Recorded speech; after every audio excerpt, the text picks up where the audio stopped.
fine. The Discord sounds? Yes. I don't know. I have they're mostly off for me because of streamer mode when I have OBS open. But as far as I don't know, Oh maybe it's part of God. notifications. Let's see. Let's find it.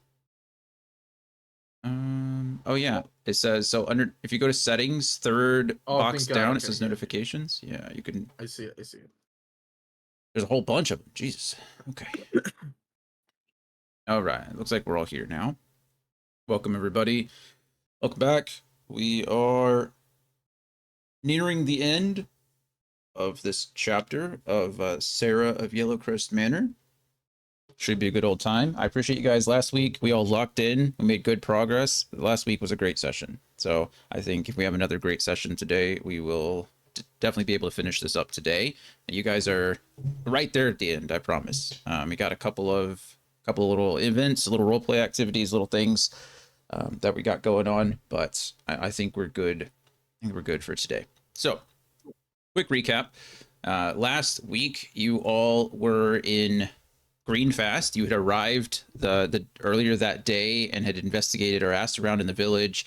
You had found where Farrell lived in his house to the north. You'd also learned where Lord Vialis lived in the northwest and decided to go talk with and investigate Farrell. So 2 weeks ago, you had a fight with the guards that Farrell kept at his house after a brief interaction with him. And after the fight was over, at the beginning of last week's session, you all interacted with the village people, not the band, but the people of Greenfast Village. So you were approached by the mayor, by Old Fargo, and a few of the other villagers, a couple dozen, I believe is what I said.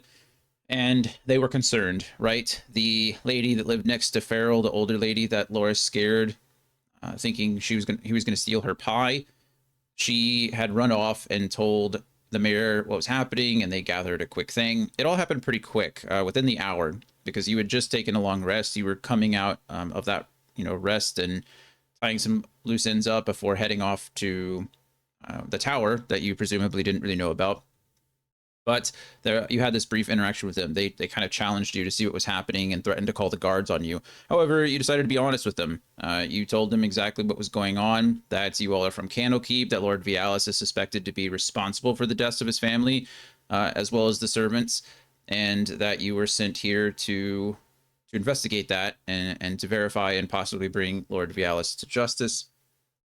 And it actually went over decently well with the villagers. There were a couple of villagers, specifically the mayor and Old Fargo, that had issues with Lord Vialis in the past. I say issues. The mayor Kiara's, or mayor, it's not your Kiara. What do I remember the mayor's name is? 1 second. Kara. Kara's sister. Yeah. Mayor Kara, her sister Yeda, she had gone missing, or not missing, but she had gone off to Lord Vialis's new estate, is what they called it, the tower, the new estate, about 2 months ago. And she had not returned. Mayor Kara had not heard from her since then, so she was obviously concerned. And Lord Old Fargo, he admitted that his son left about a month ago and had not been seen or heard from since. So both of them, after talking with some of the other villagers and kind of having a little conference, a couple of the others spoke up their concerns, mentioning that, in the past year or so, Lord Vialis has had more visitors come to the town, some of which come and go. Old Fargo referred to them as sycophants, pretty much said that they were, worshiping him and his money, and that, they were no good for the village. Mayor Kara wasn't so abrasive, I would say, towards that thought or opinion, but definitely did raise some concerns and mention that there was increased activity lately, especially in regards to the new estate. And so they agreed. There was no confrontation. They gave you some more information on where you might find the tower and sent you on your way. So you and your new companion, or your new little sidekick for now, Emid, you all went to the tower about an hour north and found it in more or less disarray. It seemed like there was the appearance of work being done, but nothing had actually seemingly been done to the tower. You investigated, found no traps, but I believe it was Alaric that was able to find a door or a stairwell that went down underneath the tower. And so you all decided to follow that down. You were immediately met by a group of cultists, as well as a new enemy that you've never seen before. They were giant beaked brains with some tentacles on it. They all attacked you, but it was pretty easy. They didn't seem to be really well equipped for a fight, especially these all, and it seemed like the brain creatures were more of a threat than the actual cultists themselves. So you did some more investigating, found a locked room to the west, unlocked it, but then Alaric fell into a trap and discovered that underneath this level, this floor, there was an entire other tunnel slash cave system that was all kind of interconnected. So without going too far, Alaric came back up. He decided to explore to the east and found another stairwell that seemingly led into that same cave-like structure. And I believe it was with Kyle's survival and with Kiara's features, both of your features together as Minotaur and Ranger, you were more or less able to identify that this is probably the other side of the tunnels that Alaric fell down. So if you went further to the west, you would probably connect to that tunnel that Alaric explored. However, I believe it was both Alaric and Kiara. You all, not, I'm sorry, not Kiara, Alaric and Cole. You all felt some kind of tug. I believe both of you have proficiency in Arcana. There was something magical in nature that Kyle and Kiara didn't quite feel that was drawing you to the north. And we ended last week's session with you all approaching a bed of remains. Essentially, this was it was a dark, dead-end chamber, but on a blanket, on a sheet, a linen sheet laid on the ground, were dozens, just a mound of charred bones, desiccated body parts, skulls scattered across the sheet. And I believe it was Cole who realized or recognized that the magical runes around the outer sheet was some kind of ritual spell. This is some kind of magical, some kind of ritual that required these bodies. But because of Cole's knowledge, he determined that these dozens were just a drop in the bucket. A ritual of this nature, of this magnitude, is going to take hundreds, potentially hundreds of victims in order to complete said ritual. As of right now, based on the runes that you see, or that Cole saw rather, you're not entirely sure what kind of ritual this is. However, based on your past experiences, based on Kyle and Alaric's past experiences with the Lich being summoned, based on Cole and Alaric's proficiency in Arcana and understanding of how this works, as well as Kyle and Alaric and Cole and Kiara all having interactions with Sarah, the spirit of Sarah in the past, and seeing her memories written down in her journal, as well as Kyle and Alaric actually having seen inside her mind. You have an idea, or it's probably easier, rather, whether you have an idea or not, it's probably easy to put two and two together and realize what exactly this cult is attempting to do, or has been attempting to do. And we kind of left everybody on that note. So, or left the session and all your characters on that note. So are there any comments, questions, concerns about any of that, or anything that we've done, or anything about what you're going to do before I turn the table over to you guys?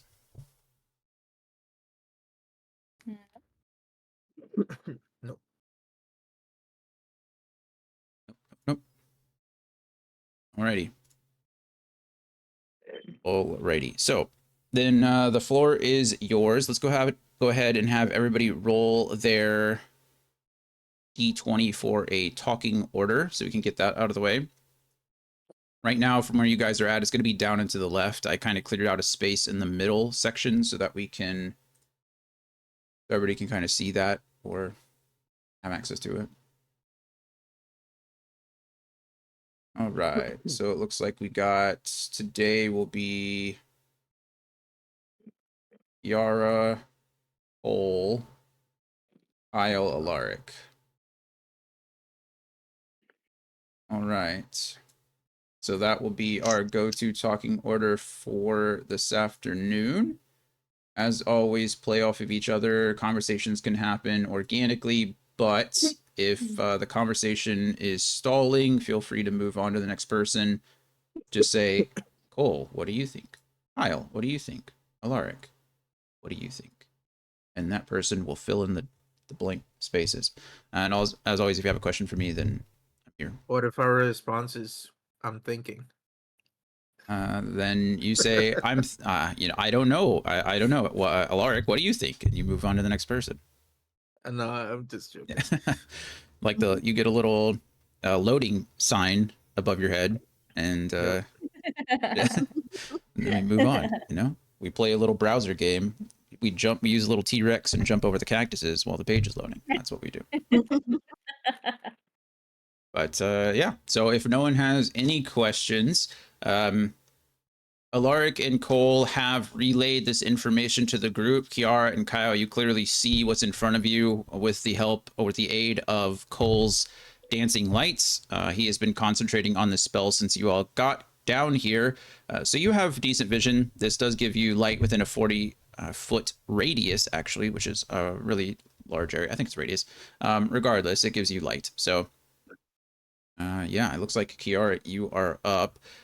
And feel free to do whatever you like. So this room seems very creepy and gross, and I would like to continue forward exploring this tunnel. Sick. What about you, Cole? What do you want to do? Perfect. I I think we should probably leave this room because whoever made these corpses, I don't want to meet.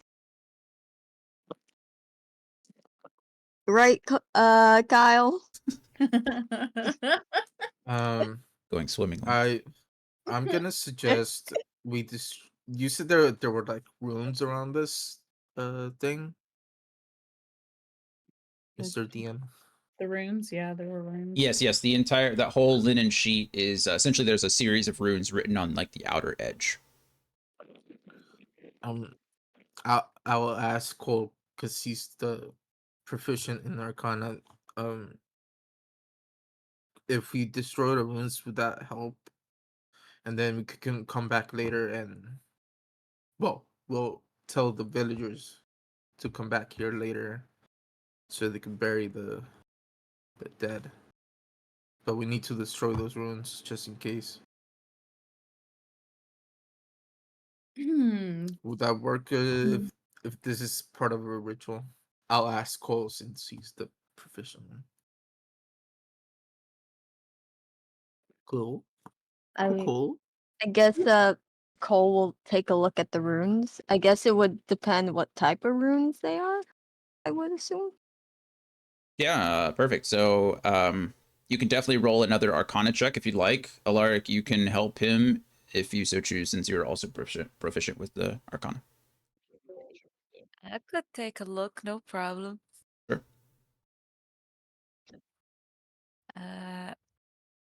Cole knows nothing of these runes. You wanna roll again? Because Alark is helping Cole, or you want me to roll? I want to see your luck actually. Yeah, let's get wild. Okay. Okay. So Oh, Damn. so that's We both them. I didn't mean not that wild. Jesus. So Alaric just gets the shivers and is like, let's just get out of here. So both Um, Cole and Alaric look at the sheets, and they kind of, they take a look at the runes and see what they can make of them. Although both of you again are familiar, you can recognize kind of what they're for. Both of you get the idea that whatever part of the ritual that includes this sheet and these bones, that part's probably already been done. So while you might be able to scratch out a rune here and there, or maybe even destroy part of this sheet that lays down, you're not able to, at least nothing will let you reverse what's already been done. Well, um,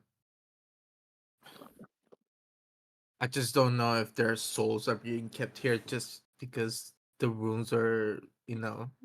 I just want to do it anyways, just in case their souls are being trapped here because of the. Yeah. Feel free to do what you want. So yeah, I'll do that. I'll destroy the runes around the sheet. Sure. So, regardless of what Cole and Alaric says, you can't let this stand, or you have to do something. And so, yeah, you take out your small dagger and carve out or scratch out some of the runes, do some damage, just try to break up the thing. None of you sense any difference in the room after you left. Kyle, maybe you feel a little bit better for it, but as far as magic goes, there's nothing. No effect seems to take place other than the physical damage that's been done to the sheet. Oh, I feel better. Good. What do you want to do, Alaric? Let's just get out of here. I don't think the dead wants to be disturbed here. Yeah, you're twitching right now, so maybe we should. Perfect. Yeah, Alaric wants to agrees with Kiara and he wants to move on and just look around. Okay. So I'm gonna go ahead and for now leave the parts of the dungeon that you've explored uncovered. So as far as the fog goes, I'll just leave that how it is.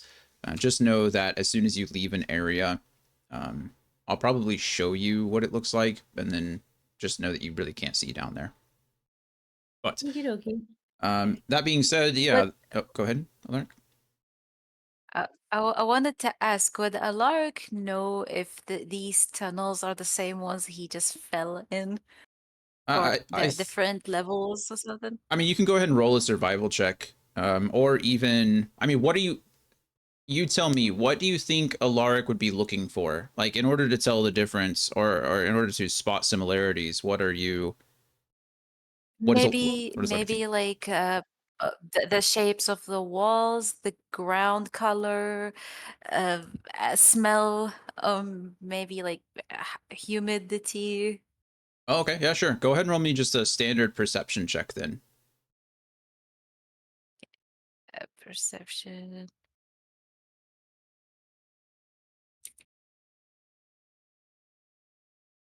Shake, shake. Oh, well, that's Damn. a one. Yeah, as of right now, Get the bad rolls out.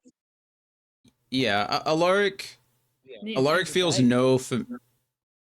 Oh, change the dice. I thought you said change your mic at first. I was like, my mic. Alaric feels no familiarity. Maybe you got an idea that the similar, presumption that Kiara and Kyle had earlier, where you can kind of place yourself in the underneath the upper floor when you first came down the stairs. But entering this room has really just kind of set you on edge a bit. Alaric, again, any familiarity you had with these tunnels has been lost, as this is certainly a room that you didn't explore or experience the last time, and it's kind of shaken you up a bit. So I would say that as of right now, you have not connected the dots entirely when it comes to whether this is the same tunnel system that you were just in before. Okay. Sad days. Okay. So let me restart my Discord real quick again. Okay.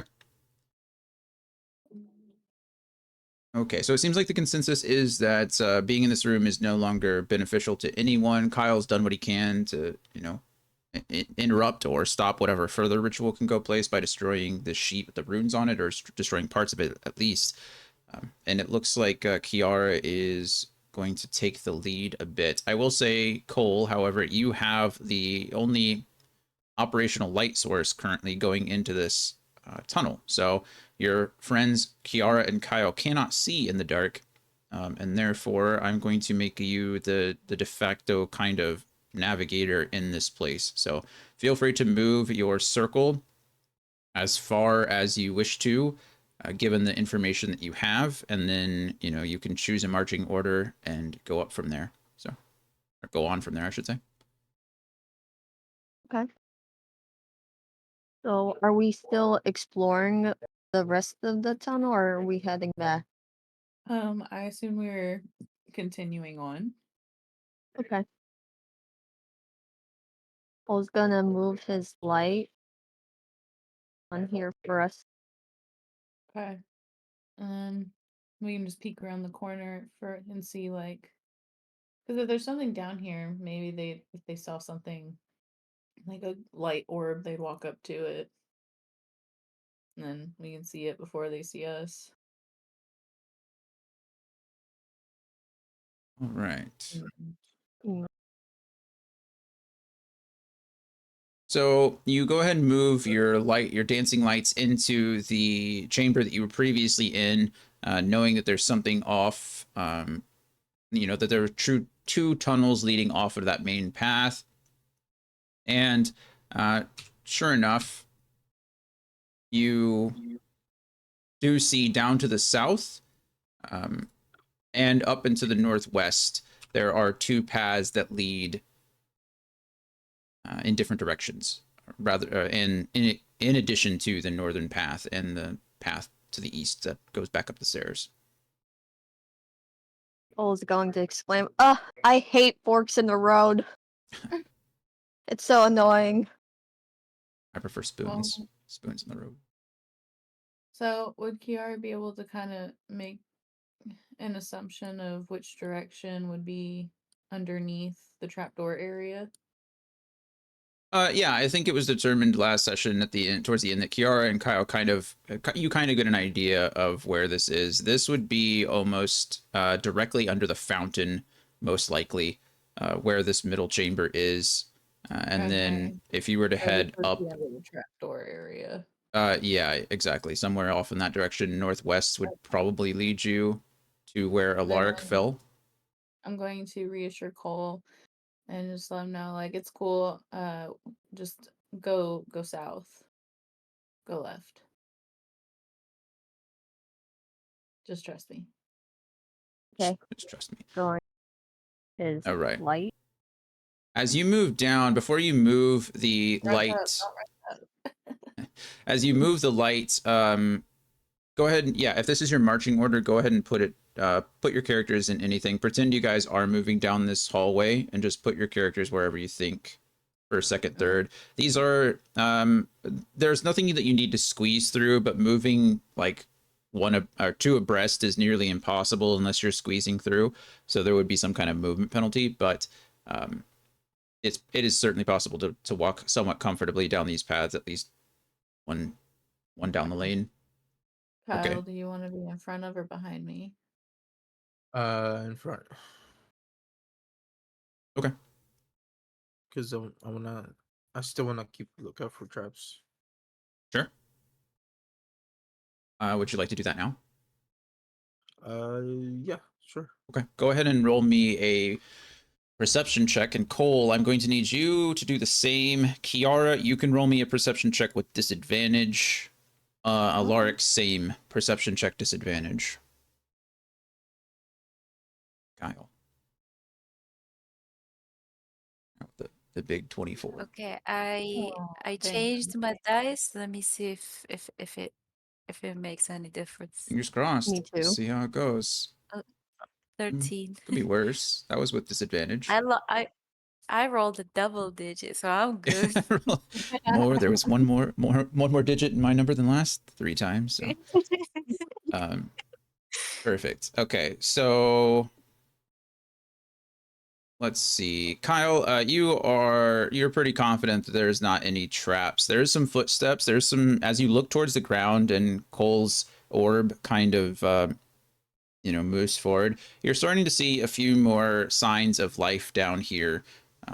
Scuffling, footprints, tracks in the ground that look like something was being dragged, little things like that. But the biggest thing is that you and Cole hear voices up ahead and seemingly to it would be your right. So coming from this direction, I would say you hear various voices and maybe even some clicking sounds that you're not familiar with, that you can't quite place. I just tell everyone get ready. Stay alert. There's some people on the left side on this turn of this cave. I said the right. It's left on. I get it. It's left on the map, but I understand. Yeah, it's like it'd be your right, but we're all looking at it from the left. It's over here. This direction. Okay. It's the right. Yeah, the other right. All right. I take out my bow and I'm ready. I've already got my battle axe and shield out. Okay. Alarica's ready as well. Yeah. Yeah. Cole too. With Emmet. I guess. Your move, Cole. Are we trying to approach quietly? We have a light ball in front of us. I don't think. I mean, Cole can end concentration whenever you want. You just know that it's going to go dark for 3/5 of your party currently. Can we see if there's light up ahead? Like, are we close enough to see if there's any light source coming from in here? That would be a great question. I would say that with Cole's orb providing the most light probably in the area, it's hard to tell where the source of the light is coming from. I can shove it in the corner. Yes. I'll shove it in here. Okay, same question. Okay. Kiara and Kyle, you guys lose vision of that tunnel almost entirely. However, because of that, you can see that it does seem again around this corner where Kyle heard the noises and Cole and Kyle heard the noises from. There does seem to be a bit of light, potentially from a flickering candle, at least one, if not more.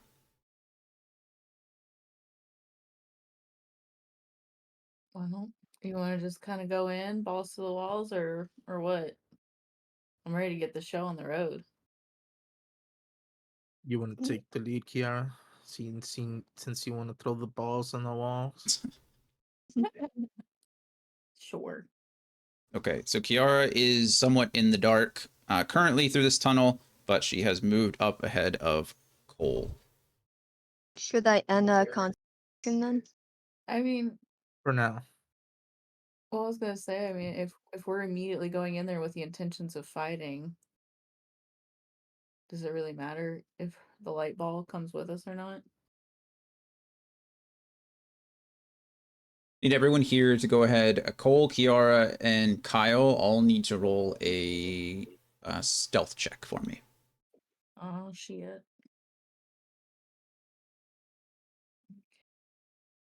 Good luck, guys. Oh my god. Oh, good God. You need to change. Oh no! Oh, shit. Oh no! You too. Okay. Kyle, you're being more of the scout of the party.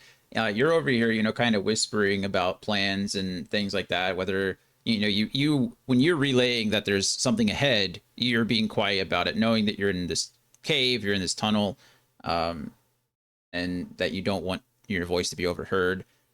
Kiara and Cole, you try, but maybe you just don't account so much for the echo in such tight spaces like this, and you're discussing whether you dismiss the light or send it forward or send it back, or whether it's pointless or necessary at this time. And for whatever reason, you do seem to draw the attention of something. And although Cole's light is now around the corner, and Kiara has no vision. Cole, you see just past Kiara's shoulder another odd creature coming around the corner and looking in your direction. And I am going to need everyone here to roll initiative.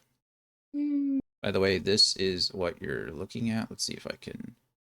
No, what's going on? What happened to the balls on the walls? Now I roll good. Fuck see it. me. Oh, What the fuck Everyone- is that? Everyone- What the if you what wanna the go- fuck is No. that? If you want to go up and to the But- left in the room, it's like up out of the shadows. If I put it here, you guys won't be able to see it. But Sorry. Or I could do that. Oh my God. Give me rah, a second. I'm getting a call. Oh. Uh, that's what you're seeing. Fun, right? It slithers around the corner. Maybe it wants to be friends. Maybe. Can I just rush at it? You could try on your turn. Oh. Oh, that's your 20. Hey, you get advantage on your first attack. I do? What? Okay, so let me see. Cole, what is your new initiative? 22. 22. Look at you. I changed the dice. It worked, Okay. apparently. Sorry, I'm Laura, back. what is Ahmed's current? Current HP. Yep, Let that's the me. one. Yeah, I have it in notes. Give me a sec. Not his current HP. You know his initiative. What initiative Oh, are you guys? initiative. Give me a sec. I haven't rolled. Give 2 seconds. Pull up their sheets. Okay, so Ahmed is +1.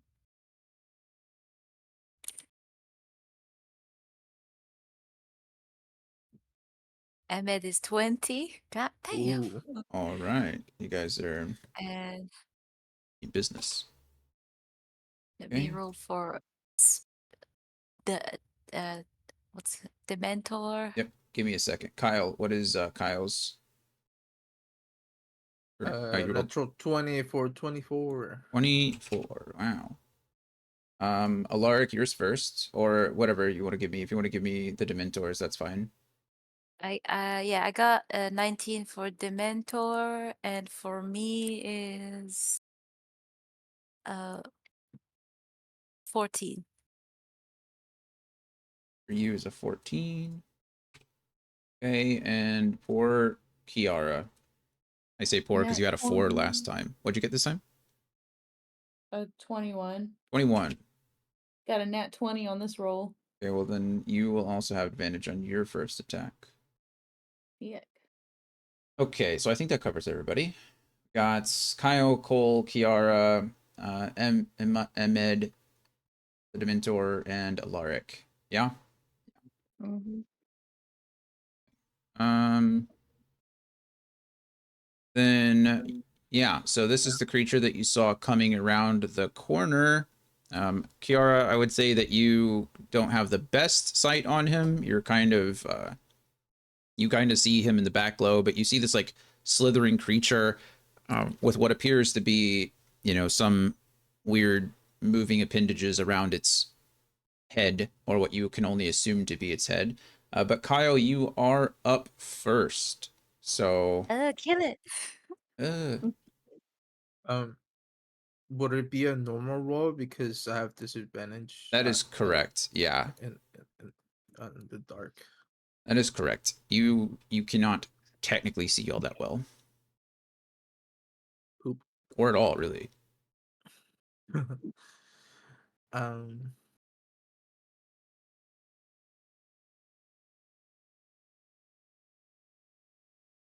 Holy crap! My brain farted.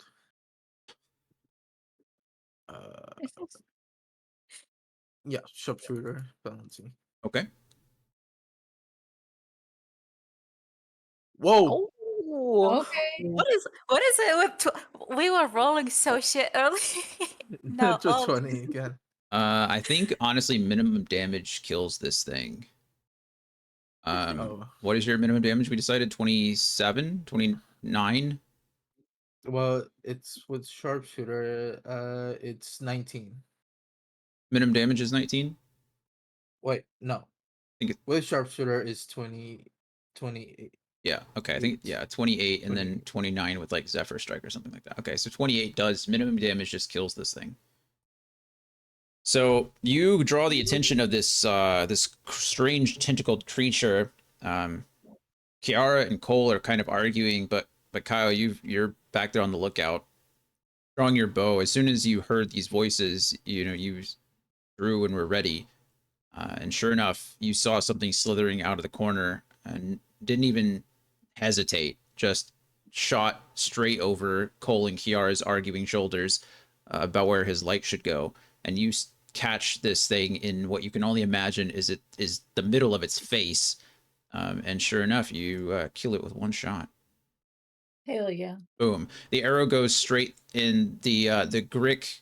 Oh, it is a cult of Grick. You guys can see it now, I guess. But this slithery beaked thing falls backwards, collapses down, and clearly draws the attention of the rest of its party. We are going to, I'll delete this, and then I am going to do this for ease.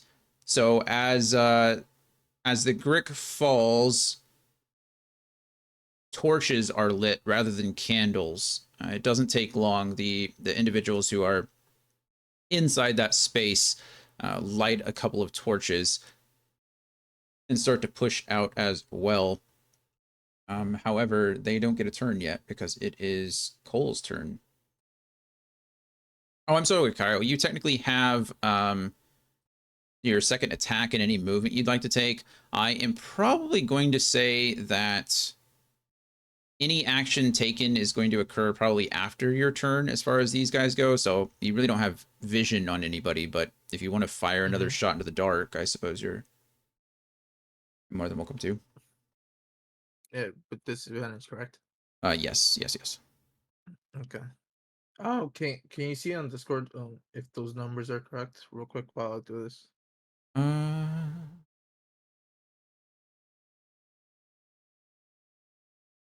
It looks good. Yes. Yep. Looks good. Okay.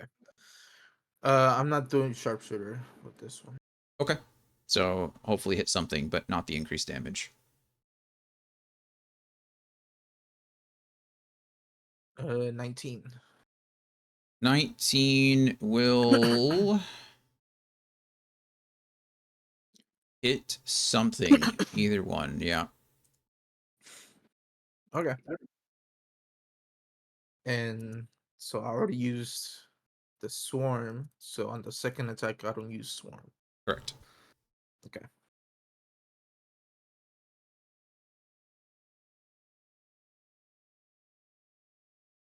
Ten damage. Okay. Go ahead and roll me another dice. It doesn't really matter. Any dice? Any dice you want. I like the D12. Okay. It's my favorite one. The nice looking dice, you're right. Never mind, it hates me. You were going to hit the robed individual that is up front. And for 10 damage. Nice. That. Okay. Perfect. Why does it keep doing that? Way down there. All right, Kiara, it is your turn. I will say that, yeah, as Kyle's turn. Oh, it is Cole's turn. I'm sorry. Skip Cole. Cole, it's your turn. Again, I will say that as Kyle's two arrows fly through the air, striking down the slithery tentacle thing that you could see, and hitting what appears to hitting something behind it or someone behind it. You have some better vision going down, and a couple of, like I said, these torches are lit, so you get a better sight into it if you so choose. You can probably at least see, the robed cultist or the cult fanatic here, and the other slithery creature, which is called a Grick. So I'm just going to refer to it as a Grick from now on. You know it's a Grick. I know it's a Grick. Your characters do not know it's a Grick.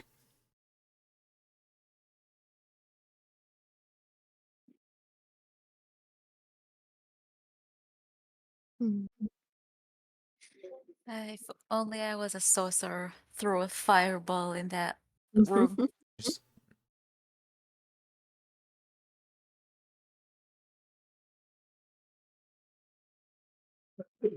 I'm thinking of like cloud daggers too, but thing is though, then it would like I don't know if they would like move. Well, if you put it here, then maybe it would kind of keep them from leaving the space. True. Then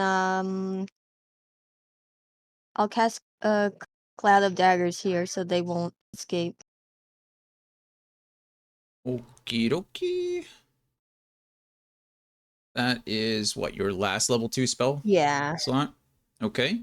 5 feet is a cube. You're gonna put it where exactly? Here so they don't escape. Okay, so they have to walk through it. Got it. Let's see. What am I doing? That's what I'm doing.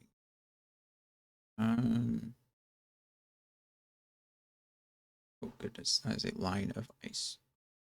But we're going to use it. Oh, well, that didn't work. Okay, guess we're drawing. That's fine. Boom. Cloud of daggers appears next to the Grick. All right. Any? Actually, I think that ends your concentration on this, and begins your concentration on the cloud of daggers. So this whole area will, in fact, go dark. Actually, most of this area is all dark now. So Kyle, you are completely dark. Kiara, you have a little bit of light in front of you.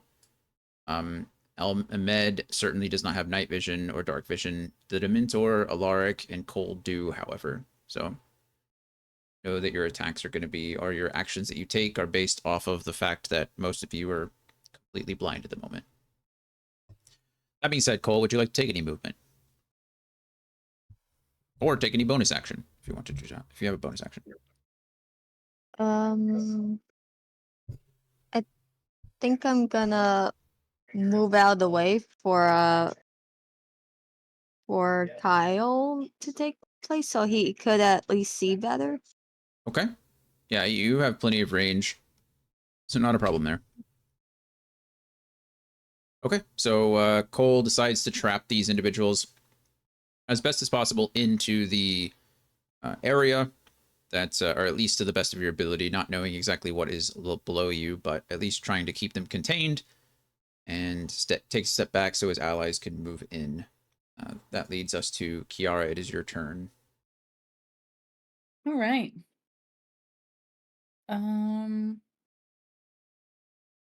I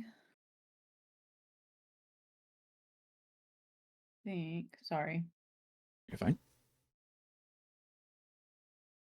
I would like to rage. Rage. And I'm going to come up to this one right here. Okay. I'm going to try and hit it really hard with my battle axe. That's a good plan. Thank you. I tried. Okay, so as you come around the corner, you realize exactly how many are there. You've run directly into what appears to be 5 other enemies and stepping over the corpse of a 6th. As far as this slithery thing, you get a better look at it and recognize that there is, in fact, one still alive. What is that? Oh, it's just an orb with a crack in it. It's like, what kind of weird icon do we have for raging? It's just like, anyway. Go ahead and you can go ahead and roll whatever you want, but I do need you to roll me a perception check before, after, actually after. You want perception after? Yeah, so go ahead and attack and see if you slaughter this guy. Okay. He has already taken some damage from Kyle's shot in the dark. 21. 21 certainly hits, not a problem. Okay. Shot Right. through the heart.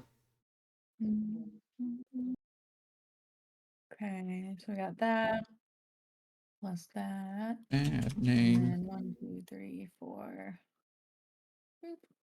14. A 14 damage certainly does a good amount. He is bleeding. You slash down and cut him from shoulder to hip. It's not a superficial wound, but it does not bring him down. He is still standing. Okay. I completely forgot what you just rolled. 13 or 14? 14. 14, okay. Boom. All right, now you can roll me your perception check.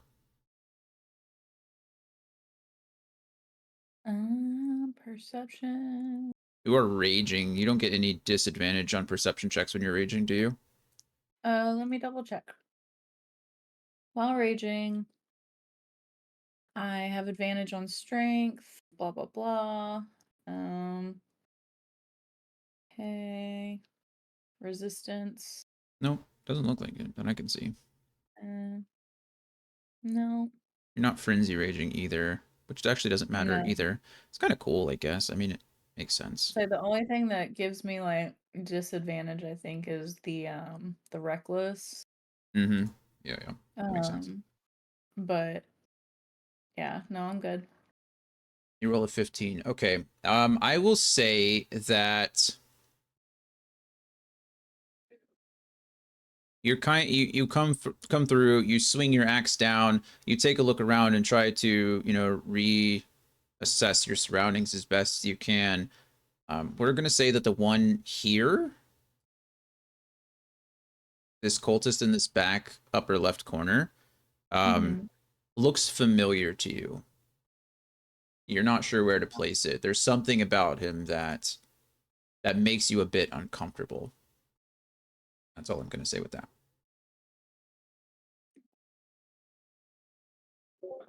Yep. This cultist? This cultist here. She's gonna look over and be like, "I've seen you before, you little rat." You're Little next. rodent. Hey, say he You're looks next. familiar to you. It does. I did not say he looks like someone you've seen before. But you see the shock in his face as he has certainly never seen you before. That being said, this cultist here in the back, after calling you out, or calling out his friend, is going to avoid the traps, but will step forward up into here through his friends and is going to attempt cutting down our good friend Kiara, and will fail with a 13. So You bit. yeah, bitch. Nothing, nothing. No harm, no foul in this case. I am really confused. I could have sworn, man, maybe I just planned on adding it and then failed to make these all harder. I could have sworn that cultists had some form of pack tactics. I think it's actually the thugs that you fought in the streets earlier. Well, you never fought them actually. So the plan, I think, was that the thugs had have pack tactics, and I was going to give it to the cultist, and I think I just forgot. So we're just going to say I forgot, and so you guys are somewhat lucky. But that does bring us to our second cultist, who is going to run up and also attempt a scimitar attack on our good friend Kiara, and a 21 will hit, I think, with a 17 AC. Is that correct? Perfect. And you will take max damage at 7. I shouldn't have told you that was his max damage. Oh, you're halved, right? Yeah, I have resistance. Yeah, so you feel the slicing. It catches your arm as you are now kind of pinned on both sides a little bit. But your rage shakes off half of that damage, so you take 3 instead of 7. Non-magical, no issues. She's gonna laugh in this one's face. Yeah. And tell him that tickled. Go ahead and roll me an intimidation check for me, actually. You're getting a lot of agency here in this fight, but you did decide to run forward into an unknown group of enemies, so. Pros and cons. 14 against his. Yeah, you actually, this cultist over here in the corner is about to shake off your initial challenge, being pointed out individually by this large minotaur lady, and then getting called a rat. He was about to shake it off, but as he sees his ally sliced down, and you laugh off the strike from his scimitar, this cultist actually cowers in the corner. We're gonna call him frightened. Yes. And he is going to, he is not going to charge you, but he is going to step up and provide help to the cultist behind. Actually, he can't, because of frightened, he can't move towards his target. So he is actually just stuck in this corner, unfortunately. And I don't think he has a ranged option, which is kind of just a big old bummer if you ask me, but here we are. That leads us to the to a med in the back, way down there. Way down, Sally. I think Ahmed is... Oh, wow. Did I move him? That's my fault. Sorry, Ahmed. Didn't mean to. Trying to do this. Yeah, I mean, Ahmed's going to have a tough time getting in there, but Ahmed's a veteran. He can do what he wants. He also can't see at all currently, so... Yeah, he's probably blind. Let me double check his things. He's definitely blind, yeah. But he will try to move towards the voices, so he will squeeze in. Okay. Let me... He hears the sound of Yara cackling. So he's gonna make his way. So I assume this is 25. Yeah, fine. Okay. Move right here. It's hard to clip the thingies. Sure. So he can't really like reach anybody right here, right?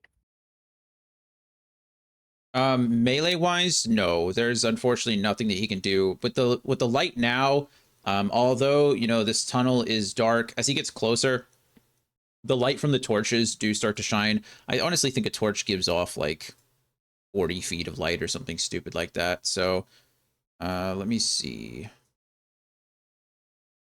Torch. Oh, it's only 20. Well, it is 40 actually. It's 20 feet of dim light or bright light and 20 feet of dim light. So we'll say that, I don't know, 40 feet is a lot if we're being fair here. Yeah. He maybe just wants to take the dodge action and tell maybe Kiara to like move back a little bit so he could assist. Okay. Got it. So he's going to attempt to just provide some assistance in the back and provide a wall kind of thing. Yeah. We're going to say that there's a torch on this wall here, which is providing about 40 feet of lights, which is about there. Which I guess is... Oh, wow, that was actually pretty close to what I was doing. So I guess that's about right. There's not much more you can see because the circle ends here. Yeah, look at me. It's almost like I know what I'm doing or something. Almost like I've done this before. Okay, so yeah, that's where we're sitting. Okay, All right, Ahmed is dodging. Love it. Dementor. Dementor does have dark vision up to 60 feet, I think. So he can actually see everything that's going on in that area. But whatever he can do about it. All right. He has 50 feet of fly movement. So Alark will command it to go in and just hurt some people. You know? Oh, that guy. Frightened cultist in the corner is gonna shit himself. Seems So yeah. So the Dementor is gonna fly all the way there. Okay, so he can pass through other creatures. Spectre can move through other creatures and objects as if they were difficult terrain. So this is an ally, not a problem. Kiara is an ally, not a problem. We will say that if you want to do that, the cultist will probably count as 10 feet of movement. So wherever you think you can put him. Okay, so let me recalculate. So this is 30. Oh yeah, so you never mind. Fuck me. You got plenty of movement. All right, you do what you want. Fuck, who cares? Who cares? It's a fucking Dementor. Yeah. Hey, remember earlier when I said that we were going to talk about you being able to summon something else with a spell? Just cross that shit out. You're never doing that. I'm never going to let you do it. Counterspell, DM counterspell every time. The Mentor is fine. Okay, I'll actually... The DM just got demented. Yeah.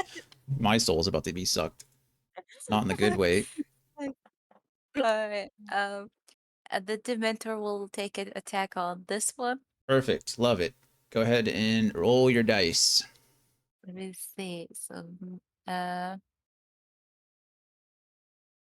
attacks +4.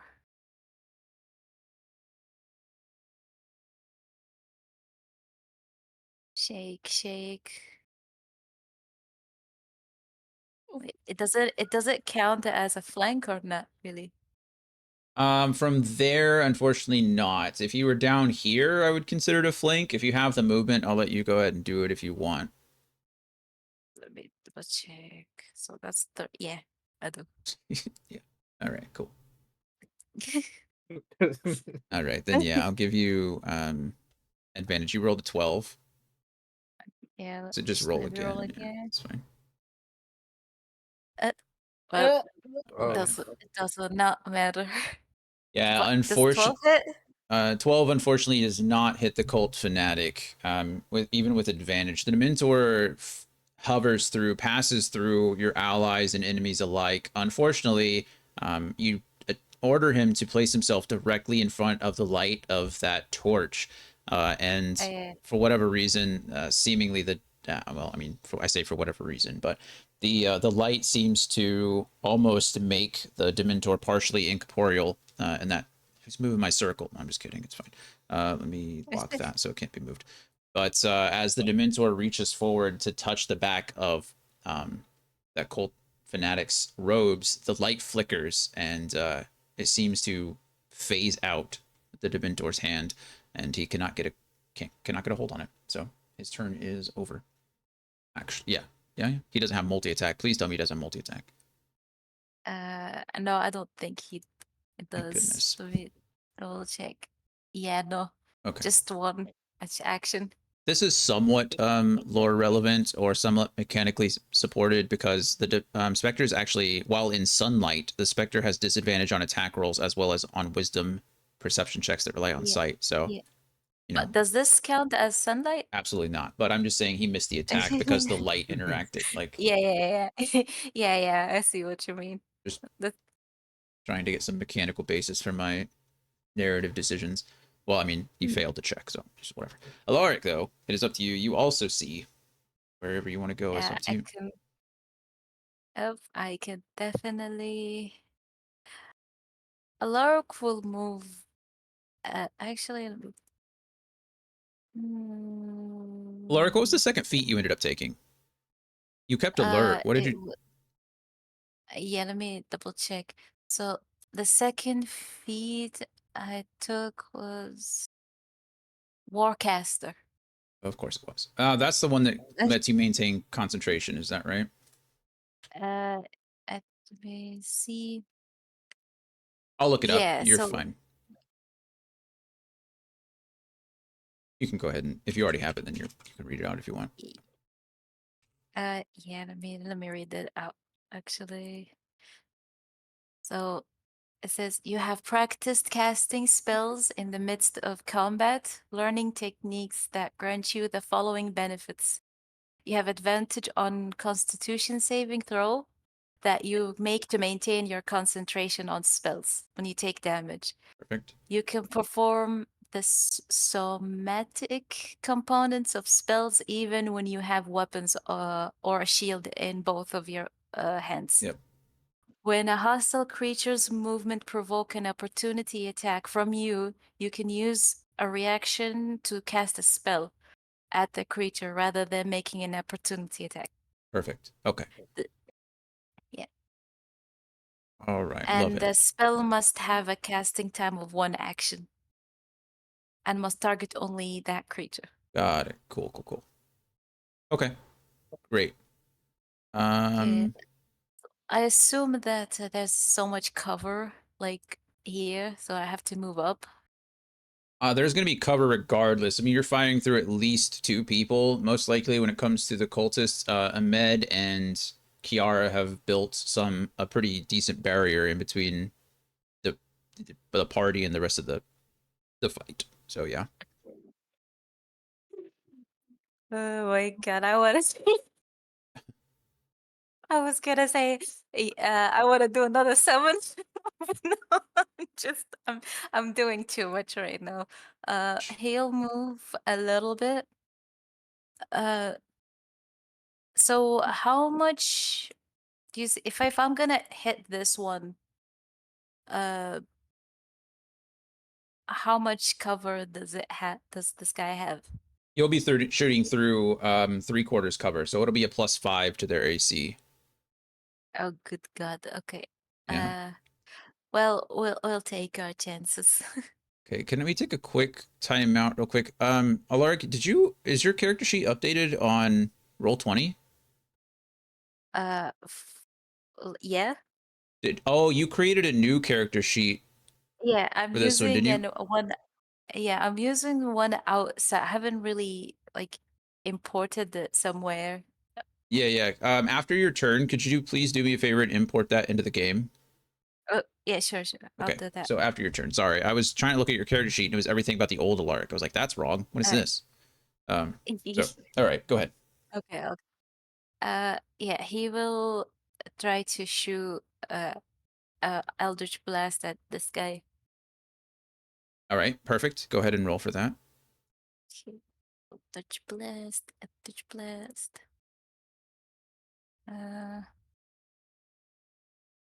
Good God. 7.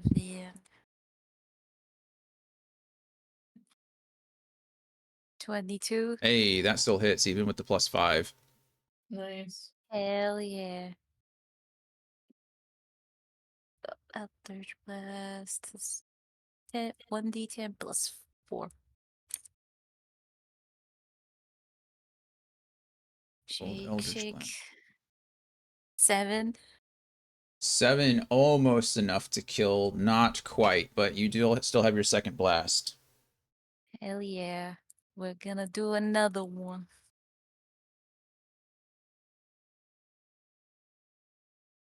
Are you This is the right in between. Can I choose the 18th? That is great.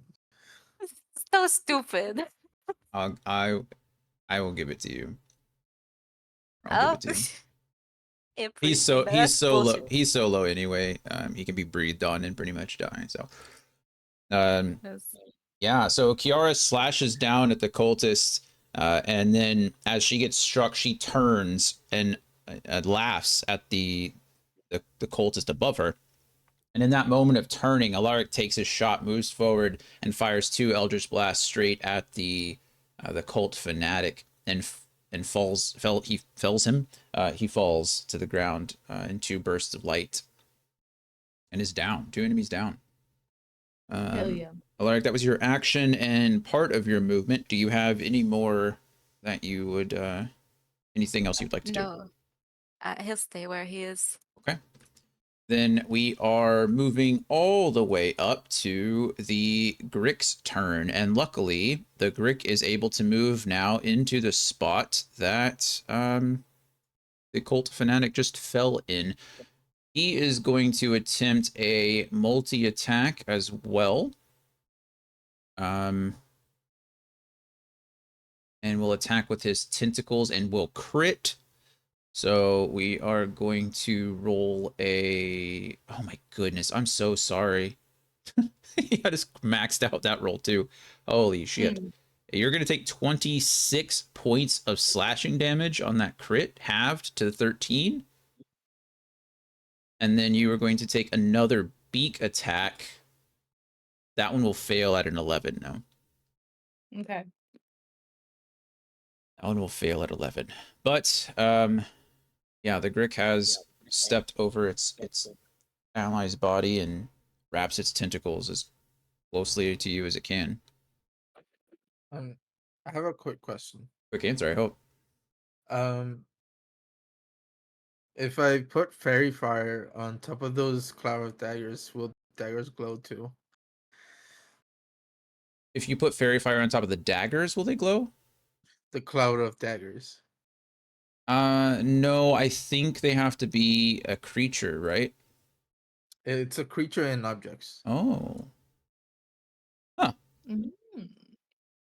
Yeah, I'm I just mean, I curious, that's all. guess technically the spell summons a cube of spinning daggers, so I suppose they are still magical in nature, but I guess they'd be considered objects. I don't know why you would want to, other than just maybe like straight up disco ball rave status, like in here. Yeah, I'm just curious, that's all.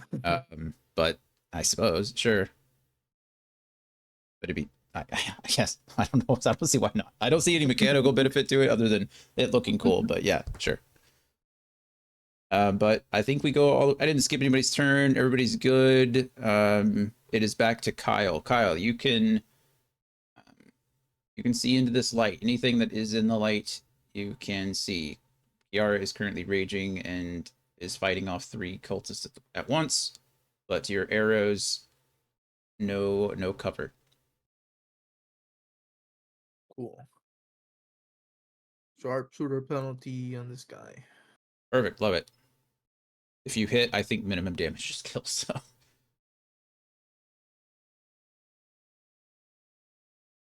13. you just hit him. Your arrow flies past Alaric, past Ahmed, behind Kiara's laughing shoulder, and strikes the cultist who falls. Boop. 22 damage. It's dead 3 times. Twice, I guess. 2.5 times.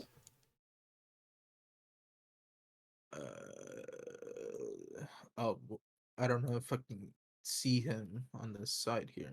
You cannot see Doesn't- him. Yeah. Would I have to move up here? Yeah. Or is he I mean, taking space? I would say if you could move up into this space, into the light, that's fine.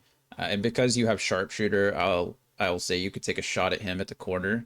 If you didn't have sharpshooter, I'd probably say no, but that's what the feat's for. So Shooter.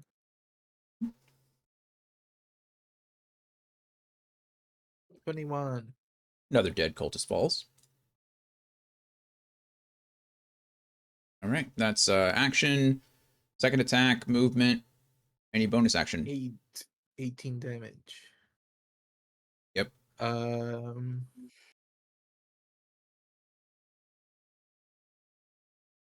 Nope. That's my turn. All right. Alaric, before we move on to Cole's turn, Cole, I'm not trying to cut you off.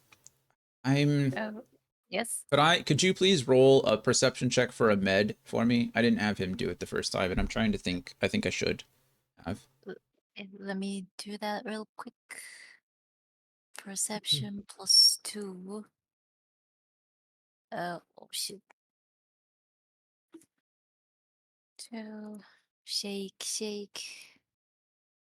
17. Yeah. Kiara, you rolled a 15, didn't you? I think so. All right.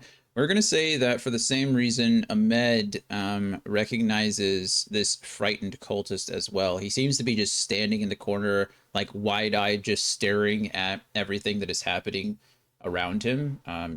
He's seen now 3 of his allies fall. He's holding his scimitar in his hand, but he's essentially just like standing in the corner shaking. But Ahmed seems to recognize the person too. But that goes on to Cole's turn. Well, what do you got for me? Hmm.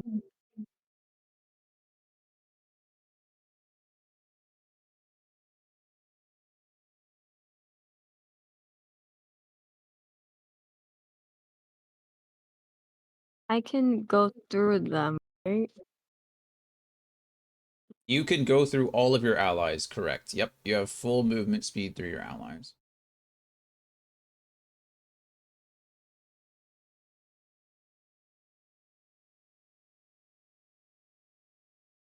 Don't know if I. Hmm.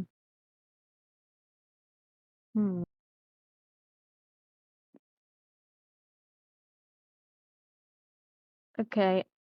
Then Cole's going to race over Okay. to Kiara's side and like stab this with his rapier. Okay. Perfect. Go ahead and roll that dice.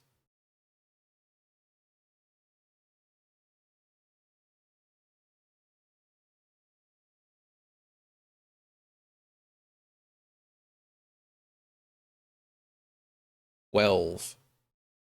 12? That seems low. You just rolled a 12, right? Yeah. Oh, so what are your Do I mod? have? Did I have to add? Yeah, whatever your modifiers are. Just like any other attack that you've made. I hope you have modifiers. Yeah. Not add it.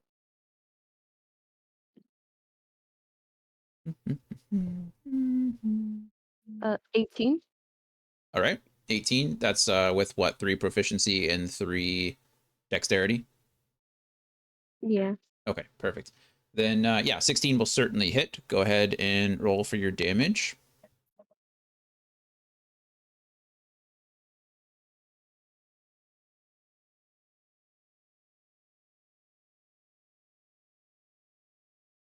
Mm-hmm. 5. 5 damage. And are you using any flourishes?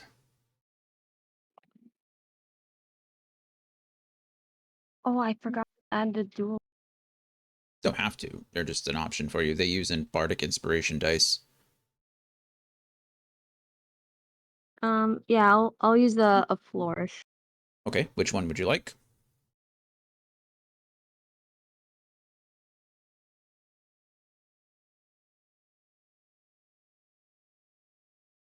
Um, defensive flourish. Perfect. Go ahead and roll your Bardic Inspiration dice, which I think is still a d6 at the moment, isn't it? Wait. Nope, it's a d8 at 5th level. So go ahead and roll yourself a d8.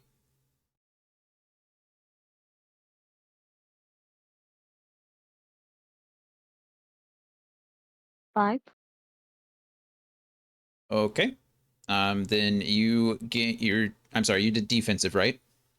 Yeah. Okay, so then your AC is going to increase by 5 until the end. I'm sorry, until the start of your next turn.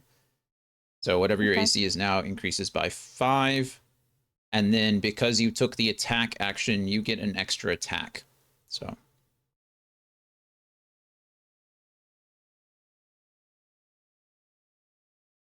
Oh, what was it again? I had to write a reminder about the AC. Yeah. You because you took the attack action at 6th level, you get extra attack as a College of Swords bard. So you took the attack action, you get an extra attack. Okay.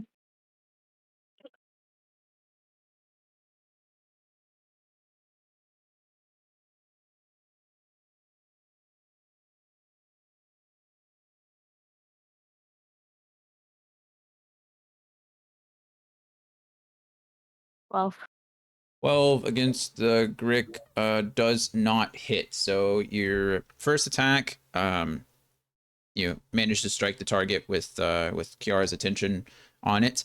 However, you step back and take a more defensive posture, and therefore your second attack goes a little short. Does not do any considerable damage to the Grick at all.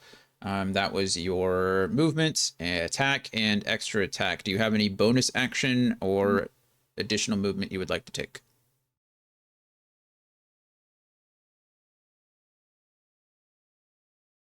um, I don't think so. Okay. And Cole's turn is over, and we move on to back to Kiara. Sick. Sick. Okay, so Oh wait, I'm mm, so sorry. Cole, I'm sorry, Kiara. I didn't mean to cut you off. I'm sorry, Mel. I didn't mean to cut you off. Cole, I need you to make a perception check for me. Now that you've moved into the light, Okay. and I guess what we could do is something else. Sorry, Mel. I apologize. 25. All right. Yeah. Cole, you 100% recognize the person in the corner, staring, off in the distance as like staring off into nothing. This certain person certainly reminds you of the old man, the old bartender that you saw in the village just a couple of hours ago. You met him earlier in the day and then met him as part of the group of people that's Bruh. that Uh, Oh yeah. Plot twist. What was um, his name? Uh, which one, the old man or Yeah. oh, the old man's name was Old Fargo. This is Mm. certainly not Old Fargo. But Plot twist. not only that, Cole, with your dark vision, you see a couple of other things. Hmm? Boop, boop, boop, boop. Well, What you can the? see down here, off to your right. Well, technically your left a little bit, down to the southeast. You see a cell, and you can't. I mean, I guess you'd see even further than that, really. Oh well. You can see into the cell, and it contains quite a few people in there. Another which you might recognize. Regardless, now it is Kiara's turn. Sorry, Mel. Alright. Alright, so I'm gonna swing my axe at the Grick. I get advantage, right? Yes, because of the Dementor flank. Okay. Oh my gosh. 16. 16 does in fact hit. No problem. Okay. Thank God. Alright. And then where's it at? My 10 plus. Okay. I'm sorry, Cole. While you're rolling that, Mel, how much damage did you do to this thing? Because I think I added the damage to something else. Took it away from something else. How much damage you did? Did you roll for damage? You had to roll for damage. Me? Yeah, you. What'd you roll for damage? For the first or second attack. You missed the second one, so first. I think I remember you rolling a 5 or something. 5 was for the defensive flourish. I don't know if you ever rolled the Ah. actual attack itself. I I think it was 8 damage. Okay, I 8. We'll believe. She- think it was that. I believe you. Okay, now Mel, Yara, you rolled a 16 to hit. The damage you're doing is 12. 12. Okay, this thing, it's hurt. You've cut off. Cole has pierced one of its tentacles. Kiara, you've cut off a couple. It's still slithering around, and that beak is still dangerous, but is less so now. Oh, is that with your 2 damage, your rage damage as well? Yes. Okay, cool. And then I would like to come off on the side of it Okay. and hammering horns, and it needs to make the DC 15. Okay. So that way, if I do push it, it goes directly into the swords. Sure. Sure. Sure. Then yeah, strength. Was it trying to beat? A 15. It fails. Into the blender it goes. Into the daggers. We're having sushi tonight. Okay, and then as far as cloud daggers go, a creature takes 44 slash damage when it enters the spell's area for the first time on a turn or starts its turn there. So it does not take the damage now, but it will at the start of its turn. It did not willingly use its turn or movement to move into that thing, so it's still cool. Okay. Yeah. Okay. Actually, you know what? It has very little health left. Cole, go ahead and roll that, 46? Roll that 46 damage. We'll see how it goes. Because I think Kyle's up next, and he's probably just going to laugh at it as oh no, it's it's actually Ahmed. So we'll say Ahmed and Kiara batter it into the knives and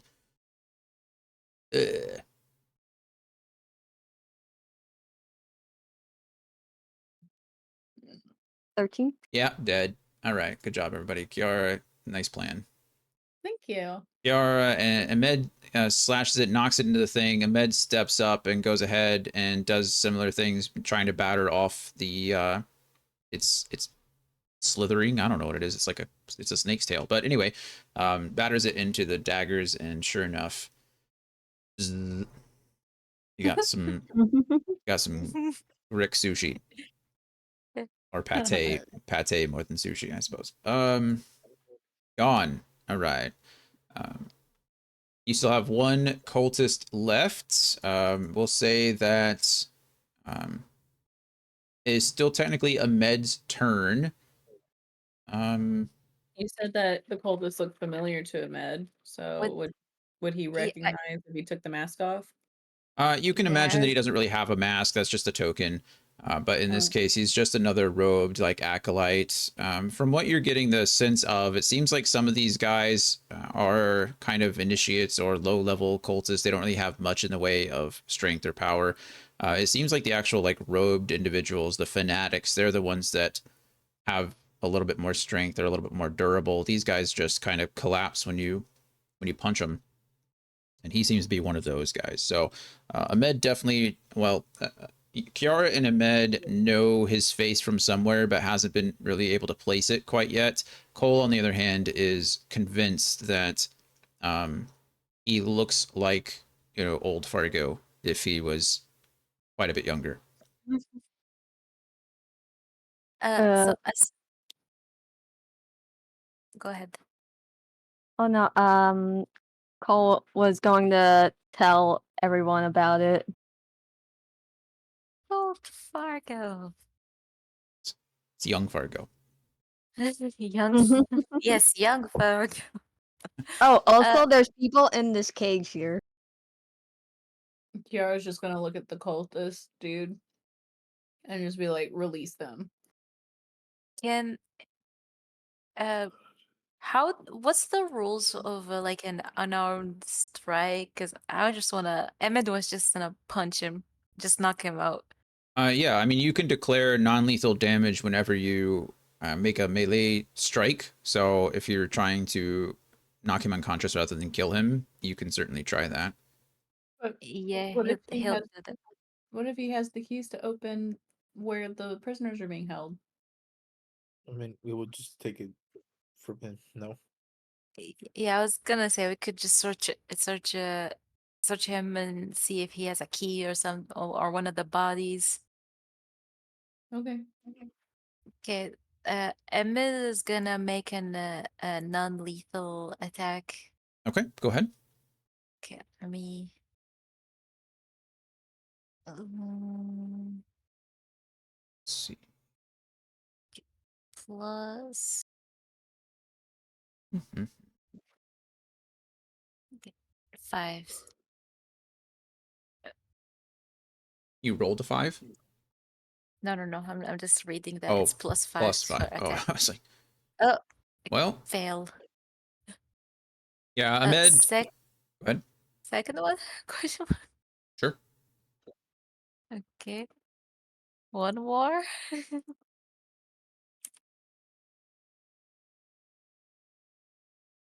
21. 21 hits. Okay, so it's a 1d 10 plus 3.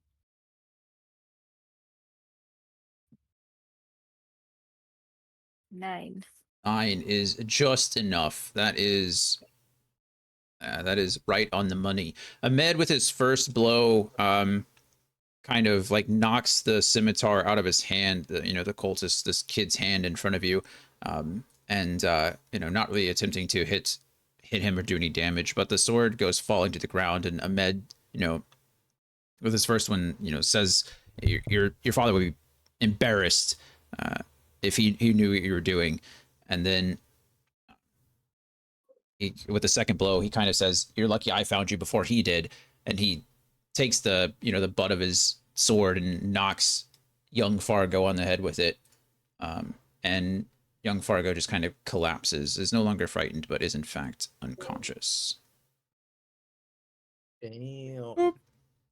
Kids Uh, these days. Kids these days. Drama. Drama. Yeah, so that's will essentially end this combat section. You still have the torch on the wall that's giving you a little bit of light, and now that everyone but Alaric has moved in, we can move Alaric in too for funsies. But Cole has pointed out that there is in fact what appears to be a cell full of people. Kyle, you've moved in a little bit. You kind of see it in the light. Ahmed, Kiara have all done the same thing. And as the fighting has taken place, a couple of the people have stepped up, and you're starting to see that this cell over here is pretty packed. Cole, I guess you're the only one with dark vision other than Alaric, and Dementor.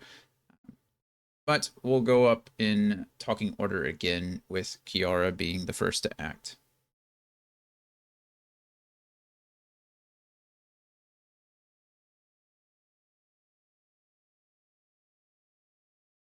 Or not. Yeah. Ellie, are you there? I'm here. Sorry, I was muted. Oh, yep. Sorry. But yeah, Kiara looks over at Cole and just is kind of asks like, "Hey, buddy, can you drop the swords so we can release those people you talked about?" Oh Drop yeah, the yeah. drop the Let me do weapon. that. Oh, No, right. that's a Gonna boy. stop concentration. Yeah. Let's see. That's a bummer. Oh, wait, can I just want to move it down.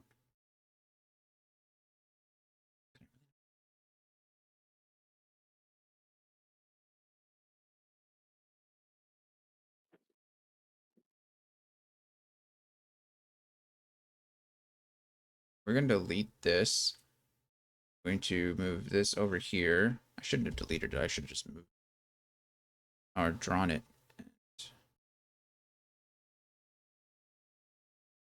New plan. This goes over here. This gets light added to it. I can't add a light to that. Sad. So sad. Okay. Well, anyway, that goes away. You guys can more or less see what you can see. See your vision. Oh yeah, that's fine for now. Okay. So yeah, Kiara calls up to Cole, like, hey, drop your daggers if you can get closer. Cole immediately drops his concentration, not a problem. Daggers disappear. Cole is no longer concentrating. Anything else you'd like to do, Kiara? Um, can I try and like rip the door open to their cell? Oh, sure, if you'd like to. You step forward as you get closer. Unfortunately, there's not really any light in there, so you can still see, you can hear movement in the back, but unfortunately, due to your lack of vision, there's not really much more you can see other than the fact that it does appear that Vecin is in the cell at the very front with a wizened old man that kind of looks like a wizard. Oh, And friend. yeah, he takes a look and calls you out by name. Kiara, what are you doing here? Well, apparently saving your ass. He He chuckles, and I would assume so, or it would seem so. But how did you find this place? How did you get here? I walked.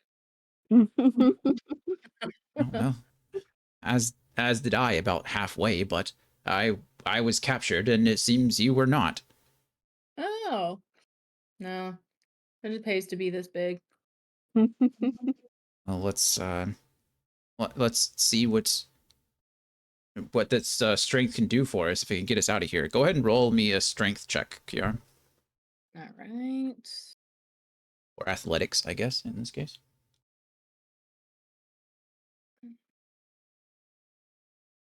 Oda, I love you, but can we not eat the plastic squeaky toy? So, do I get advantage since I still have my reach? Hmm. I have advantage on strength checks and saving throws while I'm raging. So, Yeah, do I get to keep it for this? yeah, technically. You didn't drop it, I don't think, so. Nope. Rage. Good cow. Okay, 14. Yeah, unfortunately, you step up and start yanking at the door. You do bend and even break maybe one of the bars off of the door, off of the cell itself, but the lock holds true for the time being, and the damage that you've done to the bars themselves is not enough for really anyone to squeeze out of, All right. no matter how I'm gonna much you yell. try. I'm gonna yell around the corner. Alaric, I loosened it for you. Your turn. Hey yo. Okay, Alaric will try to pick lock, pick lock. I think my favorite part of this is that the character with a literal like open button just decided she wanted to yank at the doors instead of Oh, I completely fucking forgot about that. Wait, forgot about what? Um, Dude, my battle axe, I can turn it into the key and cast the knock spell. Oh, You know, you're these Yeah. things happen. you're raging. It happens. Yeah. Okay. That's great when I'm mad. yeah. We'll say Kiara is just raging and not much of a thought with actions.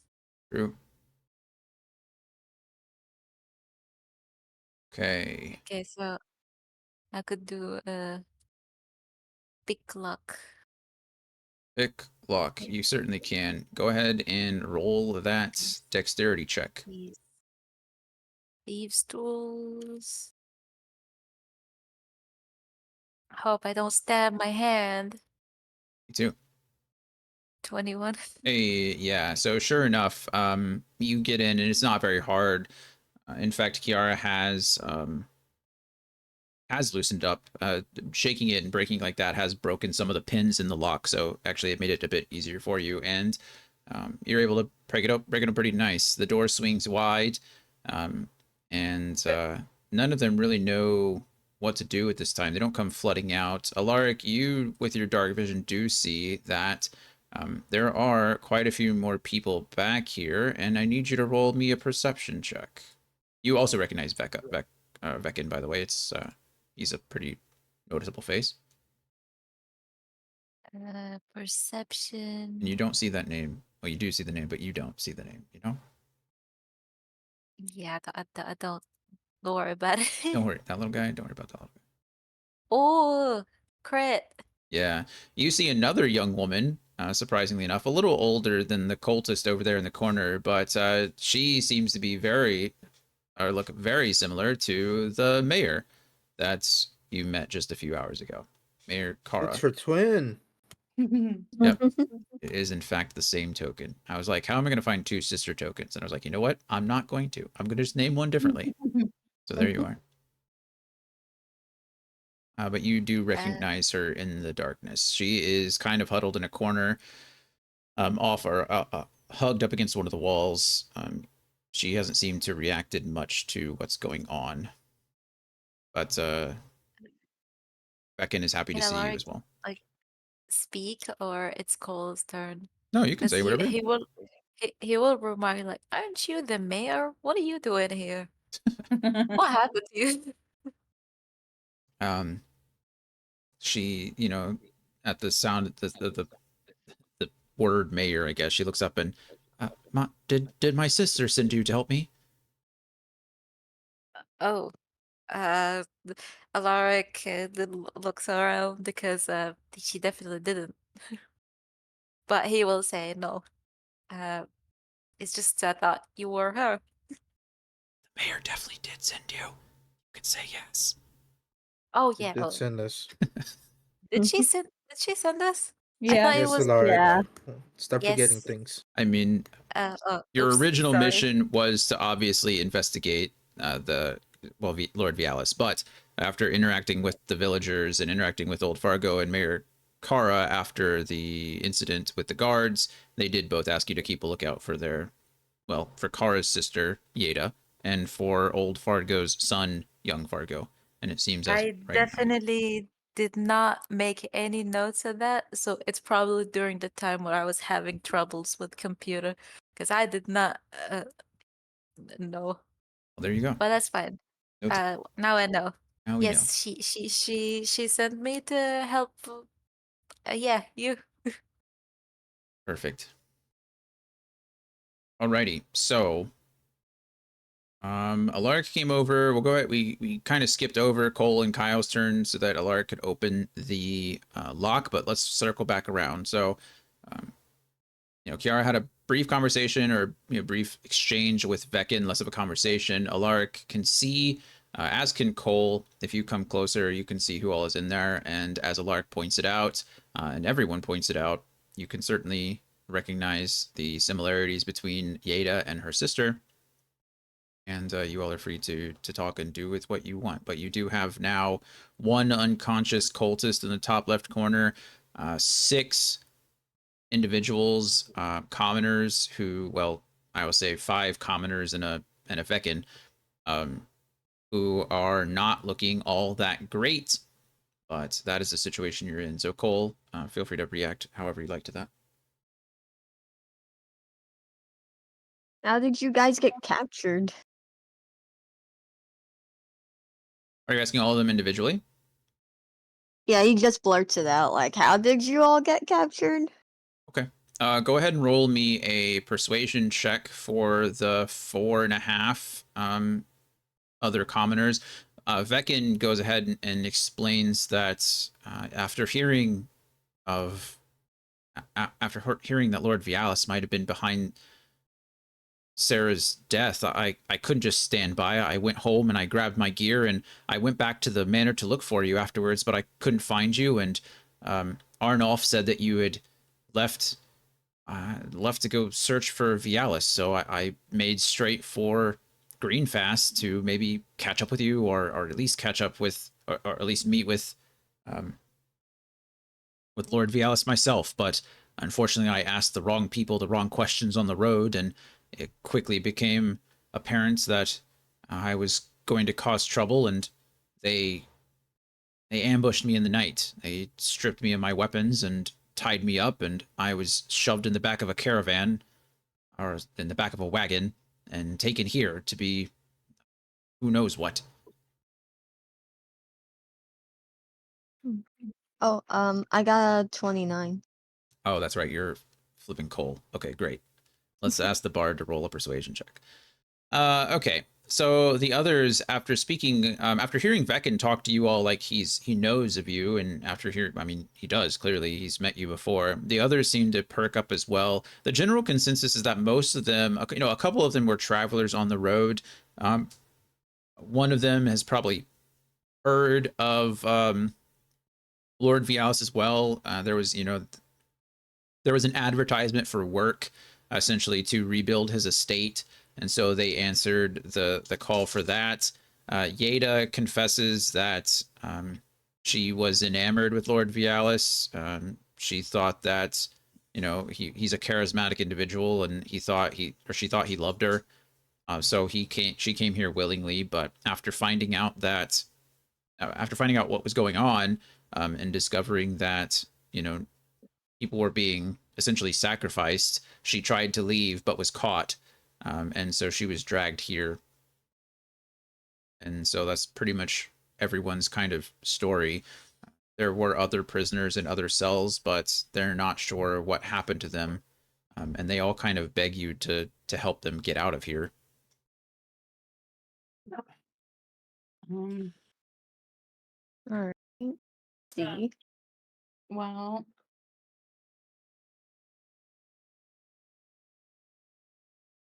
you see here, you just follow this tunnel and go up the stairs. Dark, huh? I give Veckin my short sword. Okay. Here we go. You just go up. There's some stairs. Take a right, and you'll see the door, They could and you'll be out of here. they could take the weapons that that cultist dropped, no? Oh shoot, that's right. I take. Hold on, Veckin. Can I have that back? Yeah, there's some weapons over there. You can take. Great. There you go. We can always give him a torch as well, so they can see. Yep. Okay. We are the torch hoarders after all. Don't you think it would be a good idea to send Ahmed with them just for guard and guidance, or not Sure. really? Yeah, it's a good idea. We already have a Dementor, sir. Oh yeah, don't forget this unconscious guy. Oh yeah. Okay. So Veckin is initially we'll just roll this Lead the into way, Veckin. we'll roll this into Cole's persuasion check because I don't think he's going to fail anyway. But Veckin is initially kind of embarrassed and kind of taken aback. He wants to help you all fight Lord Vialis, but Cole and Kiara and Kyle even handing him his weapon. Kyle, you point out, and all of you can see that Veckin seems to be the most healthy of the individuals. He's clearly taken a beating. He's not in great shape, but the others look exhausted. And in fact, mechanically speaking, Veckin is probably experiencing about one level of exhaustion. He's been beaten up and not fed or watered for a day. These other prisoners are at like a level 4 exhaustion, which is close to death. They're not doing well. They're moving extremely slowly. Their reaction is terrible. Their speech is slurred. They've not been fed or given water in potentially several days. And so you all kind of point this out to Veckin, and he agrees that in his current state, he may not be, you know, best fitted to continue this fight. And he believes that you all will do your best by Sarah and continue on to, you know, avenge her and do what you need to do with Lord Vialis. As far as Ahmed goes, he's getting paid to do whatever. So if you guys choose to send him up um, with the villagers, as well, you know, to carry the cultist out, then you know you're more than welcome Uh, to do that. I give my water skin and 10 days worth of rations to the people. Okay, perfect. Yeah, go ahead and deduct that. Each of them pass around the water and, you know, start eating a few bites of food here and there, but Veckin hurries them up pretty quickly. Veckin goes ahead and does accept one of the scimitars off the ground from one of the cultists. A couple of the other villagers go ahead and grab. I think actually only one of them. The cult member had a dagger on his belt that he didn't even really get to draw before Kyle and Kiara took him down.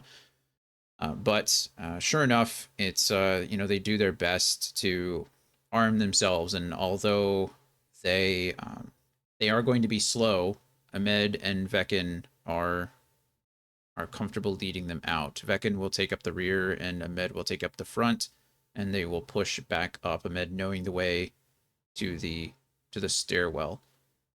Are there any last minute questions, comments, or any kind of conversation that you want to have with or orders for either Veckin or Ahmed before they technically disappear? We'll start at the top, Kiara at the top of the talking order, and then you guys can bounce ideas off of each other as you need to. Um, I think I'd want uh Veckin to let the bartender know that we found his son and that he's taken a little forcible nap. I think Ahmed is going to take him up with him, right? He's going to carry him out. That was the plan. No. Yeah. Okay. So we're not gonna have either of them down here with us then. Do you want them here? I mean, we don't necessarily know what we're going up against. Might be nice to have one of them.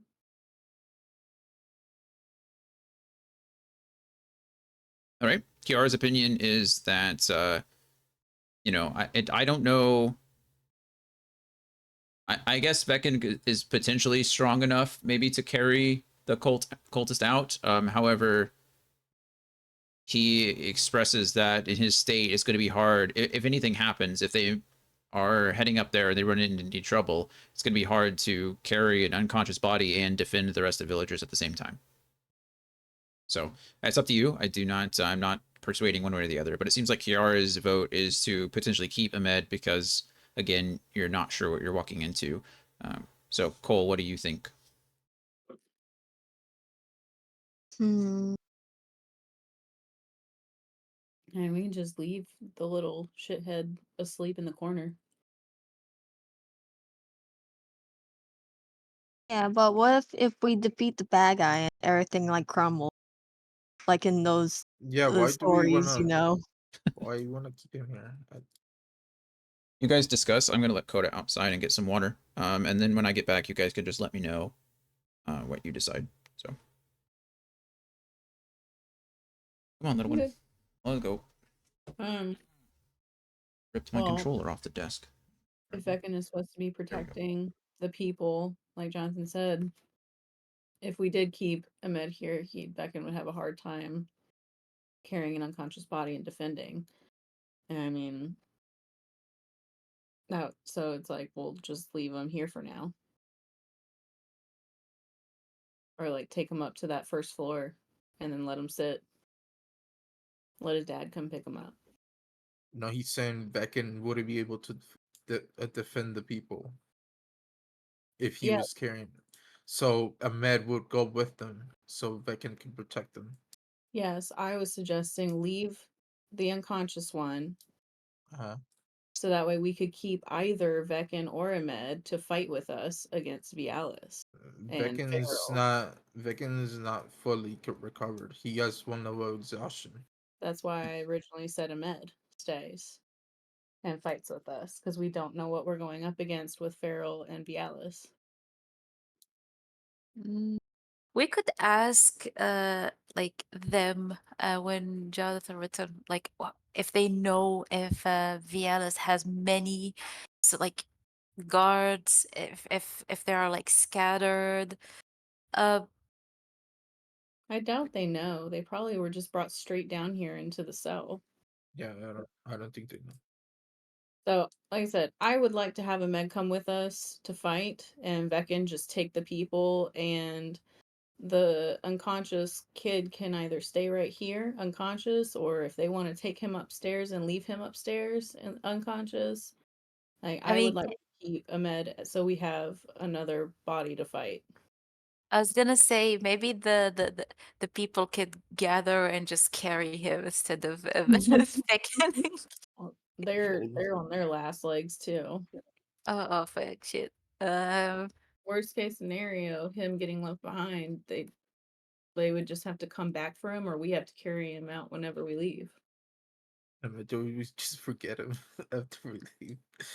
I am very forgetful. Oh, Cole. Yo, Cole's hair. I just want to scruffle his hair for some. I was gonna Cole will allow say, it. out of character, I do have like spells that could aid us in fight, but I'm not sure if Jonathan will allow it. What do you mean? I have another summon spell, but I mean, he if you was have it, it should be fine. No, I don't know. He really didn't like it. I think it's So just okay. If it's part of your kit, you should be allowed to use it. yeah. I mean, I did say that I was gonna leave it to test it out. If it's just too overpowered, I will change it. If not, then I'll keep it. Well, I'll be right back. Okay. I So the decision is to leave him tied up here, and Emma can come with us, right? Yeah. Right now. Cole Yeah, I will don't write mind. I think a reminder like, remember unconscious guy in dungeon? Okay. we could, after they leave, we could put him in the cell and just relock it, I guess. And Oh yeah, we can put him back in the cell. yeah. I know it's broken, but not fully broken, you know? We could tie it. I do have So ropes. Yeah. Okay, so it sounds like the consensus is then to keep Ahmed. We're going to try to lock the cultist in with In the or cell, in the cell, or I tied say up. it's cultist, but it's young Fargo, and No one then cares. send Vecin He's up a cultist. with the others. I mean, he's a young he dumb might kid. just After, be a brainwashed kid, though. How old is he actually? He a kid? His name was lost when he became a cultist. Your name He lost when could you have been killed a bunch of brain. dinosaur children. Hey, buddy, Emmy calm did down. that. Emmy did that. Maybe did that. That's right. Yeah, she got you there. Cole's like, don't put that on me. Mhm. Okay. we will come back for him after things calm down, you know? Sure you will. Yep. Hmm. I use my happen rope and tie him up. Not necessary. Lara can pick the lock. He can relock the lock.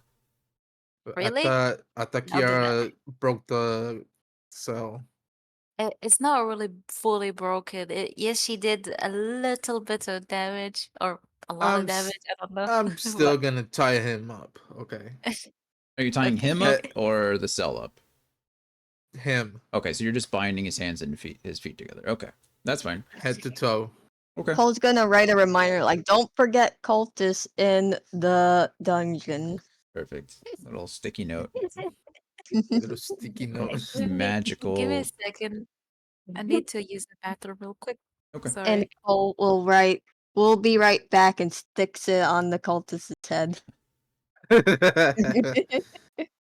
Wait, what do you stick it with? Your saliva? Maybe. Okay.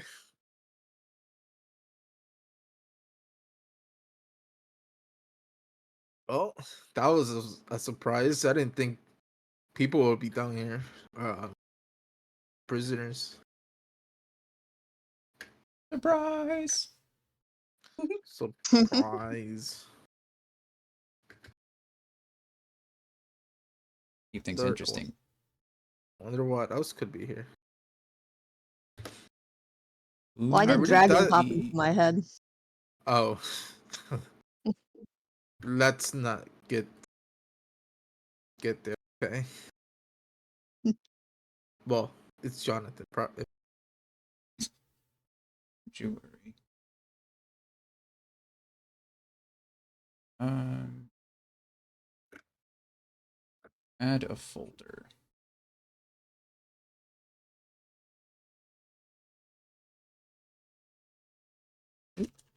Murder.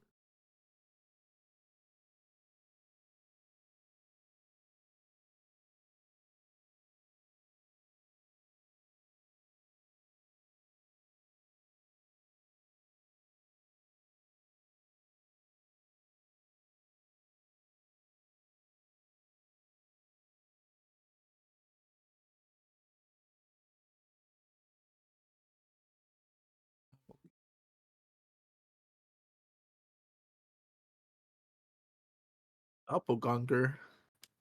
I'm just organizing folders while we're waiting for Mel and Laura. I'm back. Oh, welcome back.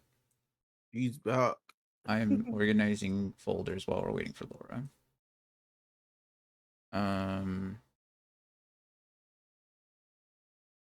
Not from. Remember. From a long time ago. Long, long time ago. In the galaxy. Far away. Naboo was under an attack. I thought me and Qui-Gon Jinn could talk the Federation in. Okay, perfect. Go ahead, and I assume the consensus now is to go further south, right? Are we going to continue exploring these tunnels? Yes, sir. Right, go ahead and give me some kind of marching order going down. Cole, are you going to resummon your stuff, or what's that looking like? I'll ask the others. No, it's obvious. I'm gonna recast it. It's probably dark in there. It is, yeah, it is still pretty dark. There's, yes, it is. Okay, then we'll go ahead or we'll put your thingy. Where is your concentration? Because you're concentrating. Walk back. Well, And then you got your little lightning spear here. Why does it come in so Oh, big that's every big. time? I know. I don't know why. There. Maybe it's just the default scale. Maybe. Which makes sense, I It's guess. just It's Cole. supposed to be like a ring of a lightning spear. Maybe I could just make a dancing lights token and add it as a prop. It's probably the smart thing to do, but said I'm smart. Anyway, go ahead and give me a marching order at with the front where Alaric is.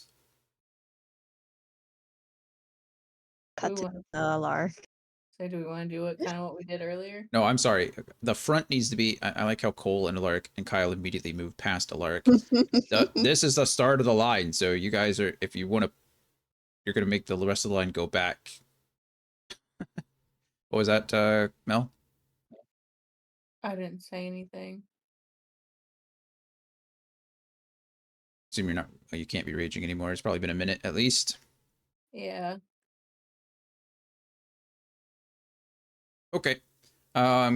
then we'll stick Cole up front. Kyle still wants to be near the front so he can look for traps. Cole, go ahead and also with your orb there, we'll say that you can see about that Great. much. 3 pathways. I hate three pathways too. Ah. So you can see a path to the left. There's a pathway going off to the right, and then there's a straight pathway going down that you can see farther in. If you'd like to move your ring further into one direction, then you can, but you'll obviously have to move with it because you can't see around corners. Sorry. I'll move it here. Okay. This is the sun is Citadel all over again. Kind of. That's that's always been the thing about Dungeons and Dragons, right? Like dungeons are a big thing, but if you don't have a way to have light, it's just it's dungeon crawling. That's kind of what it is. It's just gotta go. Okay, so Cole, you move up. This might give you a little bit more. Heard you like branching pathways, so we added a branching. Why? So we added a branching pathway. Jesus Christ. I hate 1, 2, 3, 4, 4 pathways. For the viewers at Okay. home, this is what they see. So you guys can see more. Should we go left to right or right to left? Guys, I got this. Eeny, meeny, miny, mo, catch a tiger by the toe. If he hollows? What was it? Owls, hollers, Owl. whatever. No. Owl. That word. Eeny, meeny, miny, mo. This tight corner. Okay. Okay. You head off to the left. I trust your judgment call. Go ahead. I don't. Go ahead and move your little orb wherever you like, and then you can move up It's such wherever a you like. tight squeeze. All right. So your orb actually goes ahead and lights up the rest. It's not too much more. As your orb moves past, you kind of see that both of these are dead ends, and Son of a gun. there's not much to be had in there. It's pretty straightforward. That being said, there are some remains as far as what's on the ground. These seem to be actually. Let's see. Cole and Kyle, you guys are closest. You guys can go roll me perception checks. With disadvantage. No. Cole's orb is lighting everything up. You're fine. Okay. Let there be light. So I saw Cole with a 16. Kyle, what'd you roll? 20. Oh, nice. Okay. Ooh. Yeah, you recognize that these appear to be very similar in nature to what you saw to the far north. There are burnt and charred remains here as well. There appear to be the remains of several of those sheets. You can push around. You know, everybody kind of filters around and goes where they want to go. You guys can point out and help each other, but you find pieces of that linen sheet or pieces of a similar linen sheet with, you know, the remains of those cultish marks, those arcane marks on them, and it's pretty obvious that these areas were used for that self same sacrifice Kyle gets very angry. But these bones are charred and ruined. There is nothing else in here. What a disgrace. Dun, He's dun, gonna pay. dun. Cool. Actually, everyone here, go ahead and roll me a perception check.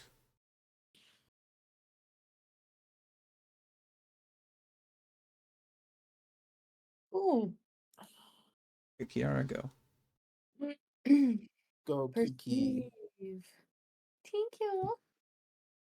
Right. Yeah, and Kyle's anger, he doesn't really recognize much. He's still pretty upset about what he's seeing below him. But the rest of you, surprisingly, um, you take a moment and you're just kind of trying to take it all in as far as what you saw.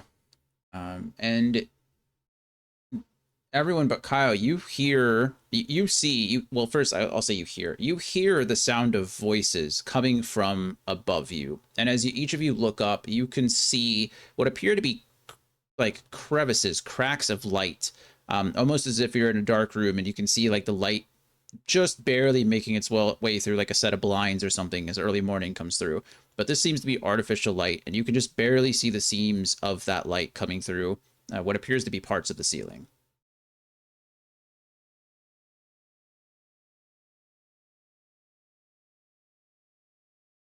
Huh. I guess we're above that room that we didn't go in with the big doors. Maybe there's Probably. a way to get to it from here. Sure. All right. Well, you eeny and you meanied. Is Now you it got time to mine? now you got a miney mo. Yeah. So whichever one you want to do at this point, you let me know. Am I allowed to roll a hit dice? No, that would take you an hour of short resting in order to do. Okay. I know. You want a potion? I have some. I just wanted to ask if that was a possibility. I didn't know if I had to do it during a short rest or what. Oh, I can't do the Song of Rest again. All right, you Okay. can do Song of Rest as much as you want, I think, but there has to be a short rest happening for it to matter. Yeah. Uh, Can I just have one of my health potions in the meantime then? Sure. Standard health potion. Greater. All right, 44 plus 4. Should we flip a coin? Which direction should we go? yes. Okay. I'll do it on Discord. 11. Tails, we go left. Heads, we go right. Heads, we go right. Okay. Right, it is. This stuff blends into shadows. And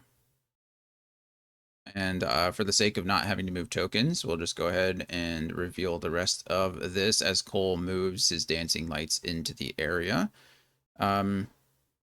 This is another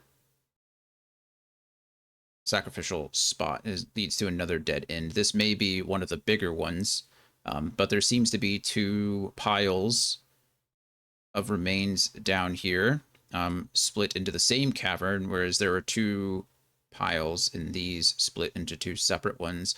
Regardless, everyone go ahead and roll me another perception check.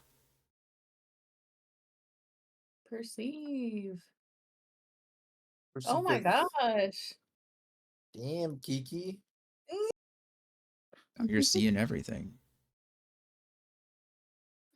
Oh, Why is this happening on everything but my Yeah. attack roll? Look at that nat 20, Cole. All right. All right. mhm. Alaric is the one a bit disturbed now. He's seen this before and would probably rather, get out of there. He's done looking at the remains of desiccated corpses. But the rest of you, after hearing and seeing the light and the sound from the ceiling, the rest of you look up this time and you have a similar experience. You can hear the same voices speaking here as you heard before.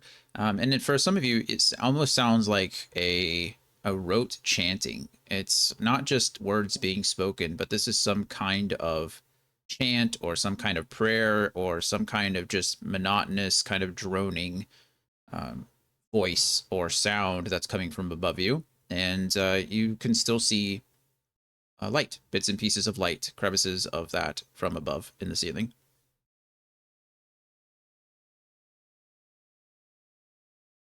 What pickle? All right. Wait. All that's left is The middle. the middle. Middle. Dun It's dun always the middle. dun. Mm. All right. Go ahead and I guess marching order stays the same. Does anybody want to change the marching order? That's not a trick question. I'm just asking, are you happy with the order you're in? I'm happy. I'm a happy camper. Okay. If you're happy, Mhm. you know it, clap your hands. All Clap, right. clap. I would Um, say that was a little depressing. all right. Fuck y'all too. Oh, you wanted to sing as well? All right. Well, we're just gonna pretend we're all happy and move on. I'm so glad we're enjoying D&D together as a group of friends. We'll go ahead and just play this out. It's pretty straightforward. The hallway leads for a good 20, 30 feet. At the very end, there is a branching path, but Cole's light sees it for what it is, just another dead end. Um, you get to the off to the left or your right, but further up you finally find another staircase that leads out of here. It's the only other path, actually, well, not the only other path, but the other one seems to be a one-way trip down rather than up. But this is the only other set of staircase or stairs that you found since you've come down here, and clearly leads much further into the temple than you ventured on the first floor at all. So what you choose to do with that information is your own, but that's where you're at. So if you're, I'll let you guys discuss it. If your plan is to continue up and go down this set of stairs, or rather up this set of stairs, I'm sorry. Feel free to move your characters and tokens down here. If you would like to, as a group, move back and move up these set of stairs and work your way back from the top, then that's something you'll have to do then. So discuss. What would you like to do? Push on. Yeah, I say we push on. I hope 'Cause, there's gold there. Uh, I think we could be flanking them if we go this way. So Okay. Are there any objections? Oloric? Nope. I don't mind moving on, like onwards. Okay. Perfect. Then yeah, we'll go ahead and don't worry about moving your tokens down that direction because you're just gonna have to move them up to the first floor anyway. But let me double check to see and make sure where we are. Wow, that moved way down there. It's not great. Not a problem. Boom. Boom, boom, boom. Okay. I'm trying to see.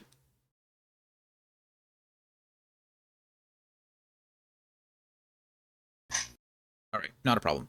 So you guys start make your way up the area or up the staircase, and sure enough, there does appear to be a light at the top of that. And so as you step out, you step into a room that is relatively plain, but is lit in this case. So if you all look down into the bottom left for me, well, just down into the left of where your characters are now, you'll see the new unrevealed room.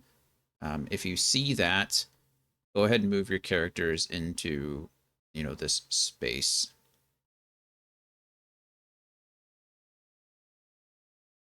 Hi, Pickle.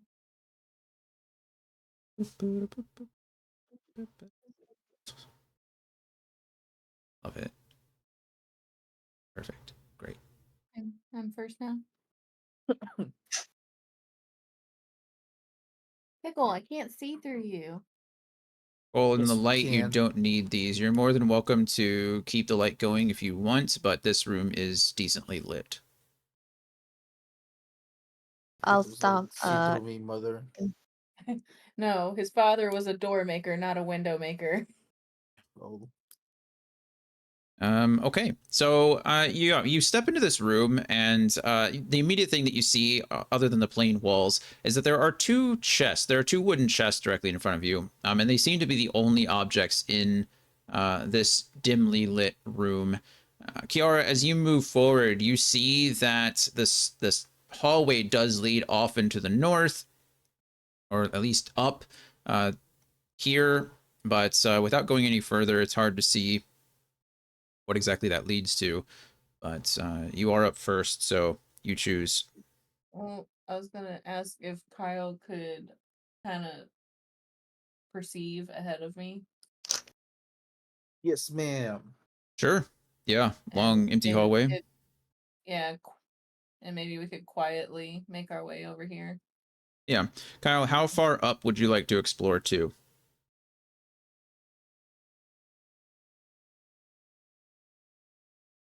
Okay. Yeah. Go ahead and roll me your perception check.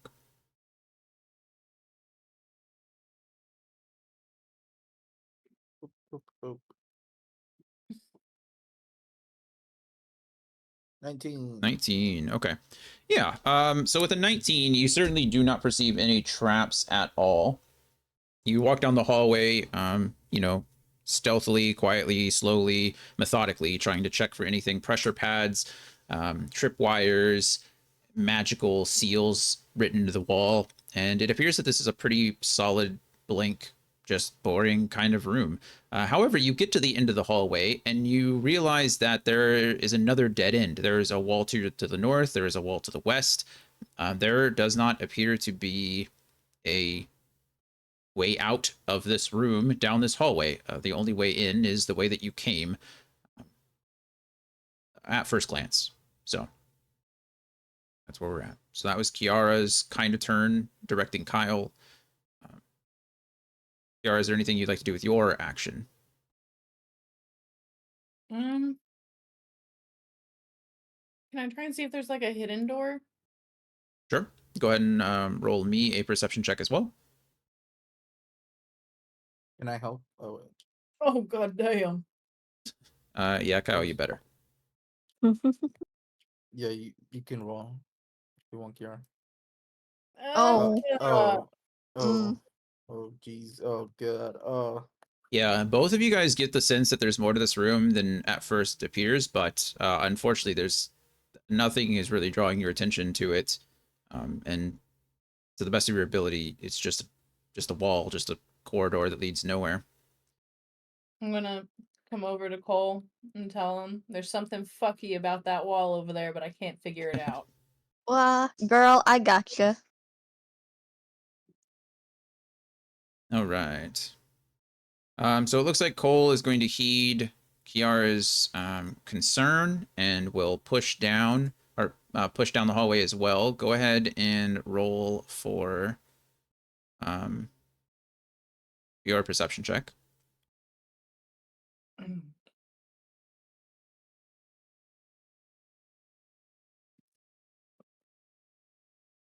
18. Yeah, so Kiara and Kyle's persistence pays off. You do, in fact, check the wall, and there's just a small little, like, a small indentation that if you apply pressure in this particular spot, it allows you to push the wall slightly. And Cole, you can tell whether you do this or not. It's up to you. You have to decide. But it appears that if you apply gentle pressure in that one spot, you can slide the wall, I guess just out, probably. I don't see where in the world you're supposed to. I guess no, never mind. You can slide it down into the recess down here, so you can't. It'll just like a sliding glass door kind of situation. That you just slide it into the rocks. Yeah, I'll slide the door. All right. Then, Cole, you slide the door, and the first thing that you see in front of you is a rather large brazier full of that cerulean fire that you saw before. And as your eyes adjust from the dark down below and the dimness of this room into this brightly lit cathedral, for lack of a better word, you shortly notice that you are not alone.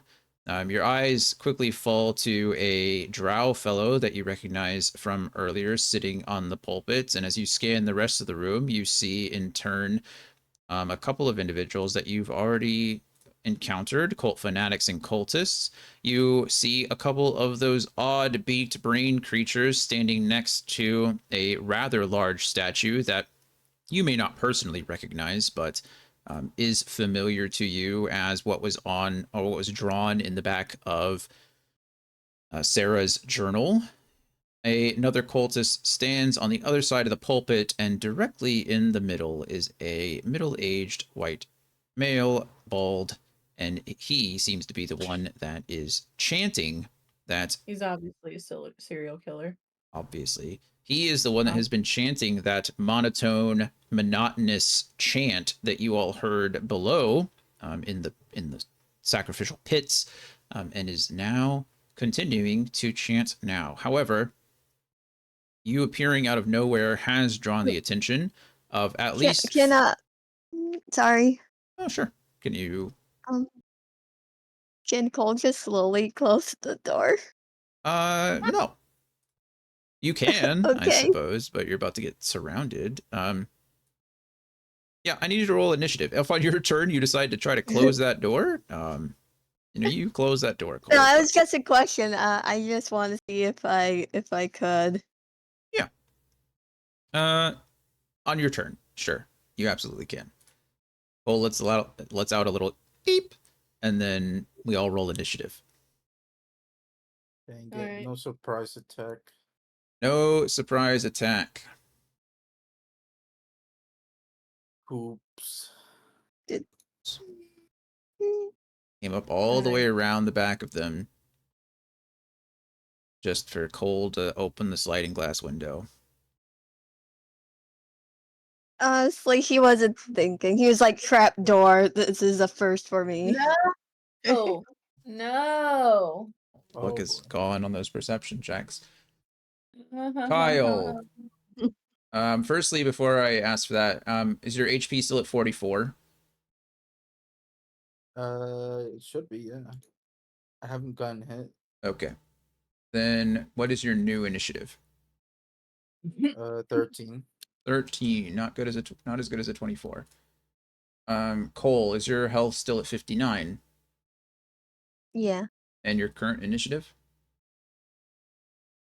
18. 18. Not as good as a 22, but still not bad. Yara, what is your current health? Because you've gone up and down a bit. 61. 61. And that was after the greater health potion? Yes, sir. And your current, It's a 2. a 2, so you rolled a 1. Yeah. Okay, you will have disadvantage on your first attack. No. Bummer. Laura, what is Ahmed's? Actually, he's perfectly fine on health, right? He's not been hit, so his health should still be 58. Is that correct? Yes. Sorry, And I was muted. you're fine. And his initiative for this turn? Okay, let me roll for him. Double check. This is tragic. I Yeah. feel so bad. You had one shot, one opportunity. 8. Would you open the door? Of course you can. Okay. Dementor should still be at 22 health because he only took the temporary Yeah. 3. Yeah. So what is his current initiative? Yeah, let me roll it right now. 8. Also 8. Ain't no way. Okay, we're actually gonna make his 9 because I think his dex is just slightly higher than Ahmed's, right? Yeah. Spectre's dex is +2, and a knight or veteran's is +1. So yeah, he's just slightly better. So we're gonna make his a 9 just so they're not stacked. And then let's see. We already did Kyle's. We need Alaric's. Last one. You're still at 63 health.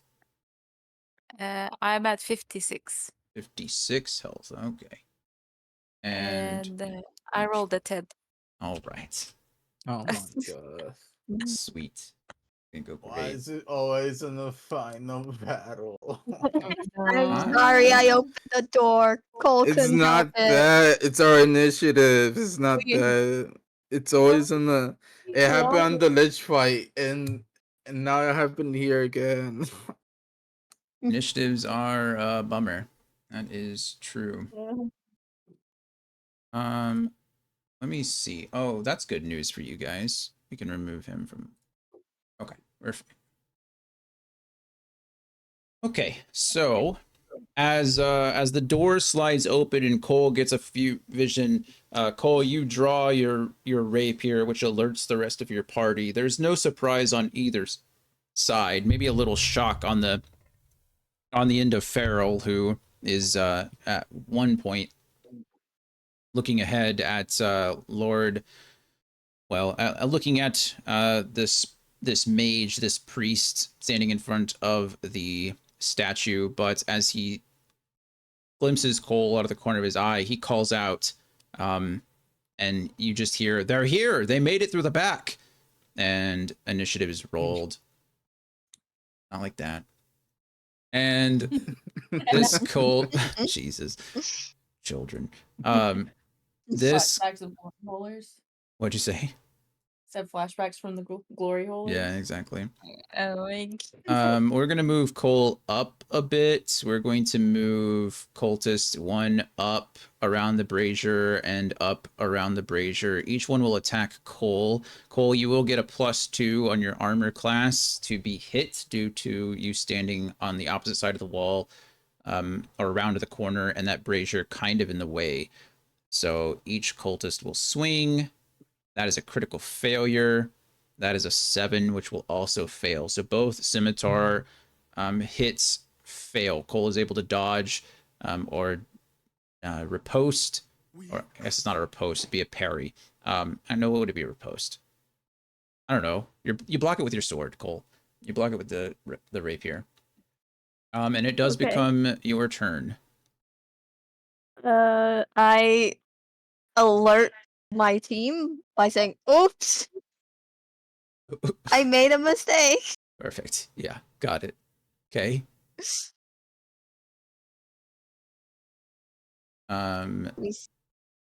I was right. Attack. It's a parry. So you parry like a block, and then a riposte is the response. Yeah. All right. Cool. Sorry. Go ahead.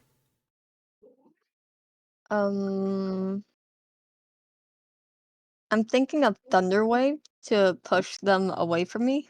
Oh, fun. Go ahead and let everyone know what that does. Funsies. A wave of thunderous force sweeps out from you.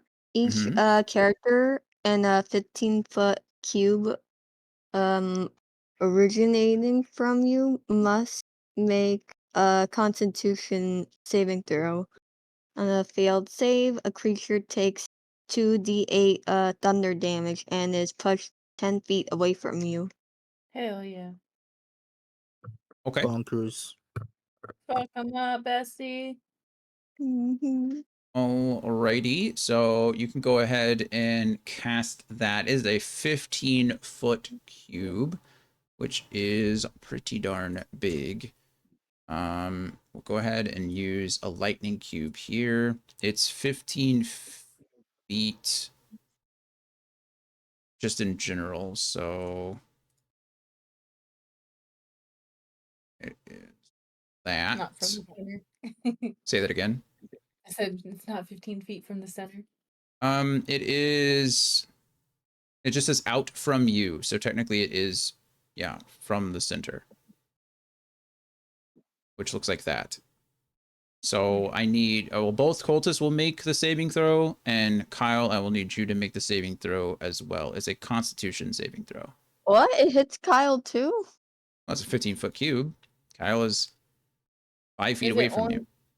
Oh, it's on Cole, Mhm. not where he wants it. Oh, I thought I was from where I'm facing, and I and it pushes them back. It just says it's a range of self with a 15-foot cube. So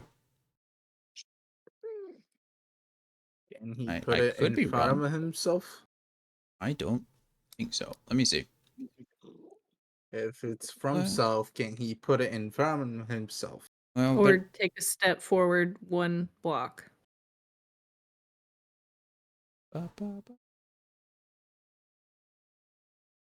Well, then he's flanked. Never mind. Yeah.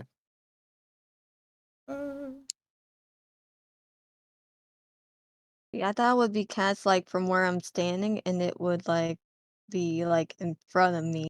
I realize it would go all over. Go in a second. Capture these messages. Still working on it. Okay, cube.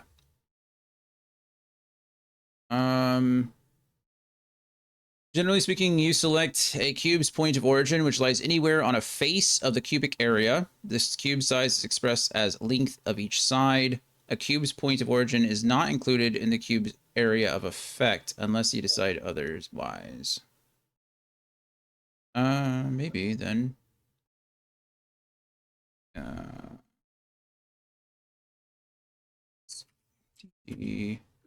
5E.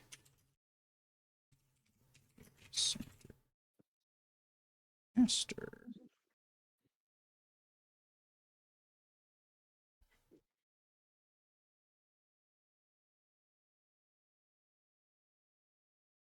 So it says, generally speaking, I guess the rule is that it would be centered on you. However, I guess per the rules, it says on the face of a cubic effect, the cube size is expressed as a length of each side. The cube's point of origin is not included in the cube's area of effect. So it looks like you can maybe able to move it. That seems weird, but I guess, yeah, you can put it here, I suppose, instead of centered on you, which is interesting. Whether that was intentional or not, I'm not sure. Oh, that actually it says here, D&D Beyond, each creature in a 15-foot cube originating from you. That's what I thought. That's what it says. Whatever, I don't care. We'll come up with a better definition of that later. I will let you do it now because I'm not going to argue about it. And I don't know who's right. So we're going to let you do that in this case. So the cultist needs to make 2 Constitution saving throws. What are they trying to beat?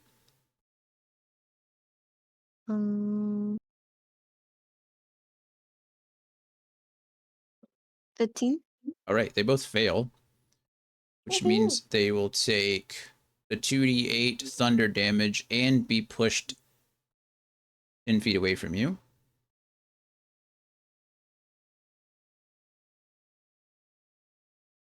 Get clapped. Stop chewing my pen. 6. 6. Okay, so each cultist will take 6 damage. They are not feeling great, but they are not dead. So, yeah. That is that. That goes away. You still have movement and bonus action, and that was a level 1 spell, so deduct that from your spell slots. Um, hmm.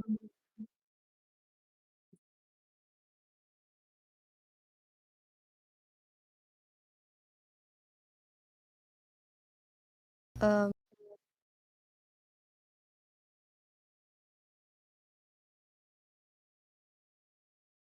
I think Yes. I will move up so that way everyone can get out. Okay. Perfect. Okay.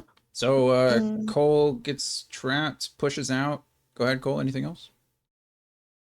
Now I feel like I should go back and stay in my corner, but he's gonna stay out there like an idiot.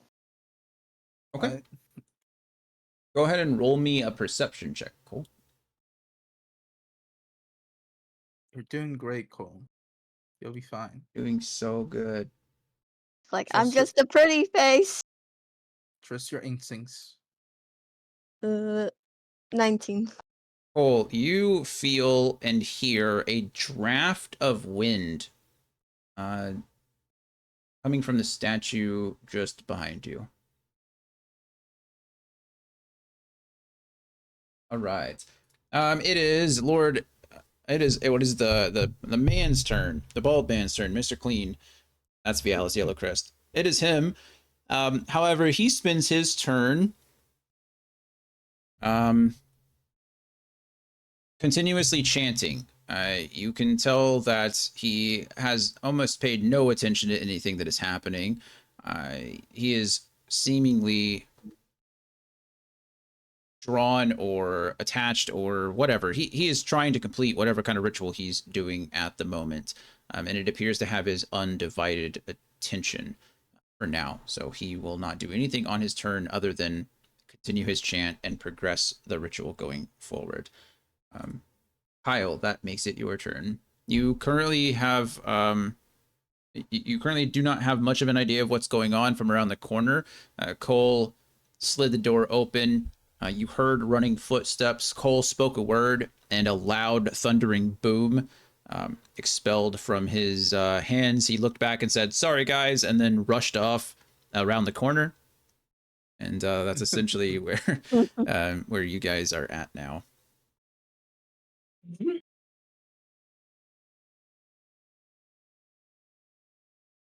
Okay.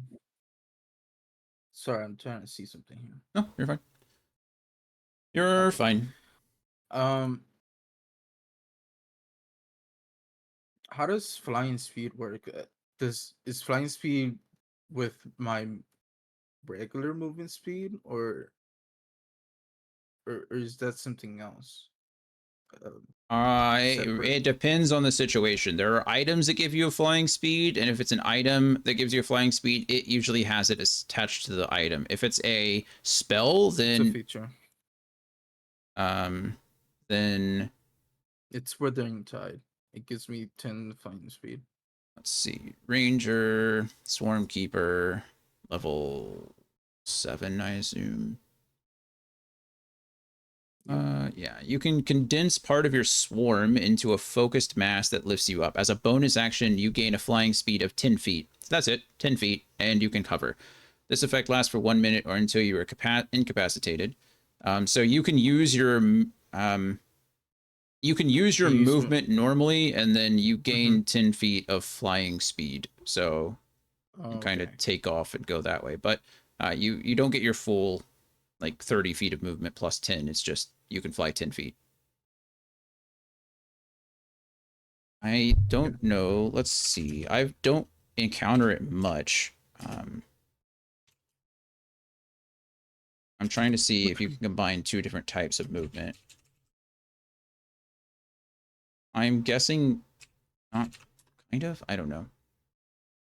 Creatures with multiple movement types can use any number of them during their turn. However, if you're moving, you deduct the distance of each part of your move from your speed until it is used up or until you are done moving. That doesn't really help me, does it? How about this? I'll move 10 feet and then use 10 feet of my flying speed. And that's 20 feet in total. Doing me 10 feet of regular movement. I'm so Is that sorry. okay? What are you trying to do? So I move 10 feet. Yep. And then I fly 10 feet. That's fine. Is that okay? Yep. Okay. Then I'll do that. I take out my wings. I make my swarm turn into wings like a bat. Sure. And I fly 10. And I'll attack. Fuck, what do I ain't angry. So I'll attack the Atlas. Do it. I don't know if it's the Atlas. I'll attack the bald man. Okay. Yeah. Kyle is scarred from rituals. He knows what happens when rituals are complete now. And he chooses to try to prevent this one. Go ahead and make your roll. Seraph Strike. And Sharpshooter penalty. Okay, go ahead.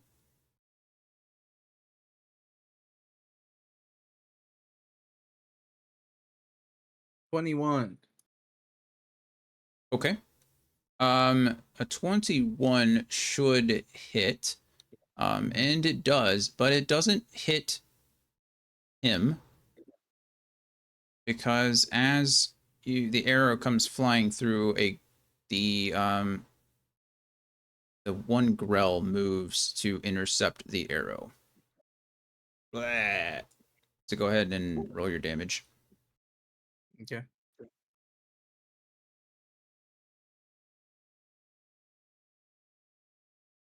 Sound he made too. Blah.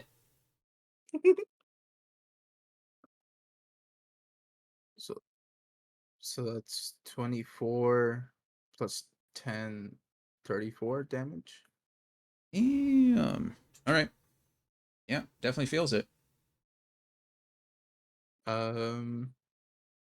Second attack. I guess I'll attack the grow again. You can attack Vialis if you want to. Okay.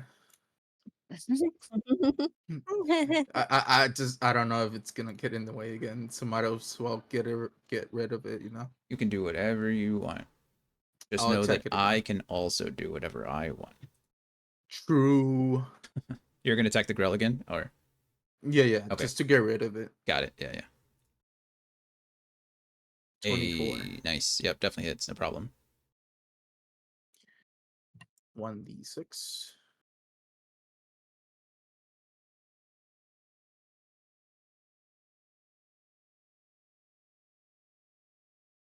(11 plus 10, 21 damage. That is literally perfect damage to kill. 2 arrows come flying at Lord Vialis Yellowcrest, and the Grell steps up before it and takes the killing blow for its master, and it falls to the ground in a heap. You're next, old man. Heap of brain and tentacles and beak.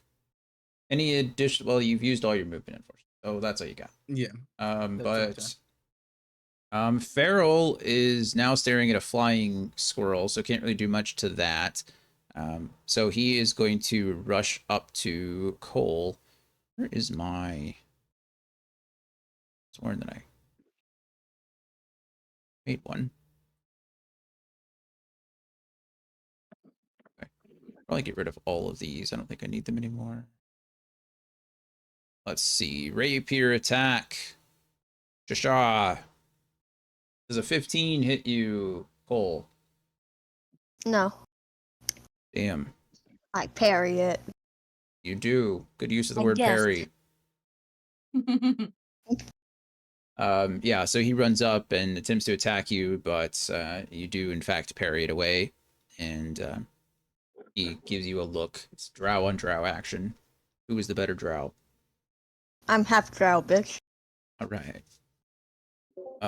Alaric, it is your turn. Alaric. 20. 10. Is that enough? Yeah. So Alaric is going to move 20 feet here and then 10 feet here. And then we'll hit Feral with a melee attack, rapier, with their rapier. Okay, perfect. It's just a regular attack. We're not booming blading here. No, just a regular attack. All right. Okay, so let me double check. Plus 6 to hit. Shake. 17. 17 hits. Okay, roll damage. It's 8 plus 4. D8. Right.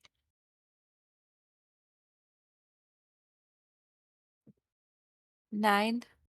9 is a perfectly lethal blow. Cole and Farrell lock eyes for the briefest moments. Farrell, feints with his rapier and goes to strike Cole. Cole parries it, and gives a little quip as his bard self is wont to do. Farrell starts to reply, in regards to that he's the better drow because you're only a half. Elaric comes around the corner and proves that it's good to have friends. because as Farrell goes to make one more little retort, Alaric catches him right in the throat, and it's lost in it's lost in blood and coughing Bella. and gurgles. Yeah, you tell Oh, him, Bella. shit. Yeah, Oh. don't talk. Bella's like, I want to help too. Advantage on the Yeah. attack. Yeah, don't talk smack to my friend. But yes, Farrell falls.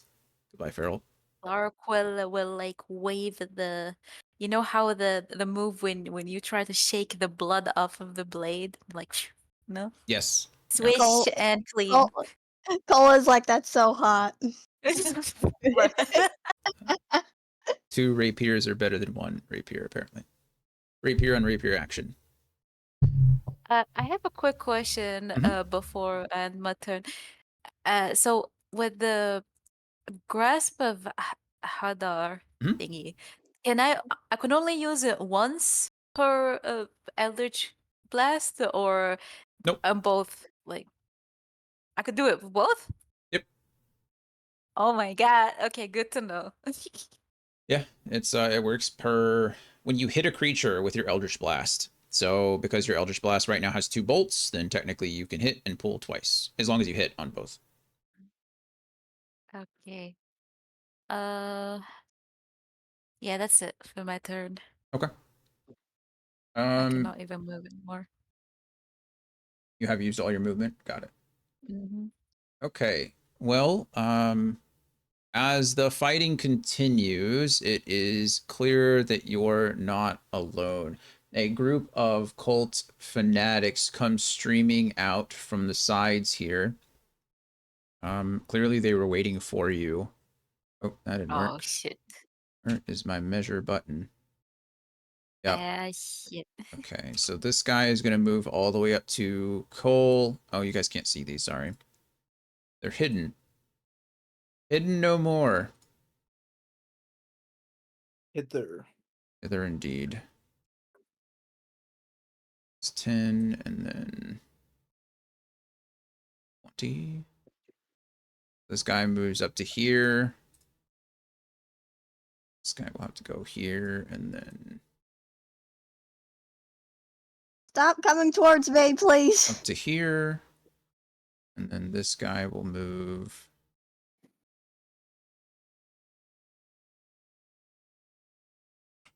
to here. Let's see. So, Cole, the first one will come streaming at you, and will attempt to make 2 attacks with its dagger. So the first will hit for 20, or hit with 21. The second one will miss at 9 Oh. for a total. Oh, yes, go ahead. My defensive flourish, is that still in action, or? I will let you read over defensive flourish, and you can tell me why it doesn't. But you are going to take 4 additional damage, or 4 damage. I do appreciate you thinking about it, but in this case, it does not. Oh. Let's see. What else do we have?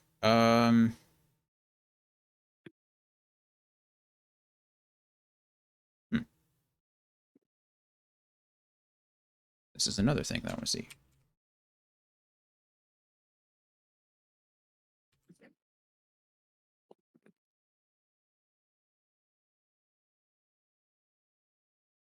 All right, I should have looked this up before, but I didn't actually think it would matter. Now it may matter.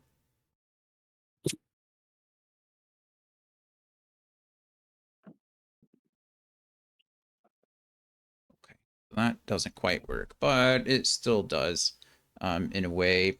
This creature, this cultist will go ahead and cast spiritual weapon. We are going to use, where are my little props? Oh, you know what? I think I got it as a monster. Sorry, guys. Oh good. I have a question about Mhm. summons.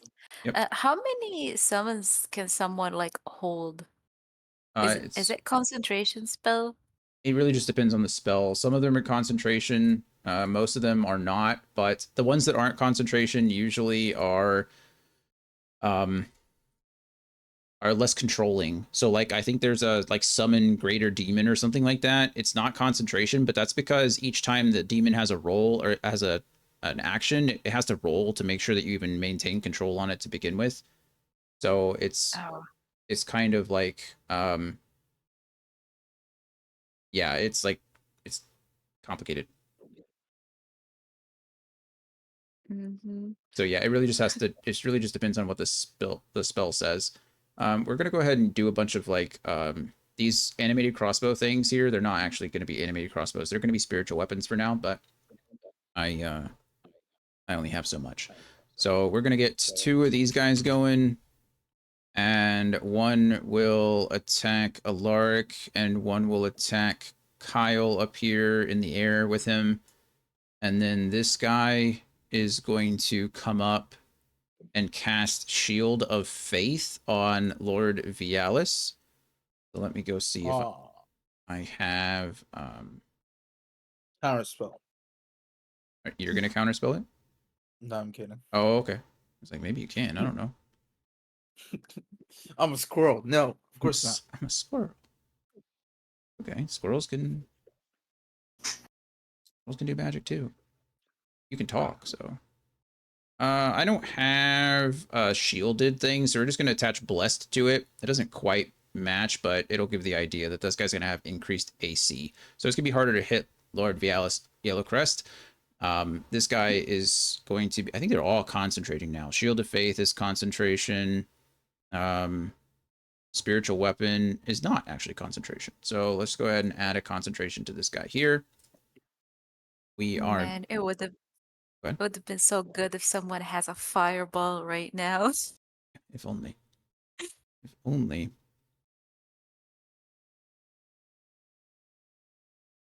Yeah, you make a melee spell attack, which should be a +3 to hit.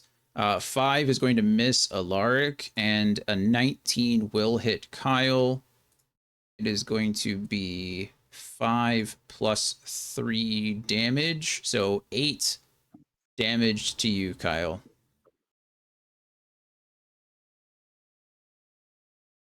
Okay.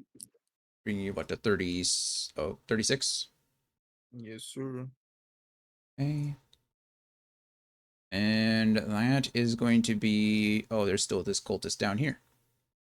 He can't. So he'll probably do the same thing. Just summon another crossbow and put it. I don't know. Let's roll a dice. Roll a. Oop, wrong thing. Somebody roll a d6 for me. 1, 2 will be Cole. 3, 4 will be Kyle. 5, 6 will be Alaric. Kyle, Cole, perfect. Kyle, Cole, Cole. Cole will get another attack here. We're going Oh to shit. do another attack. A 12 will miss you, Cole. So there you go. Everyone is a weave today. Yep. And then let's see. The next one is going to be this Grell. And the Grell has most likely enough movement speed to get there. 30 feet, actually. Maybe not. Huh. It does fly, so it's going to fly up to try to encounter Isle. I wonder if do I have a flying one? That'd be nice. No. Garbage. Okay, so Kyle, it will attempt to make a tentacle attack. 7 will miss. So that's good. That doesn't mean you're paralyzed and you're going to fall out of the air. So that's good for both of us. The beak, though, will crit, which means you are going to take 13 points of piercing damage.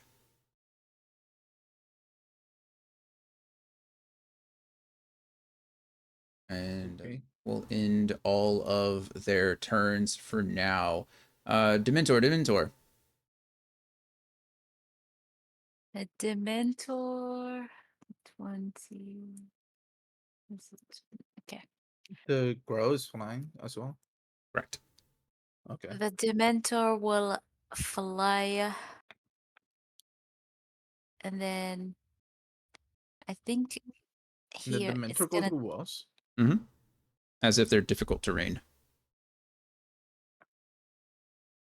Oh wait, so can I do this?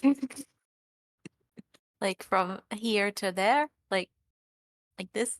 Yeah, you get half movement through the walls, so 10 feet of that will actually equal 20, but you have 50 feet, so yeah, technically that 20 feet becomes 30 feet. Mm, maybe Nice. here. And it will attack this Okay, thing, girl thing. love it. Let's see. Switch into their sheet. Okay.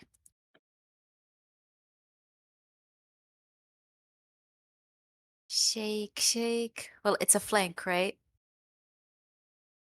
Yeah. You're both flying. You're all flying. Just a weird thing to Okay. say. So yes. Shake, shake. Ooh, double seven. Yeah, Wow. an 11 will just barely miss. Change the dice. Yeah, just I barely thought, miss. Your Dementor comes through, and the grill look is at this equals to 20. It's double yeah, seven. just double it. No big deal. Okay, let me change the dice. All right, so that looks like that's going to be its turn, Mm-hmm. which means it is a Med's turn, and Kiara, you're up next. Be, Okay. be ready. Okay. So it's 5. Wake up from your nap. I know, right? Yep. I He haven't. could only move to Actually, he could dash. Uh, Does going back dash. to crossbows like provoke opportunity? Yeah, yeah, I think so. I mean, they exist. So they are a floating spectral weapon within range that lasts for the duration or until you cast it again. So, yeah, Yeah. Uh, Ahmed is gonna take the dash action. Can he dash, right? yeah, of course. Okay. So he's gonna get 60 movement of speed. So he's gonna move 5, 10, 10, 15, 25, 30 here. And then can he move here without provoking attack like from this? No. This one is flying to attack Kyle. I think this one is attacking you. So this one will probably provoke opportunity attack. This one will say will not. I'll take it in the face, no problem. Okay. Uh, then let's see. An He has 8 17 an 18 will AC. hit, Oh yeah, which means he'll take 5 slashing damage. okay. Not that bad, really. Yeah, and that's his turn. All right, Kiara, you're up. Show him the horns. Well, Give him the horns. yes. All right. I would like to. The rage. Yeah, I'm just kidding. Yeah. No. Um, I'm kind of stuck between two options. Got this queen. Thanks. Yeah, no, I am gonna rage. Mm-hmm. So let me go ahead and deduct that. Regular Where's or my frenzy? That's what I'm trying to decide on. I think I'm gonna frenzy rage this time. Frenzy. Okay, that's the first frenzy rage that we've ever seen in Kiara. Yes. Yay! Okay. So going to go 5, 10, 15. So I can't do my extra attack on this first turn, right? You can not no. Raging is a Does my bonus. Yeah. Yeah. Okay. All right. Well, I'm gonna go here, here. Where was I here? 5, 10. No. 5, 10, 15, 20. Oh, I'm just gonna be in the thick of it no matter what. Fuck it. Right here. That's the spirit. Alright. Alright, and let me pull my battle axe up and get all my stuff together.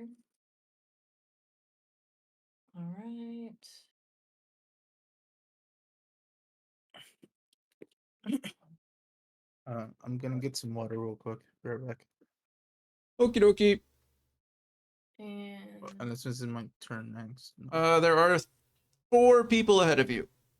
Okay. 25. Thank you. 25 will hit. I assume you're hitting Nice. the Good job. cult thing, this guy? Yeah. Okay, yep. It's no problem. Sick. Okay, here we go.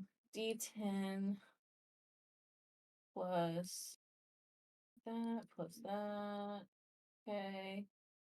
I don't get anything other than the rage plus 2 just yet.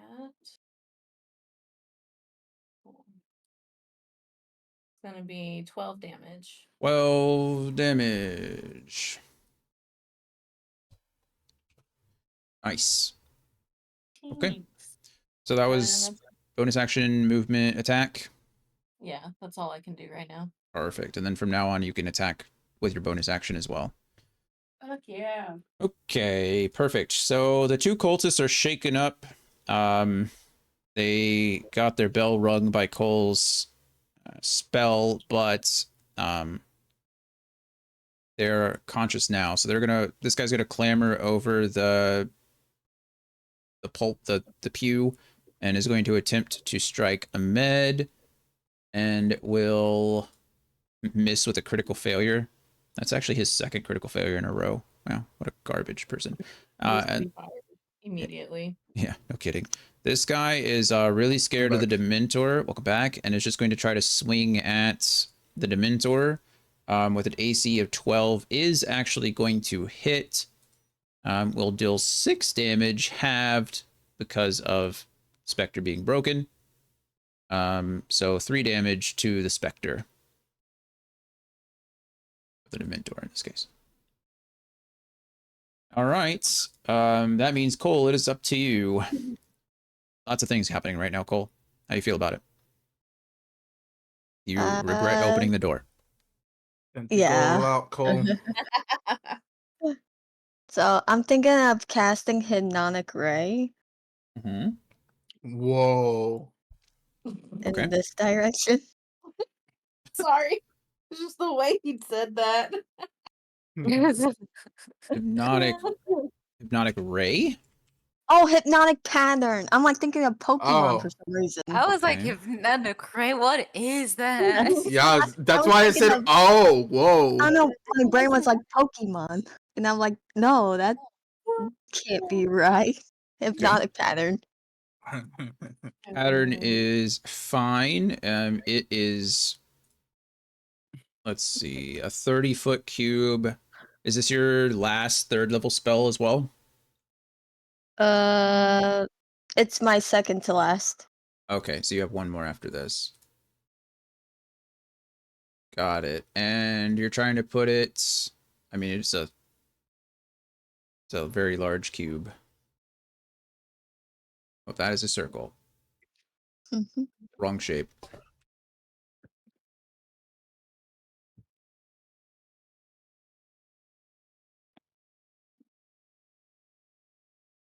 Grief.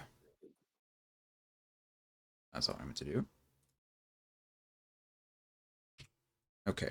And you want to put it here?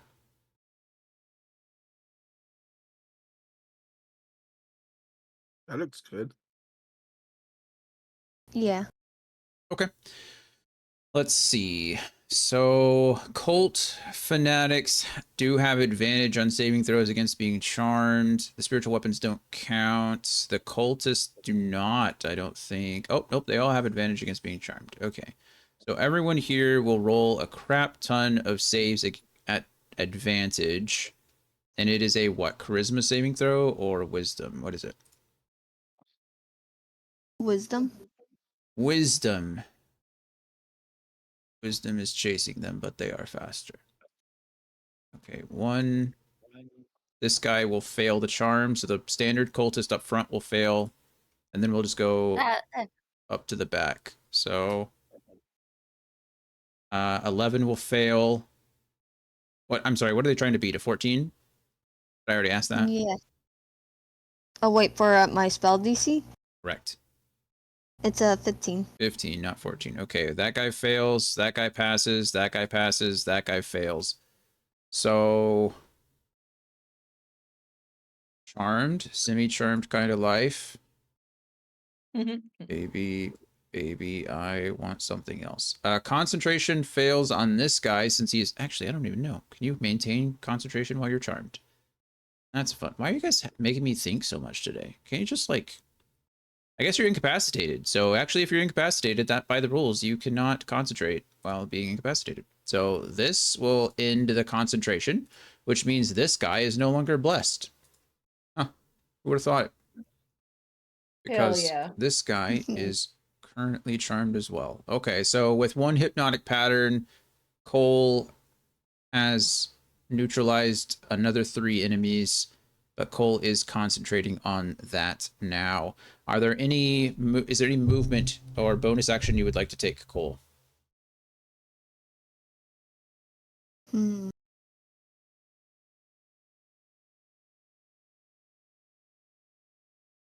I'm trying to think if I should move, but if I do, then would this would this provoke opportunity if I move? That one will, but the cultist will not. Hmm.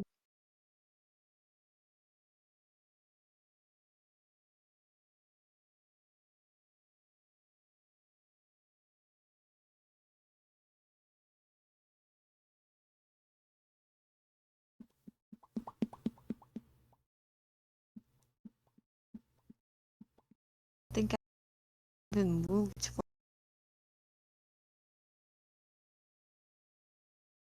I think I've over here, You move wherever you like. but then if I do, would this would get me? Yep. Well, technically, yeah. This would get me, right? Yep. This one's flying. Yeah, this one is probably out of your range. It's like 10 feet in the air, so I'm not worried about that one, but this one will take a swing at you, yeah. You also can't move through it, so you'd have to do a weird, like, you know, loop-de-loop thing, but still.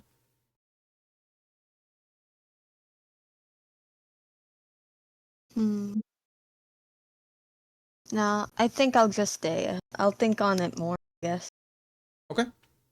Chilling where you're at. Perfect. So hypnotic pattern goes off. Charms 3, ending their good times, which means it is now Vialis Yellowcrest's turn, and he will actually, in his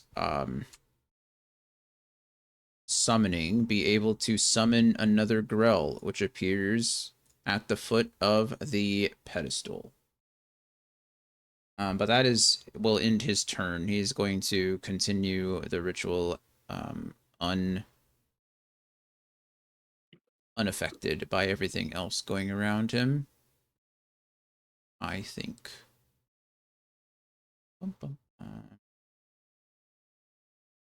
Yep, love it. Kyle, it's your turn.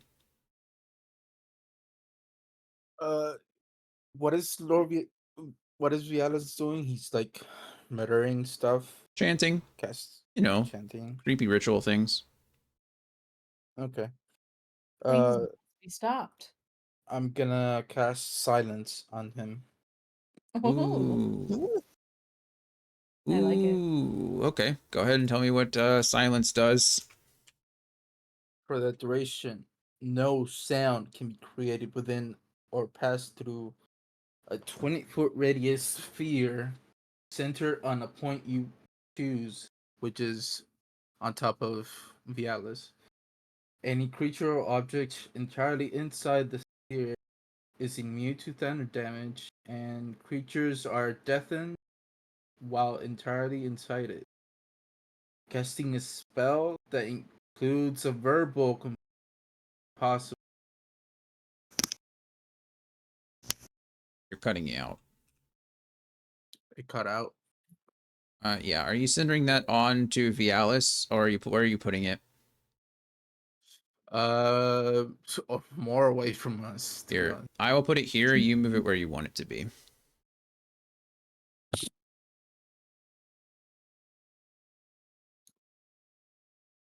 there. Okay. So, yeah. No sound can be created within or pass through. Lord Vialis's words catch in his mouth, and you see his eyes widen as he turns to you in anger and frustration. You see him say something, but you see his lips move, his mouth Oh, moves, but what was that? what was that? What? I can't hear you, buddy. Yeah. The point and laugh. But you are now concentrating on the silence spell. Fun. They are all considered deafened as well for the time being. Boop, boop, boop. They cannot hear commands, and they cannot hear from anything outside. It doesn't really matter much. They all fail ability checks that have to do with hearing, so I guess they can't follow commands, but short of that, not much they can do. So that was your action. Do you have any bonus action or movement you would like to take, Kyle? Boop, boop. Nope, I'm kind of stuck here. Okay, yep. Alaric, you are up. You have a spiritual weapon to your left. You have a grell floating above your head and locked in combat with Kyle and your Dementor. It looks like Emmy has placed I'm sorry, that was wrong. It looks like Cole has placed his charm onto several of the enemy again, and Kyle has just spoken a spell that you've never seen him hear or utter before, but it seems like a ring of quiet has encircled Lord Vialis and a couple of his followers. So it's up to you. What would you like to do? Nice. I want to ask, who is concentrating on this animated crossbow? There are no spiritual weapon is not a Oh, concentration spiritual. spell. Oh shit.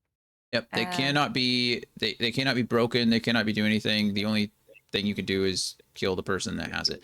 To answer yeah, your question, I actually have no idea anymore. I completely forgot. This who, one here, I think, is the one focusing on Cole here. This one here is focusing on the one that Kyle is on, and then this guy here, who is now deafened, is focusing on the one attacking you. So I can okay. attach them. I guess that would be fair. Uh, then Alark will hit So no. this guy with the Eldritch Blast. Okay, perfect. You will be doing it with disadvantage. You know what? I don't think from here on. I don't think the animated crossbows are really. I don't think they're objects. You can't interact with them. So I'm going to say that this is not going to affect your ability to cast a spell. And so you won't need to roll with disadvantage. And then going forward, I will say that moving past these animated crossbows will not draw attacks of opportunity either. So feel free to move where you like. Sorry, Kyle, I know that just affects you, but just not moving. But it also affected Cole not moving. So Okay, it's fine. But yeah, 14. 14 on this guy here. Yes. Okay, 14 certainly hits. Okay. First one. Shake, shake. 6 6 damage. damage. Okay. Then the second one. Are you pulling him, go. or is he staying there? You know what? Yeah, let's pull him. Let's pull him in. I think like here. Yeah. 10 feet pulls him closer to you. Has to be in a straight Mhm. line, but there's people there, so As- Oh, not +7. I'm sorry. -4. So that's I put 7. So -3 is 11. oh, the damage that he's taking. Wait, I didn't even roll 20. Okay, yeah, 11. Let's see. 23 for okay, 11 damage. okay, perfect. He is bloodied. He's not looking healthy anymore. Good. He's hurt. Can you lock the silence thing? Yes. Locked. Thank you. Thank you. Yeah. Okay. Lark will stay where he is. Perfect. 2 Eldritch Blasts, no movement, no bonus action.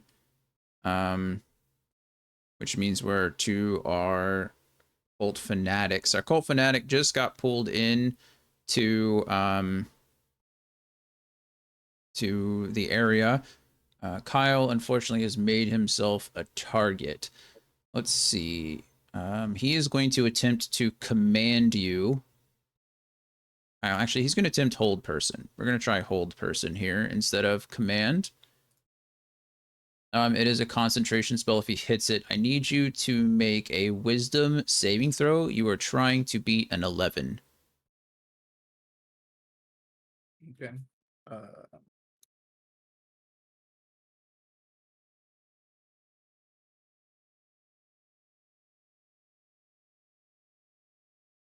16. 16 Yes. succeeds, so you are not being held. You maintain your vantage point in the air, and you maintain your concentration on the silence spell. That cult fanatic is deafened, but still has no problem attempting to hit Kiara. However, he is going to also attempt a hold person spell. So I need another wisdom saving throw from you, Kiara. Try I still. have a question real quick. Yes. For the counter spell, do I just call it like from the beginning and or do I wait until you roll, or how does it work exactly? You will, if you want to counterspell something, you need to let me know before the effect. What the fudge is that? What the hell? Whoops. What are you doing?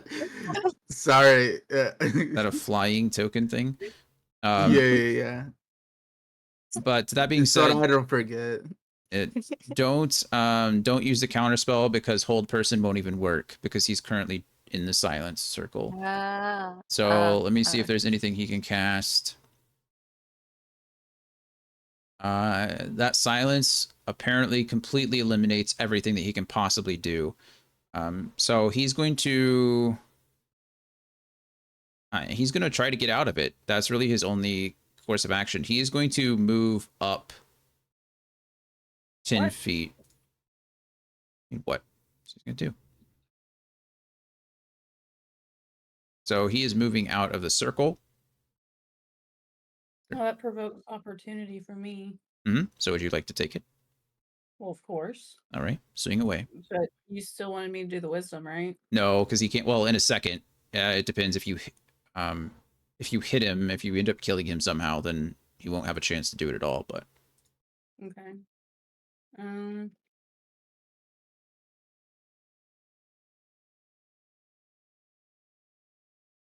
Okay. 27. yep, certainly hits. Okay. That.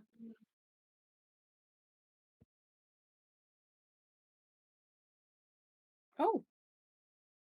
18. Oh man, so close to killing him, but not quite there.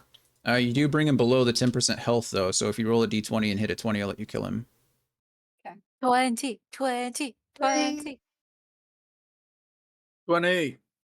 Oh. He does not. So I will need that wisdom saving throw from you. He is going to attempt to cast hold person on you. Okay. I will try it again. Trying to beat Counterspell. Are you counterspelling it? Wait, No, who's I'm just saying that too scary. The first one was a 14, so of course I roll a fucking 2. All right. I just have my first roll. Can you what? Huh? Huh? wait, What'd you say? what you say? I originally rolled before I did the damage. Oh, what'd you roll? A 14. Oh, that's fine. You can keep the 14. Oh, thank you. I didn't know you rolled it before I moved on. Because we were talking about Alaric's counterspell. Okay. Yeah. So yeah, you're able to. He moves, but he hits. As he's stepping out of this silence, he attempts to cast a spell, but Kiara catches him as he runs away. He stumbles and falls, but is able to make it out of the circle nonetheless. Which brings us to the Grell. The Grell is going to take up a defensive posture, kind of like a blocking posture around Lord Vialis. He's kind of acting on his own accord as he can't hear or see anything, but he's doing his best to essentially do what the original Grell did and take a shot for him if necessary. which does bring us to the other Grell and is going to attempt to take another swing at Kyle in the air. So Kyle to hit, a 21 will hit, which means you're going to take 5 piercing damage. I need you to roll 2 Constitution saving throws. The first Constitution saving throw is going to be to see if you maintain your concentration. That requires a 20 or a 10, excuse me. Okay. 13 maintains concentration. However, this one I need you to roll another Constitution check to see if you are poisoned. And if you're Okay. poisoned, you're paralyzed anyway. So I guess A ton.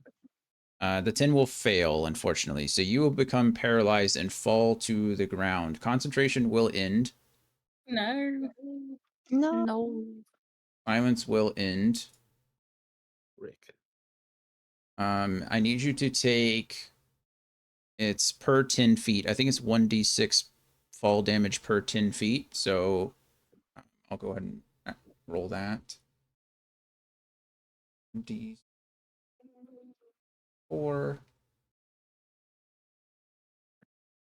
Let's see. 4. Wow, that was convenient. Okay, so you're going to take 4 bludgeoning damage from the fall.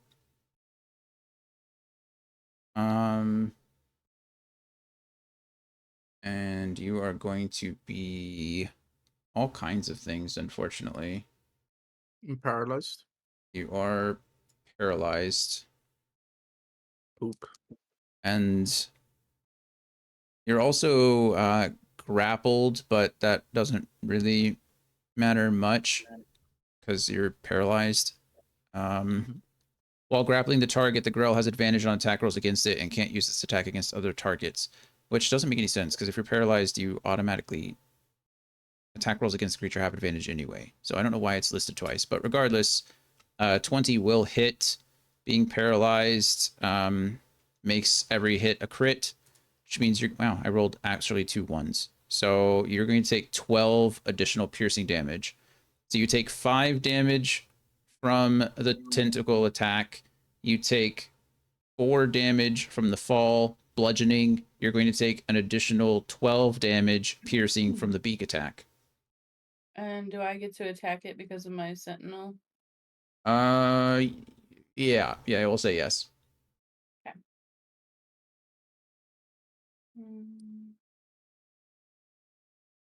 Kill it, Kiara, kill it. 22. 22 will hit. Okay. Cool. Max damage. Oh, 18. Hell yeah. 18 is good. Not enough, though. No.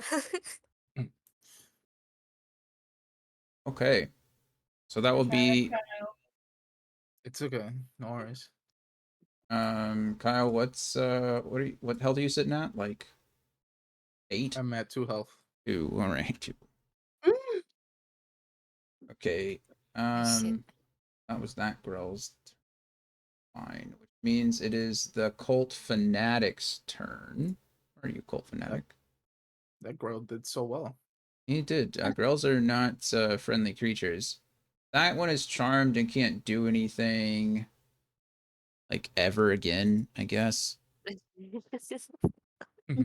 No.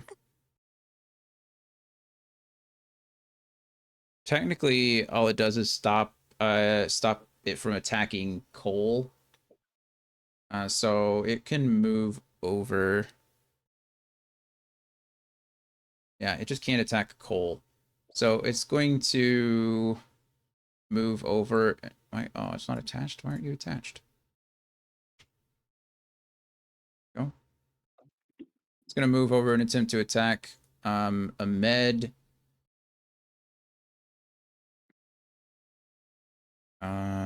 Which will be... Actually, it doesn't need to move at all. It's just going to Sacred Flame Ahmed. So, Ahmed, I need it to make a Dexterity saving throw. Dex save. Okay. This one is attacking. Yes. Charm It only doesn't. stops it from attacking the charmer.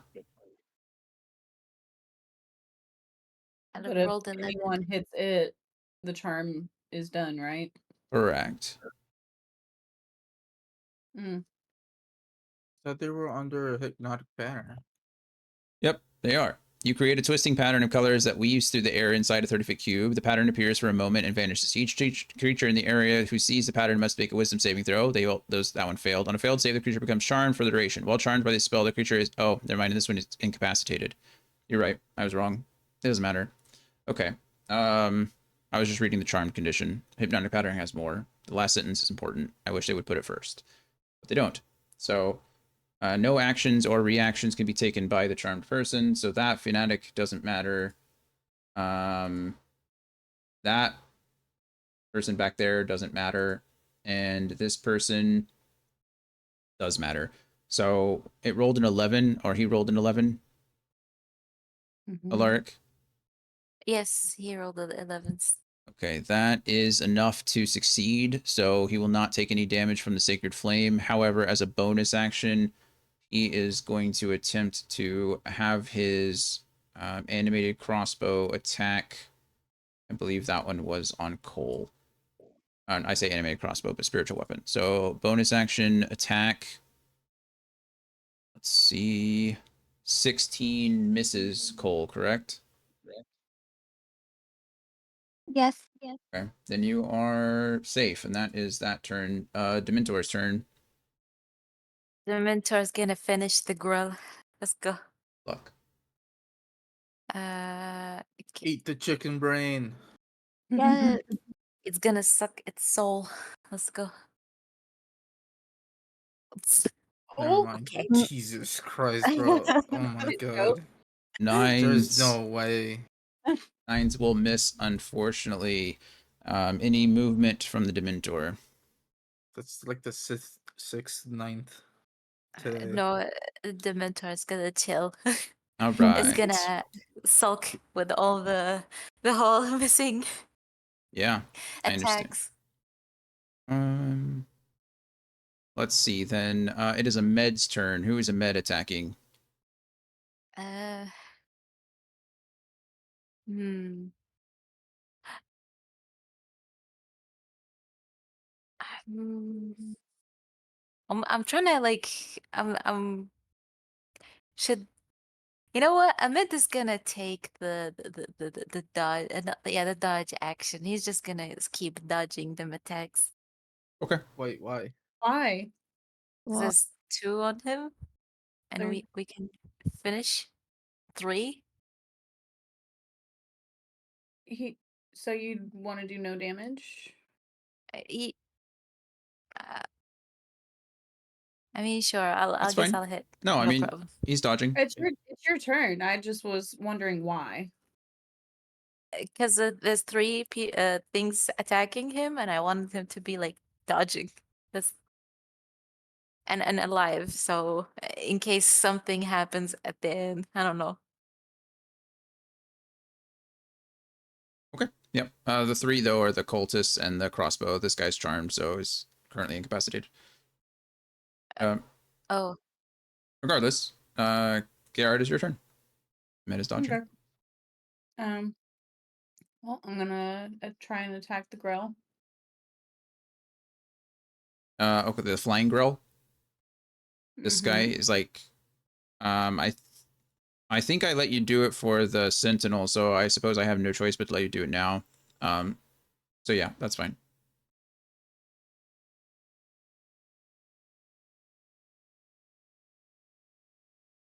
21. 21 will hit. Okay.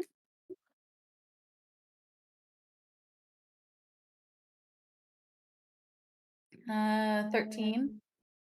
13. Mm-hmm. Okay, means that he is now bloodied as well.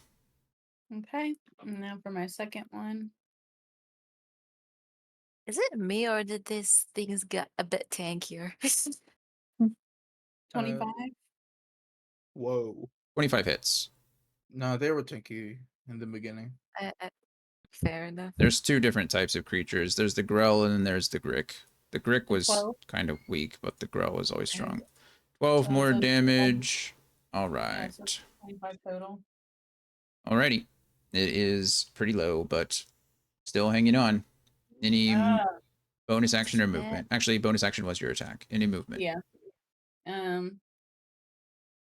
No. Okay. That cultist is charmed. The other cultist will do the same thing and attempt to attack said Dementor in front of him. Are you cultist? There you are. 5 will Four. miss. What was that? Yes. I was gonna read the AC for the Dementor. Oh, thank you. Yeah, 5 will miss. Which means, Cole, it is your turn. I'm gonna cast Healing Word on Kyle. Okay, perfect. At third level or first level, third level? Um.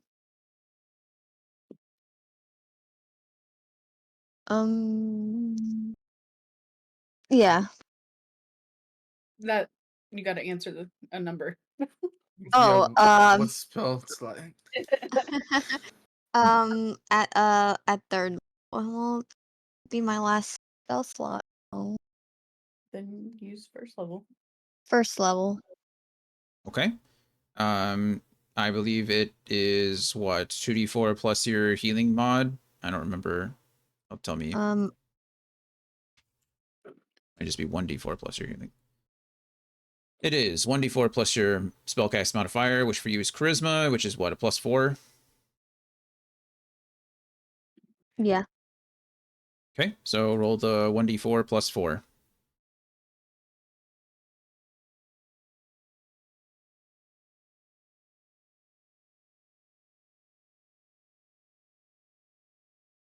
Ooh.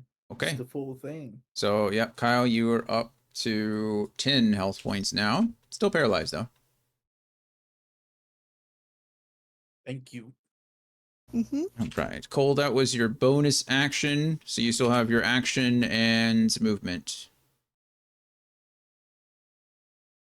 I want to try to get to him, but. It's probably going to be hard to do. You got this guy in front of you if you just want to attack. You can't move through these guys. You can move through Alaric and take this route out, but I mean, you're kind of blocked, unfortunately. There's not really much way for you to go.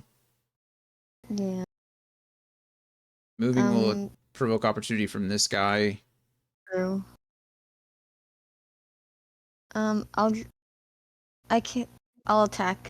I'll attack him. Okay. Go ahead and roll for your attack.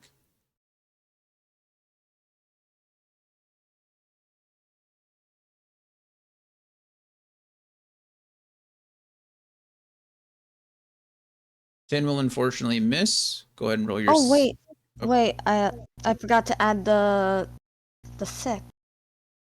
So 16. Oh, okay. Then 16 will hit.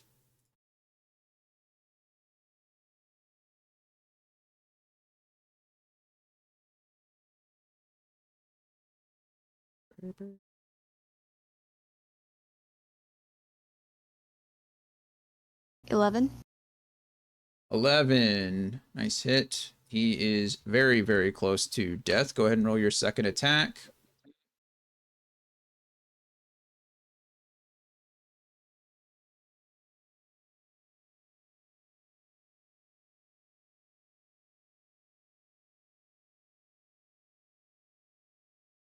Bummer. That one will not hit.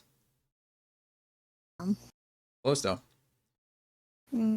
All right. Unfortunately for all of you, Lord Vialis has grown tired of your nonsense. And Alaric, since you were mentioning Fireball just so much. Oh shit. Counter spell. Wait. What? He will be casting Fireball. You said you're No.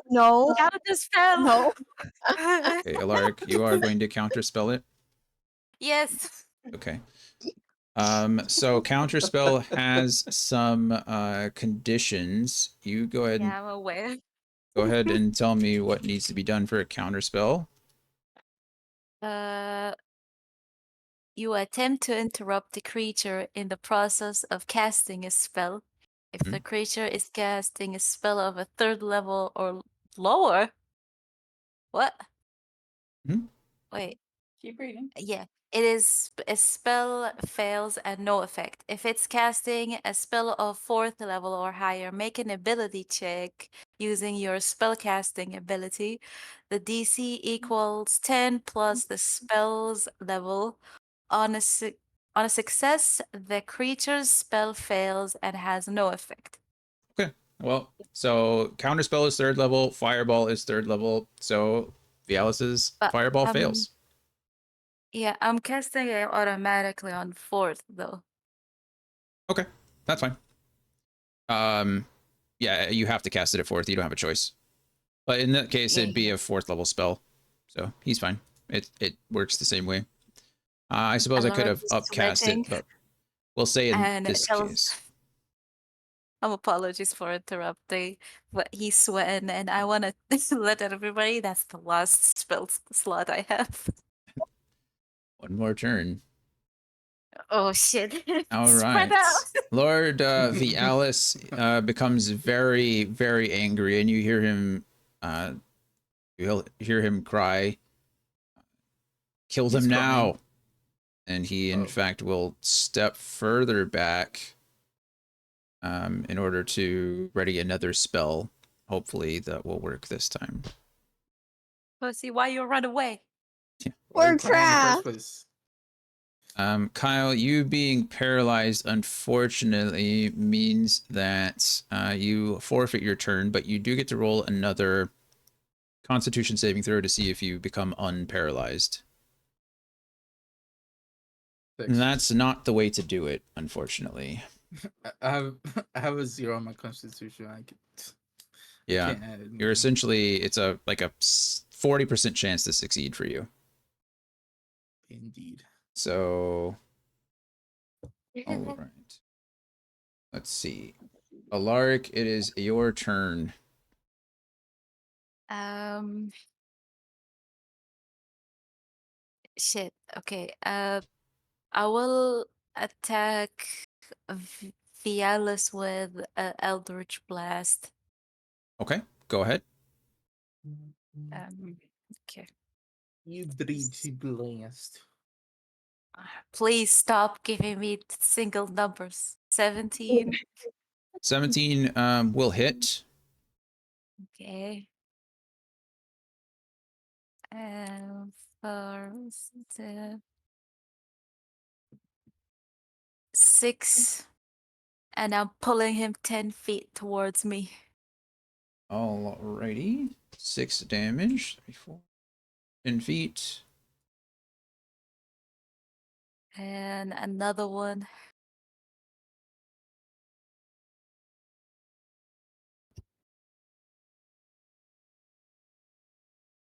14. 14 will miss. Shit. 14 will miss. That was your action. Any bonus action or movement? Hold on. Let me just see. Let me do a bit of calculation. Well, I cannot move right now. Uh, yeah, we'll stay here. I'm still sweating. Okay. Looks like we have, let's see. This cult fanatic will go ahead and take a swing at Ahmed here since he's dodging. So actually, the cult fanatic would.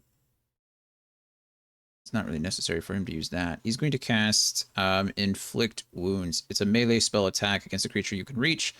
On a hit, the target takes 3d10 necrotic damage. So we're going to do that Oh shit. instead, but he still has to make the hit with disadvantage in this case because of the dodging. So let's see. Goes ahead and misses that attack. Kind of crazy, actually. Weave.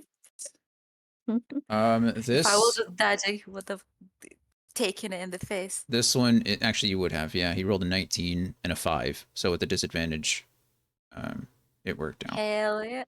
This cult fanatic will do the same exact thing. Is going to attempt to inflict wounds onto Ahmed. A 4, well, an 8 in this case will also miss because of the dodge. The other two fanatics are. Wait, let's see. This fanatic is charmed. I really wish this is my fault. Let's go. Give me 1 second. I need to adjust something.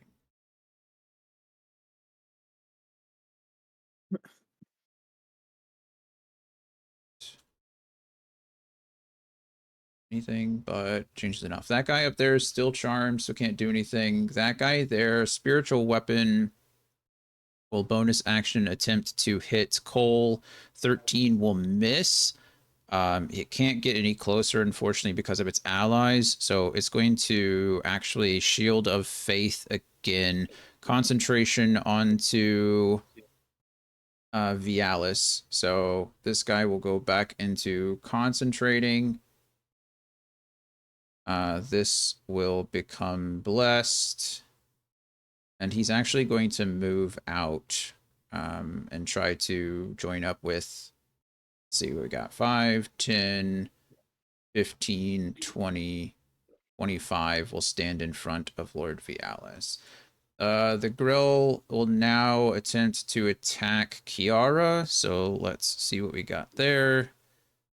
+4 to 17. To 17 just hits you, Kiara, yeah?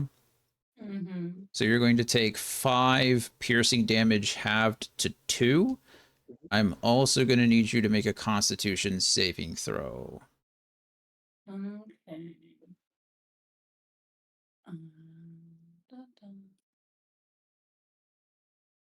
Constitution should be pretty good. Yeah. I'm just double checking the number.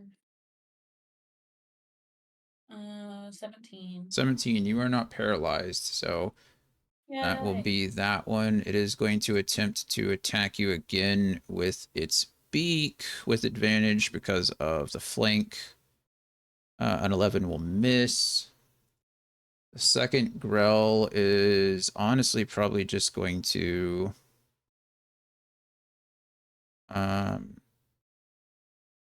okay, two beak attacks with advantage on Kyle. 24, Oh, shit. 21, both hits. 7 and 7, 14. Kyle goes from paralyzed to unconscious. Am I able to hit Sure. that one again? Actually, yeah, you might save Kyle. If you can do 12 damage, I think you'll save Kyle. All right, let's see. Got it. Hell yeah. Okay, 21. that hits. Okay. Big deal. This is a big moment. Okay, A sweating. big moment. Oh, You got it, you and got it. you gotta do 12. Okay. Oh, 11. nice. Oh man. Roll roll a 20. If you hit a 20, it's dead. Okay. You dropped it below Big its yeah. Ah. And This Grell is holding on by 1 health point. 1. That- And Kyle remains unconscious, unfortunately. Dementor, it is your turn. Mentor will take it an attack on it. Come on. Yeah, I just want to like let out an intimidating fucking roar. yeah. Oh. 17. 17 will hit the Grell, and minimum damage will kill, so the life drained constitution check does not matter. Grell is Thank dead. you. Grell is Yeah. dead. Dementor will move. I can move through this guy, right? Like from here to here. Yeah. It's just difficult terrain, but it's the same. Doesn't matter. Yep, I'll do that. Okay. Okay. And that's it for its turn. Then it is Ahmed's turn. Ahmed. Oh my good god. Okay. I'll attack this guy. This guy Okay, go ahead. with If you hit minimal damage, will kill. Okay, that's In fact, Ahmed has a chance to take out 2 people here. okay. So +5 to hit. So I'm just getting a bit. A lot going on. 15. 15 hits. So this one's dead. No problem. Actually, his minimum. He's a veteran, right? What is his minimum damage? His minimum damage is 4. Yeah, that one is dead with minimum damage. The next one you will have to roll for. But as long as you roll higher than a 1, then you're going to be fine. Okay. 5. I think this guy ever summoned a spiritual weapon, so 22 certainly 22. hits, not a problem. Okay, so let's put +3. 6. 6 kills, which will get Okay. rid of this spiritual weapon here. Ahmed is gonna walk up right here, right in the faces. Okay. All right. Yeah, not a problem. Actually, it kind of is a problem.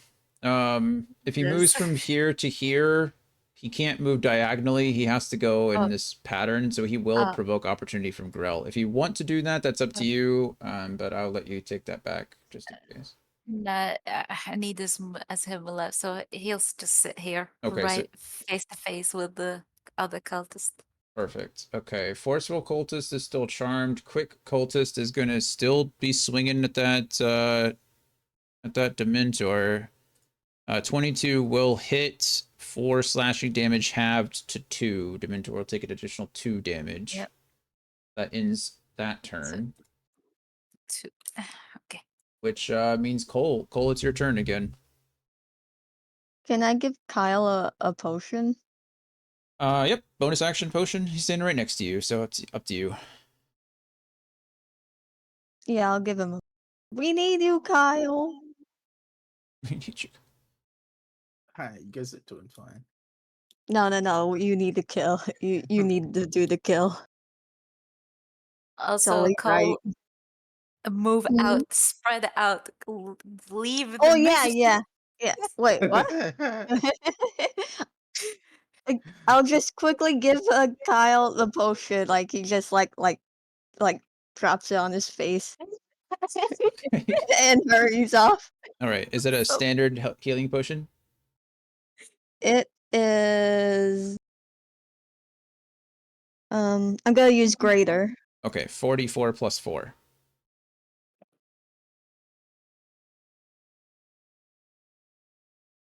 Shouldn't another one of these things be gone? Technically, they belong to these guys, I think. Actually, no. This one cast the first one. I don't know. Whatever. When you pointed it out earlier, you pointed to ones that weren't charmed. They're not doing anything anyway. Hold on, what am I doing? What am I rolling? 4d4 plus 4.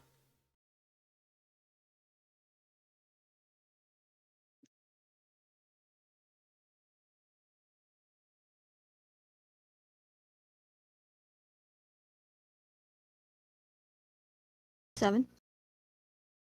7s. Kyle will regain consciousness and regain 7 health points. Yay. And then I'm gonna move. Yay! Thank you. Gonna move.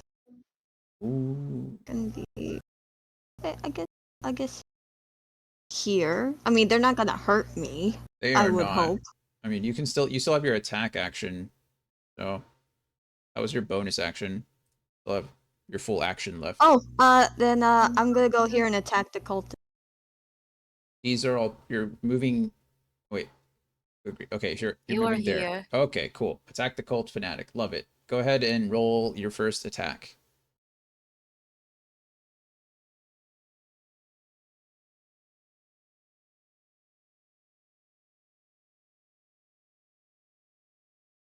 $21. 21 certainly hits. Not a problem.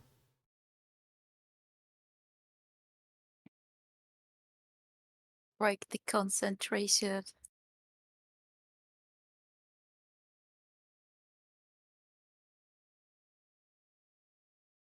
7.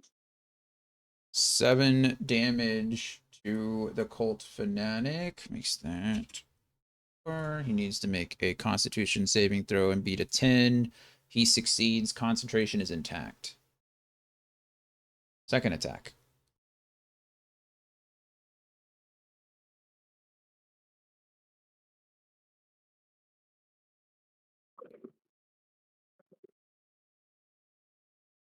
$16. 16 hits, no problem.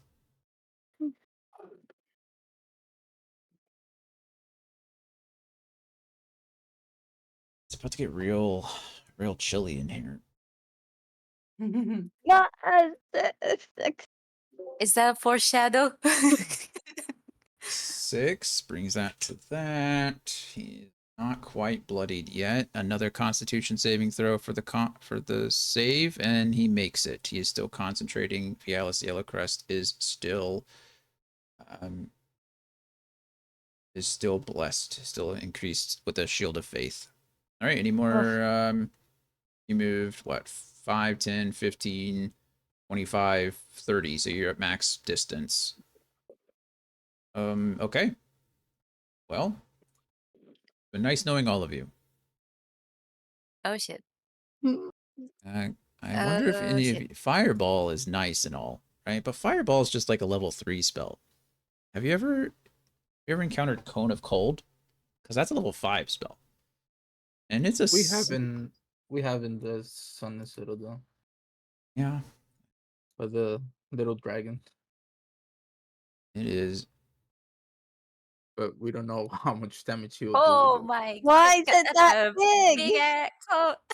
Oh This my god. is a 60-foot cone. I don't know if you've ever experienced a 60-foot cone. No. But Will Give me a he hug. hit his will he hit his oh subordinates yeah. too? Oh yeah. Sure,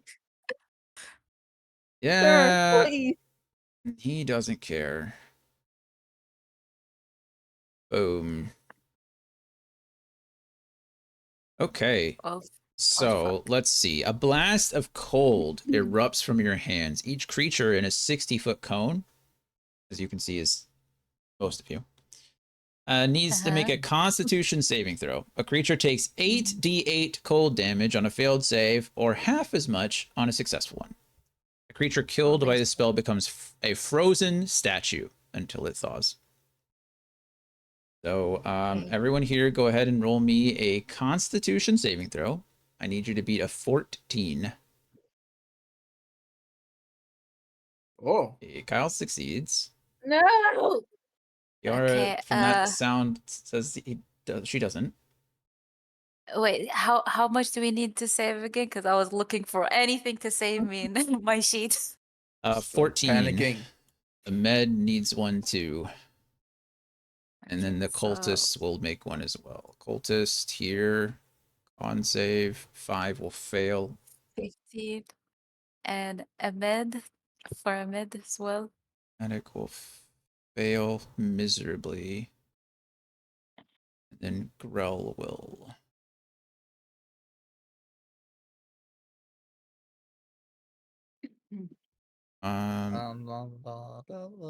Kiara, go ahead and roll again for me. I'll explain why in a second. Okay.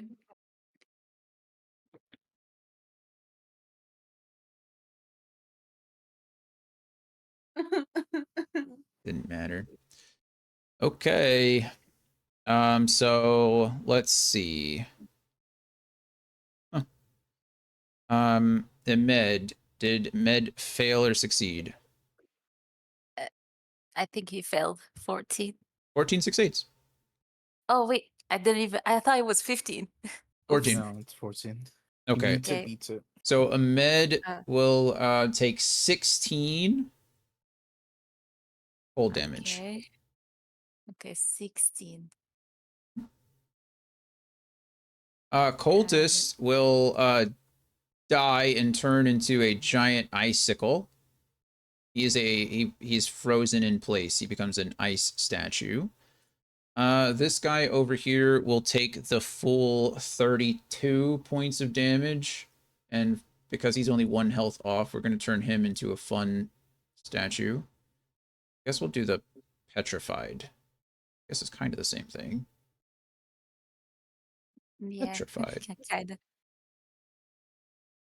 In this case, that'd be the same thing. Petrified.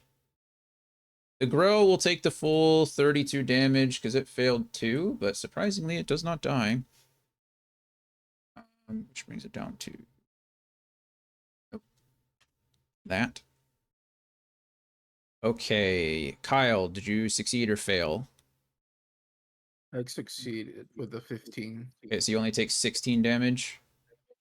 Yeah, but I'm down. Unconscious again. Yep. Okay. Alaric. Did you? Yeah, I succeed. I rolled a 15. Okay, then you will also only take 16 damage. You bitch. I'm coming for you. And then Kiara failed. I take the 32. Yeah. Yeah, you take the full 32 damage. I don't think anything is halved for you because of the rage. Not with cold. Yeah. So that brings you what, down to 29? 27. Okay. All right, so we're sitting at Cole. You still have full 59 health, correct? Yeah. Kyle's unconscious, currently at 0. Alaric is sitting at 40. Dementor is sitting at 19. Ahmed is sitting at what? 37? Yeah, 37. Okay, and then Kiara is sitting at 27. Alrighty. That is his turn. And that'll end that. Goodbye, Cone of Cold. He's gonna go ahead and take 10 feet back since there's no reason for him to be there. And then he will end his turn. And Kyle, I need you to make, actually, I don't need you to make anything. I will make your death saving throw.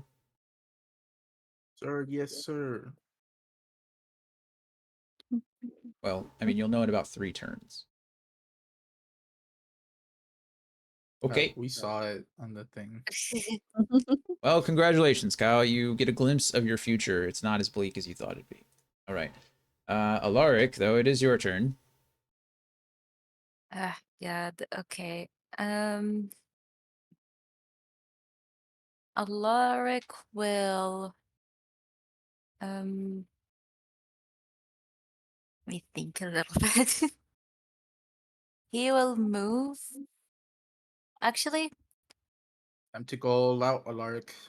um, I want to, but I also want to save you, but so I'm not sure what to do. Hello. Okay. He will move. He'll move towards 10, like right here, and flank the grill. Okay.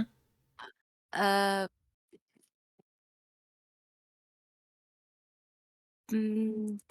bonus action. He will use the Hexblade's curse Okay. on it, and then he will make an attack. Should I read the Hexblade or? Let's see. X-Blade's Curse. Starting at first level, you gain the ability to place a Baleful Curse. As a bonus action, choose one creature you can see within 30 feet of you. The target is cursed for 1 minute. Curse ends early. If the target dies, you die, or you are incapacitated. Until the curse ends, you gain the following benefits. You gain a bonus to damage rolls against the cursed target. The bonus equals your proficiency bonus. Okay, firstly, let's just apply curse to this jerkhole. Do I even have one? There's not even a cursed thing. There's a hex thing. We're gonna use hex for now because it's equivocally the same, equivocally equal. Okay, that's fine. Go ahead and make your bonus action baleful curse, Hexblade's curse, whatever. Got it. Go ahead. And he'll make an attack, normal attack with the rapier. That's fine. He gets advantage and he crits on a 19 or a 20. So Yeah. Come on, give me crit. What? well, Anyway. that's not looking good. All right. Go ahead and Thirsting Blade. Second. second. Look. Good God, these rolls. Let me change my dice real quick. I'm gonna go this.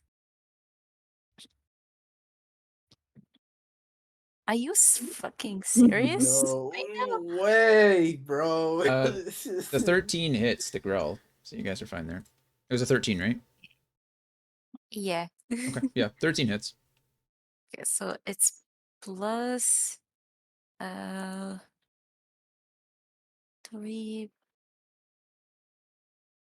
Call it my proficiency bonus. What is buffer? 3, so that's 6. Then D8. Shake. 10.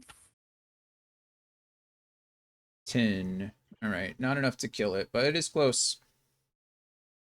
Give me the heals. Okay, so that was you don't get any heals from that yet. Yeah, not yet. All right. Let's see. What do we got? That guy is currently an icicle, so we're going to remove him from the fight. He's not going anywhere.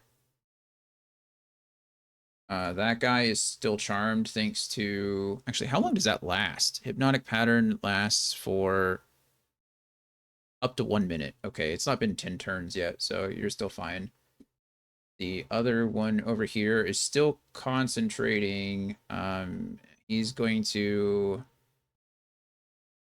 probably attempt to hurt Cole. Actually, we'll roll a 50-50 shot on that one. So 1-2 is Cole, 3-4 is a med.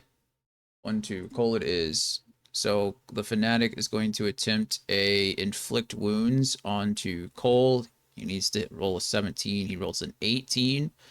Inflict wounds will in fact deal 18 points of necrotic damage to Cole. And Ugh. Cole, I need you to roll me a concentration check. You need to beat a DC 10. Oh shit.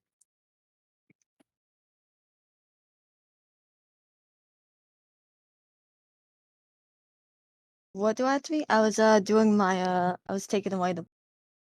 Constitution saving throw. You need to beat a DC 10. Okay. It is 4:05. Do we want to keep going until we finish this fight?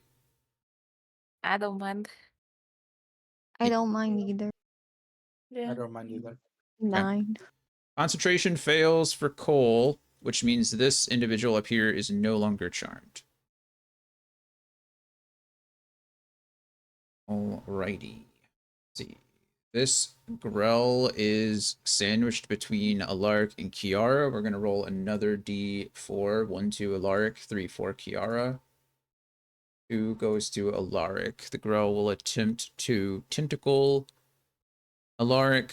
10 will miss. It is then going to make a beak attack. 9 will also miss. Can I also go ahead and take a swing at it? You can indeed. Mhm. Eve. Mhm. 18. 18 hits the Grell. 13 damage kills. And I regain HP. Let me see how much. 18 damage. 18 kills the Grell. Ooh, Grell Lord down. save Alaric.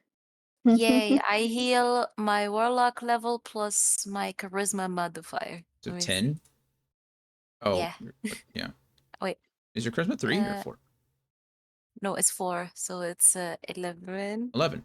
Yeah, nice. Yes, Okay, so all the Hell damage yeah. you just took, you get back. Well, some of the damage anyway. almost. 21. Yeah, almost. You have to explain to Kyle why you chose to do that instead of healing him. But, you know, it's close. It's the same thing, really. I need to be able to withstand another cone of cold, whatever cold cone ice cream thingy, but I don't know. Yeah. Dementor. I just need the Dementor to hit something. To be fair, it soaked up the cultist's attention, but this cultist has 9 HP. Actually, it had 3 after Cole blasted across the floor. So I need the cultist dead, please. Okay, I got you. That'll do it. 19. All right, dead. Die. Dead cultist. Okay, any Cool. movement that the Dementor would like to take? Movement. I mean, yeah, he'll fly towards the bee. Like, oh, that right here. Perfect. There's a pillar here, right? Yes, that is a pillar. Yeah. Okay, nice. That means it is now Ahmed's turn. Ahmed is going to swing at this one. Love it. Go ahead. Yay. Just roll twice. Uh, I assume you're attacking twice, right? yeah. Okay. That's 11 and oh, I twice. I forgot that. I could do it twice. Bruh. Bruh. Well, this is cheating. This is not allowed. I'll give you the 15 because we're running late Okay, no and problem. because I'm close to killing you all anyway. Oh shit. Okay. I got something up my sleeve if this freaking thing gets out of my way. So kill it, please. If we could just kill this concentration. Please kill him. I have an idea I Oh, want to use. I got you. Hold up. Let's roll. Come on. Okay, 9 for the first one. You And missed the second then one, or you missed the first one, so that's the only 9 okay, damage will be the damage that it takes. yeah. Shit. Well then, Ahmed is going to change his spot and move the other side, like around. Done that to begin with. Could have flanked you. Huh? You could have flanked. It's fine. Oh. Okay. Then here, I guess. Well, it's too late now. It doesn't matter. Concentration was broken, though. Move Ahmed wherever you like him to be. I'm just saying. If you were thinking about flanking, you could have flanked before. I didn't think of it, to be honest.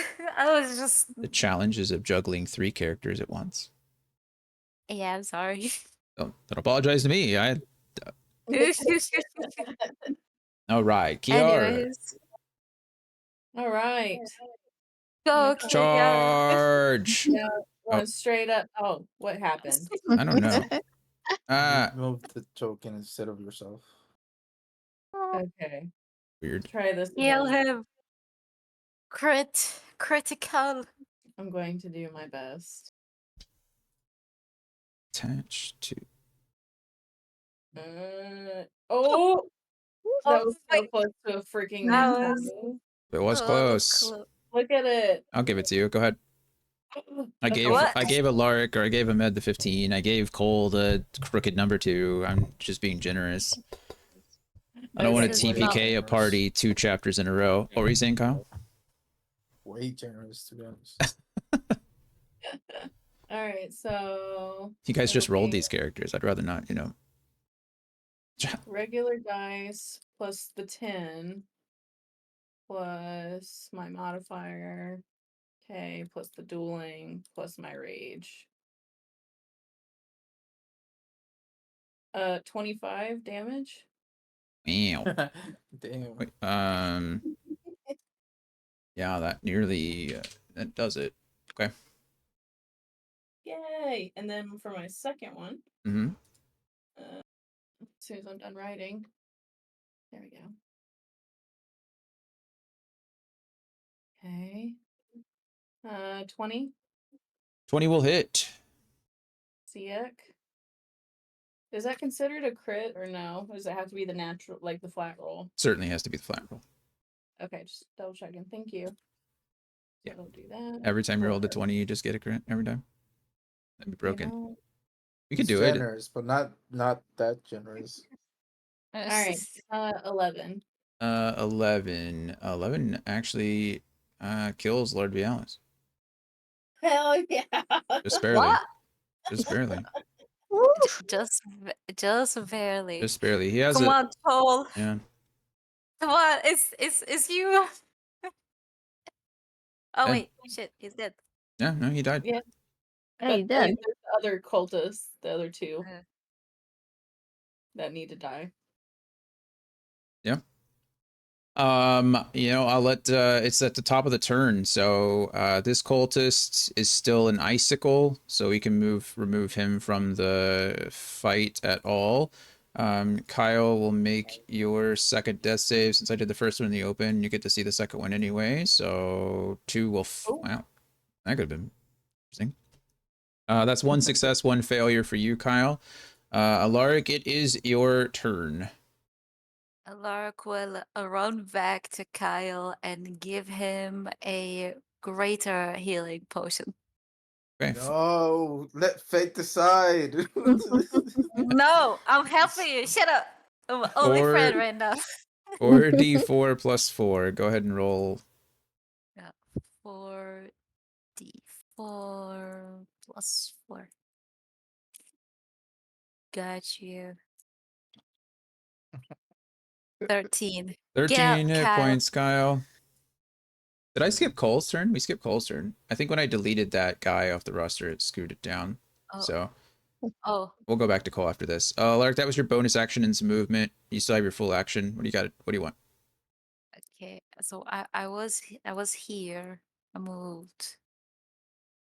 He'll go back to the right here and Okay, just smack the guy. perfect. Go ahead. I think minimum damage. Not quite will kill, but you're close. Roll twice for 2 hits. 21, That'll hit. and then I guess. Well, it's a 5, by the way. I just added 4 by accident. Okay, so he's down to. Okay, so you will need to hit him with the second hit. Yeah.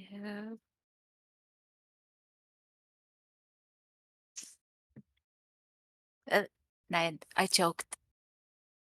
9 will miss, unfortunately. Cole, it's your turn. Okay. Gonna smack him here. 8 misses. Okay. Jesus. Another try. Okay. Please, second hit. Today is full of surprises with them Okay. rolls. All right, 23 hits, and yeah, there's no way you couldn't kill that guy. So okay, perfect. There's only one cultist left, and you know, logic dictates that he's running like a bee. So he sees everything that's just happened. He lost his charm, and before his mind even came back to himself, he saw 2 of his party literally frozen statues, multiple bodies on the ground. He saw a giant bull just slash Lord Vialis in half. And so he is going to book it Gonzo. And good job, guys. That was Oh close. my god. We lived. The Cone of Cold actually Alaric did will take a less seat for a bit. damage than I thought. Yeah, so as you look around, Lord Vialis is still there. It's in more or less pieces, I guess, cut across the chest, but Mwahaha. anything that he was doing, any ritual that he was performing, is clearly gone. There's some more exploration and some more conversations to be had with this fight being done. I will leave it up to you guys. We can try to get through some of it now, although it's already 4:15. I don't mind, but I know everybody else has lives and things to do. We can do this like a narrative thing. I can give you just a quick narrative wrap up now and kind of give you things and kind of guide the party where I think it would want to go. I could do it over Discord and have it ready by the time we get back. Meeting up it'd be like less than an hour, so extending the session into extending the chapter into next week probably isn't too logical, but I don't mind doing it. It's just really all up to you and what you all prefer.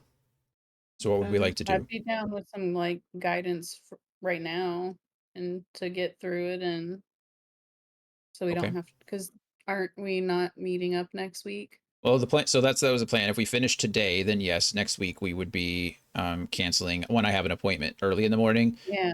But like I said, this session wouldn't take long. So if we were going to meet, then we could push the session back like an hour to make sure that I could be here. We I'd could. rather do it today, so that way you could just focus on your appointment and what that entails.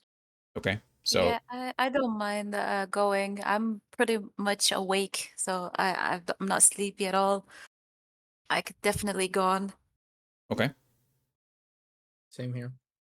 Okay. Mhm. All right. Perfect. Then we'll just kind of yeah. Well, do you want to keep playing then, or do you want me to just like guide you and wrap this up as we go? You can just guide. That's my Yeah. vote. Yeah. Okay. So yeah, that's not a problem.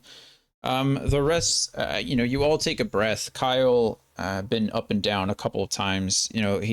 He's fighting in the air with a grell and a couple of spiritual weapons, and was doing his best. His silence spell definitely prolonged the fight and kept everyone alive for one more turn. Alaric's counterspell essentially did the same thing. That kept the fireball, but obviously, Kyle being up and down and need took a lot out of him, took a lot out of the party.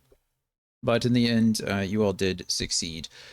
There's no threats. You all uh, explore the area and make sure that there's nowhere else around, and take a good look at the rest of the surroundings. Kyle and Kiara, you with your features of being able to identify certain things, track different scenarios or track different individuals, and with Cole's earlier discovery that he could hear a draft coming from the statues the statue they were standing nearest to, you all discover that these are more or less tangible illusions. The statues can be manipulated and moved in a way that they lead directly into the pits that you all saw previously. So if you um, zoom out on the map, I can sync it, I guess, for everybody. But if you guys see on the map, each of these statues lead to one of the pits that you all encountered earlier.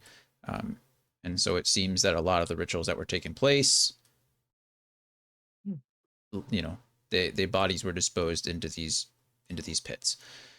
You realize that there were a couple of other passageways as well. At the base of the stairs down here, you noticed that there was a path that ventured off to the left, and so you decided to attempt to continue looking in that direction from up here, and you do find an additional wall. And in this room, let me verify that I know which room we're talking about. This is more, rather than the blank space of before, this is more like a library. There are a couple of shelves on the walls that look to contain several old books, but it is a dark chamber. But the biggest thing is that resting atop a small table and is a very large gold urn. Um, and as you take a look at it, Alaric and Cole takes a little bit of time with it, realizing that there is some magic emanating from it. And sure enough, it becomes pretty apparent with the notes that are left on the table next to it and some of the books and scrolls that Kyle and Kiara helped to unravel, that these are the remains of the family. These are the remains of the Yellowcrest family. This is the mother and her children as well, in this urn. And so your overall mission has been somewhat fulfilled. There's still the taking it back to Waterdeep and burying it properly, or taking it to any hallowed ground that you choose and burying it properly. But where you choose to do that is really up to you. There isn't much else though. A lot of this stuff seems to be only important to the cult itself, as far as any kind of riches or jewels or treasure. There is a couple of things. Um, so as you go back into the hallway down here and realize that um, the two chests are unlocked, you find a couple of things. Firstly, you find um, what's his name, Veckin. You find his gear. So whatever he was wearing, his longsword, his shield, some of his armor has been tucked away in one of those boxes. Along with that is a pair of jeweled earrings. So whichever one of you want to take that, make a decision now, so you have it in your inventory. Actually, everybody just roll. Okay. Go ahead and roll for it. The highest number gets it. D20 roll. Okay.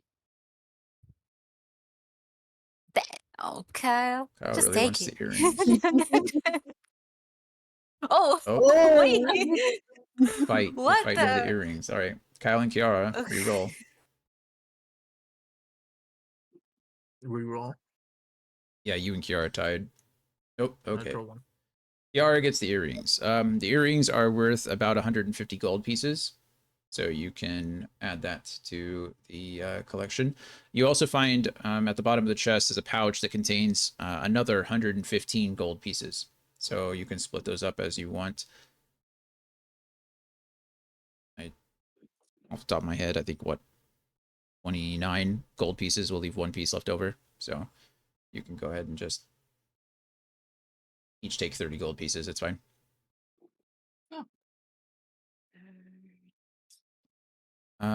Further on, so after searching this area, you're pretty confident that there aren't any more hidden passages down here. So you take a look further around the chapel and realize that this room here in the middle is another type of office. This is actually, I think, a study. Yeah. So in this room, there is a glowing crystal sphere that illuminates the chamber. This is one of the nicer rooms. It has a wooden floor, contains a couch on one side and a tall bookcase on the other. And this bookcase holds a collection of debased literature, dark mythology, studies of aberrant magic, mad treatises on elder gods, pretty much anything dark that you can think of in regards to summoning other beasts from other planes or communicating with them, things of that nature. It looks like it's a pretty big collection that's been added to over the years. It's if sold to the right person, maybe you can get about 300 gold pieces, but it is a collection of pretty dark literature. So whether you want to give it to somebody else or destroy it or try to find somebody to buy it is up to you. So yeah, everybody go ahead and roll for that too.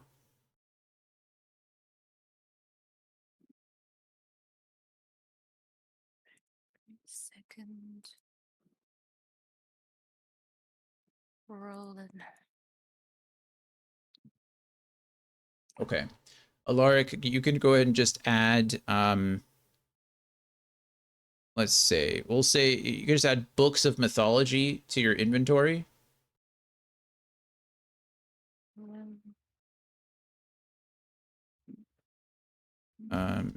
I'll go ahead and add this or give this to you in the Discord if you want to add more information. That's essentially what it is. You can put in there that it's worth 300 gold pieces. I only want you to keep it in mind or keep it on your inventory so that later you guys can discuss what you want to do with it. So it's really up to you at that point. We'll just go ahead and reveal all of this.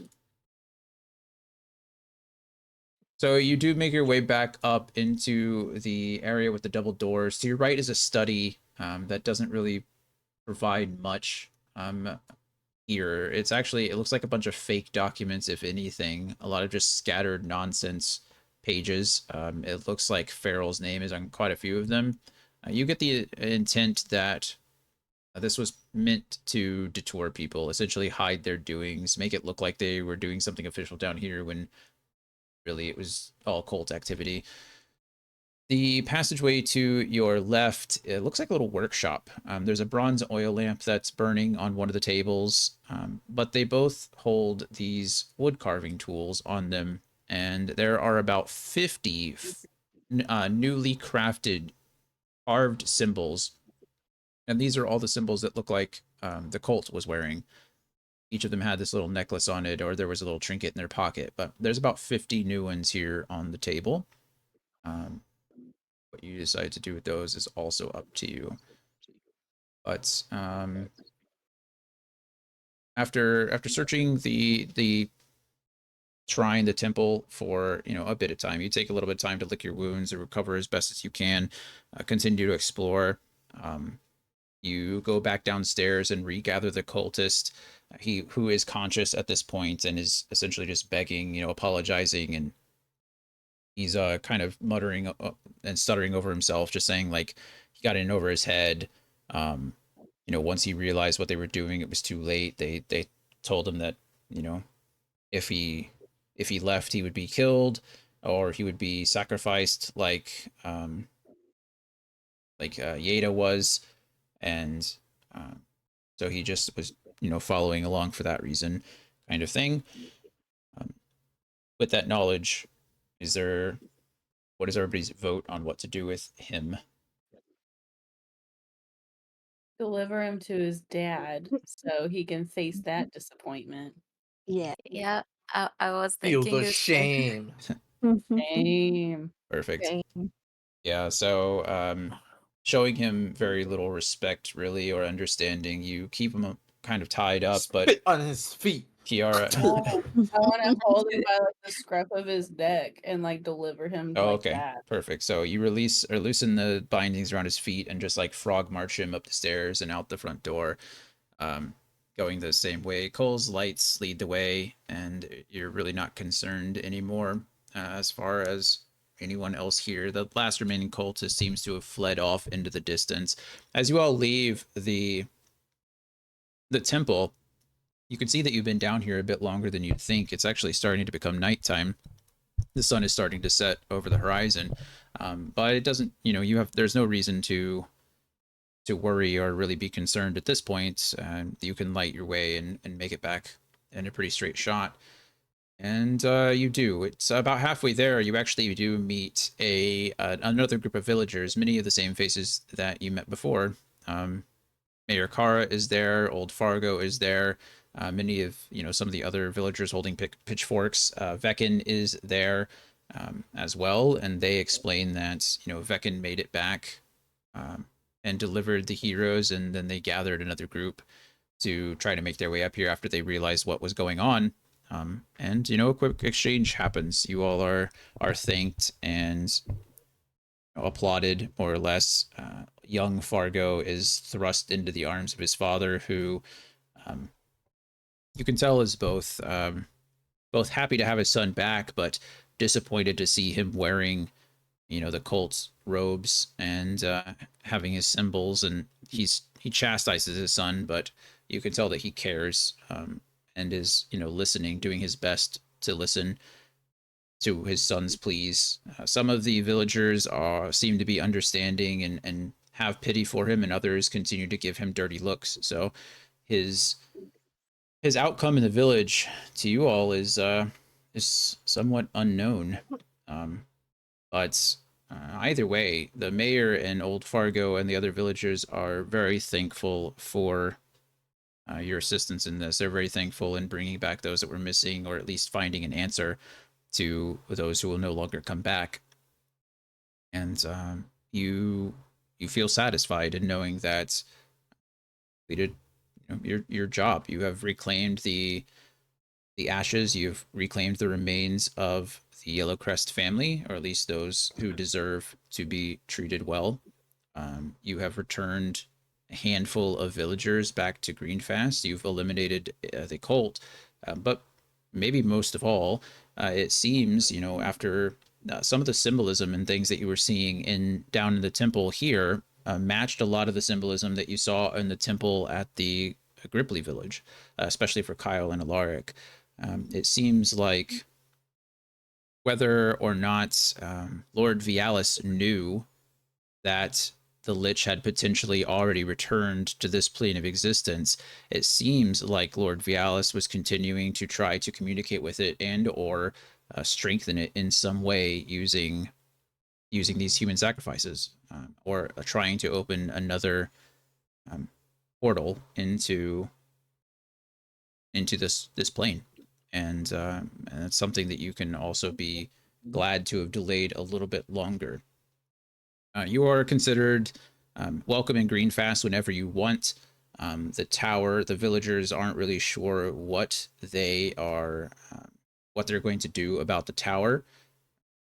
If you guys are free to offer an opinion or claim it yourselves, if you so choose. but that'll be a discussion for another day. You are welcome to stay in Greenfast for at least the night, if not longer. All of your meals are paid for. Room and board is offered at the inn. That essentially concludes the chapter, kind of. Did we find Sarah? So, yeah, I was just about to ask, when I said kind of, you still have the ashes that need to be taken care of. So, whatever you choose to do with the ashes is up to the party.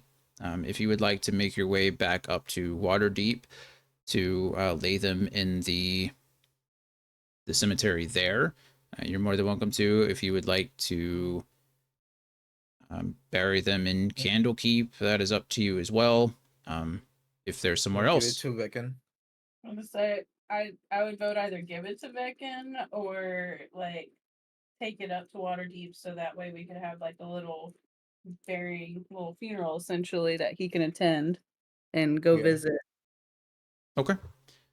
I mean, it's up to you. If you'd like to turn that over to Veckan, then you're more than welcome to. If you all want to take the trip to Waterdeep, then you can do it together. To Waterdeep. Yeah, I'd be down to go. To Waterdeep. Okay. Waterdeep. Yeah. Are So we claiming the tower as another of our rental properties? might be the only mutual property you have right now. I guess. Oh, that's right. Um, technically, Alaric and Kyle still own parts of the Mithril mine or the Platinum mine. Mhm. But that's it. I don't think any of you guys really own anything. It was the other campaign Yeah, where it was we the were other collecting properties like Monopoly. That was nice. I mean, we if we claimed it, we'd have a place to stay, like a home base, you know, basically right by Waterdeep.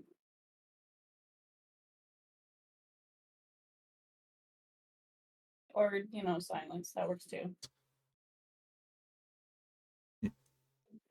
Anybody have an opinion? Hello? Oh, I'm down. Yeah. We're keeping this cultist place. It's our It, place now. the house in Waterdeep and the house here as well. Dorviel's house.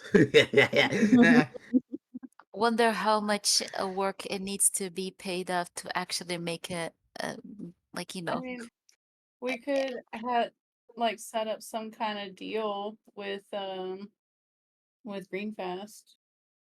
Like mm, maybe they work on it.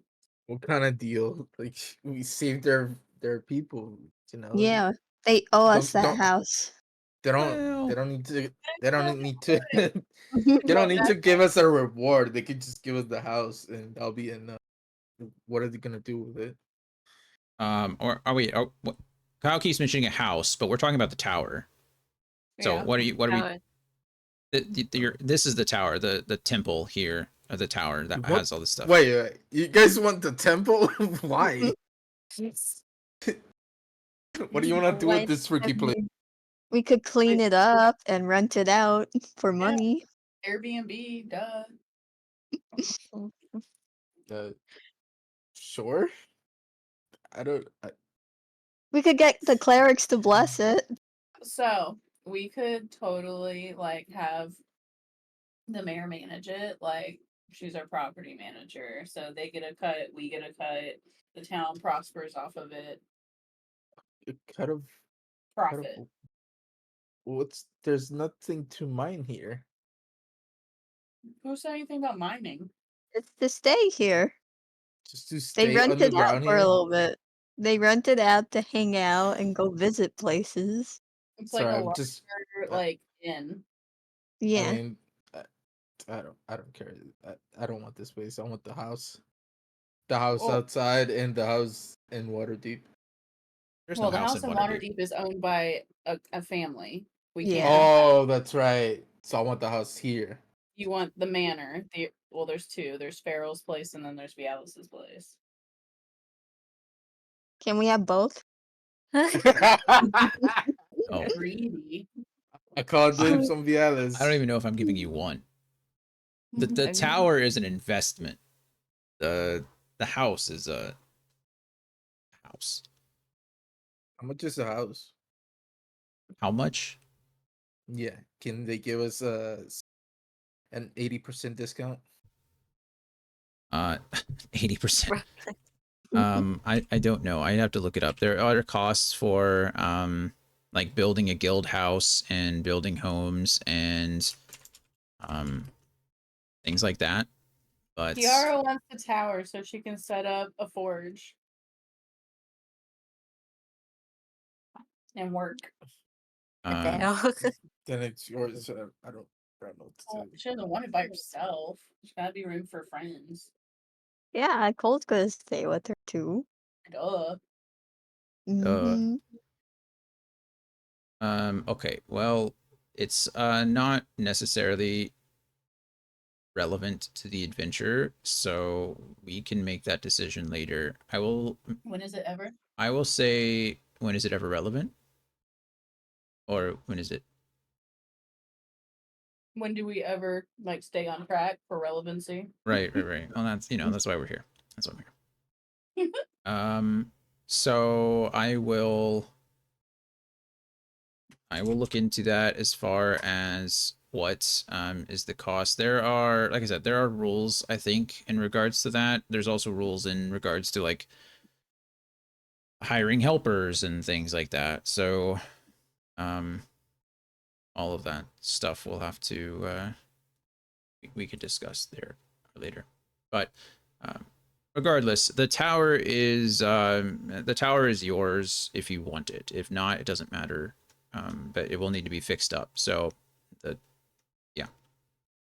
Um, as Woo! far as a house inside of Greenfast, that's something that I would have to actually look into. Um, can I not?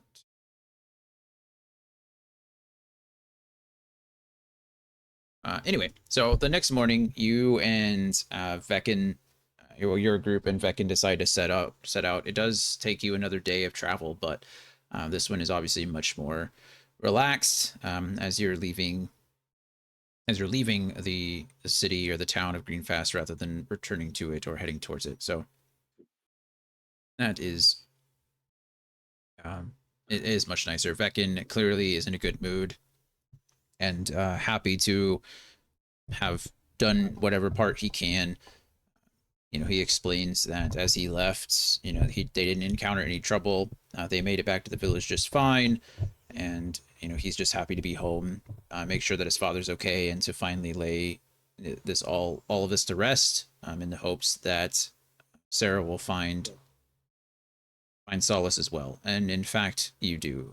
It does take you a full day of travel, but almost as soon as you reach Waterdeep, um, Beckett encourages you to head directly to the cemetery, and it's a very small little service. You hand over the urn to Veckin, who stands over an empty plot of dirt, something that's already been dug up but didn't appear to be assigned to anyone yet. And he says a few words. He apologizes to Sarah for making her wait so long. He didn't know that she was suffering like this. She he thanks he turns and kind of thanks Sarah for finding a group of adventurers that could help him settle this once and for all. And he apologizes to the Yellowcrest family. He apologizes to the mother and the sons and the daughter, and you know sorry for what your husband and father did to you. And after a brief moment of silence, he says a couple of words and something that you can't really understand. He more whispers them to himself, but he opens the urn and lays the remains into the dirt. And as he turns around, you get a glimpse over his shoulder um, of the family, of the Yellowcrest family. Their spirits come from the dirt, come from the remains, and off to the side you see Sarah and her spirits, Kyle and Alaric. This is not the first time that you've seen it. But for Cole and Kiara, you this is the first time, and you don't see her as the worn down um, servant that she was in her visions or that she described in her diary. She's standing tall. She's opens her mouth and has a tongue again and smiles, and Veckin reaches out to her and she reaches out to Veckin, and they don't touch, but as close as they can. And Oh, Lady Yellowcrest beckons her on. She waves her arm over and gives the spirit of the young girl a tight hug. And they all turn and smile. And as the wind blows, the spirit and the dust is carried away, and their spirits are able to finally move on. And you can feel satisfied in a job well done, in more ways than one. In more ways than one. So we will end the chapter there in Waterdeep.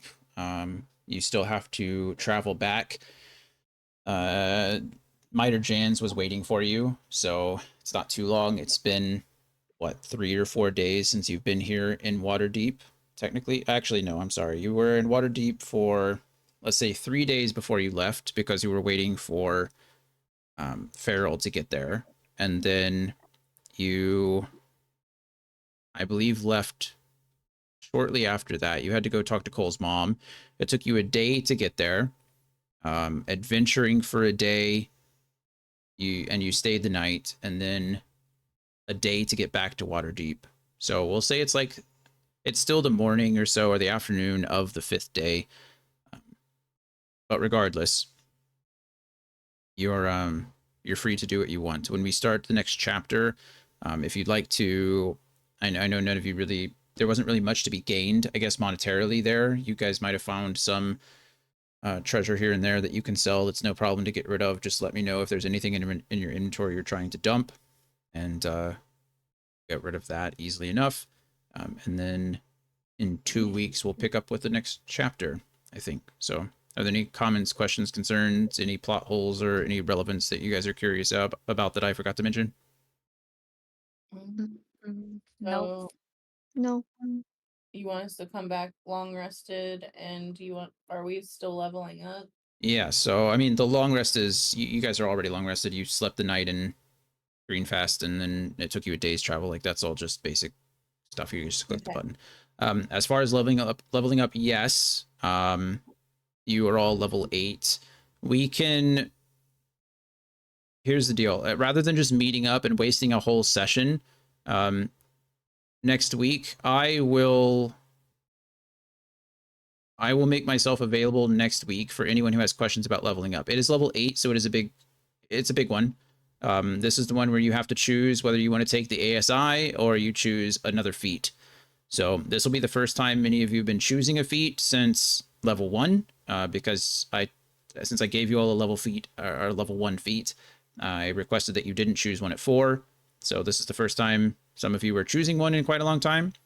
So that is up to you. If you would rather not take the feat, you can choose a +2 ability score improvement to any of your 6 attributes, excuse me. And you can also split that. So it can be either 2 and 1 or 1 and 2. It's up to you and your character, whatever's best for that. But yeah, I mean, at level 8, I think it's really it. For most people, it's just level 8, the ASI, and then maybe you gain some more. Maybe you gain some more spell slots if you're a caster. For those who are multi-classing, you need to specify which class you're leveling in. So I'll need to know that when you're doing it. But yeah, so I think it's pretty basic. I think bards get one more spell known and get one more 4th level spell slot with their ability score improvements. You're a what? You're a fighter 3, barbarian 4. No. Yeah, that's correct. Okay, so So if I technically, take this in barbarian, I can get an extra attack and fast yeah, movement. correct. Okay. And Um, then it mhm. says I have a 3 proficiency bonus, but whenever I look over at this table, it shows a I should have had +2 and then I get +3. Maybe it was the fighter that gave me the +3. Your proficiency bonus is based off your total level, not your class level. So levels 5 through 8 are all +3 proficiency, Oh, and then at 9th level you guys will go up to 4. okay. Yeah. All right. So yeah, if I do it barbarian, I'll get the extra attack and the fast movement. Yeah. Don't forget everybody's HP as well. Oh yeah, For I would have ranger forgotten. at 8th level, you get ability score and then land stride, which is nice. Don't nothing to do with spells though. Nope. And I then can change my spells, but yeah. I don't gain anything. And then warlock gets the ASI. You do learn a new spell or get one more spells known, which is nice. And that's pretty much it. So yeah, that's Oh, I don't get ASI for my barbarian one then. you would have gotten ASI at 4. Yeah. So you're Okay. not going to get ASI until you hit Barbarian 8, if that's your plan to continue with Barbarian. So it's kind of the downside, I guess, of multi-classing is choosing one over the other. So, Yeah. Okay. but I mean, you'll be hitting twice now. Fast movement's always nice. Gives you a little bit extra 10 feet of movement when you're not wearing armor, which you're not.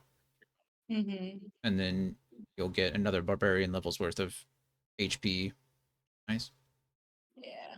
All right. But I think that about covers it. Sorry it took a little bit longer today.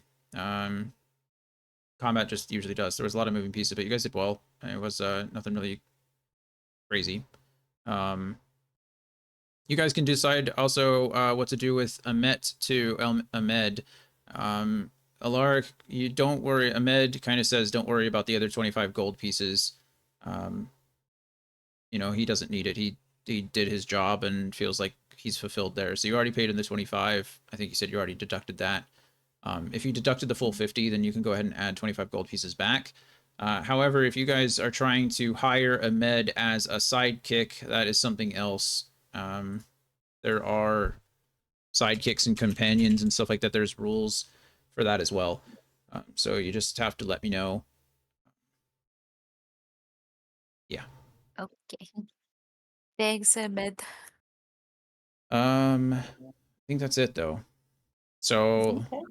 I'll make myself available next week. Like I said, we won't have a session. I'll be preparing, but during that time, if you have any questions or you want to go over things with me, just send me a snapshot of what you did. For most of you, like I said, it's just HP, ASI if you have one, or a feat if you want to take that instead. Make sure you choose the spells known that you have extra, and then that's pretty much it. It's pretty basic at level 8. It's a big one because of the ASI/feat, but you know it doesn't like not it's not a lot. It's just very impactful. So Sweet. okay. Any comments, questions, concerns before we bounce? Nope. No. Alrighty. No. I think that is it then. Well, yeah, I love you guys, and I will see you in 2 weeks for a session for chapter number, I think we're on 8. I Sweet. think. It's a lot. Let's see. 1, 2, 3, 4, 5, 6, 7. Oh, this was 8. It would be chapter 9. Damn. Wow. Okay. Well, that's it. Love you guys. Bye. Love you. Bye. Bye. Bye. Bye. Adios. Alrighty, friends, we are done, and I am tired.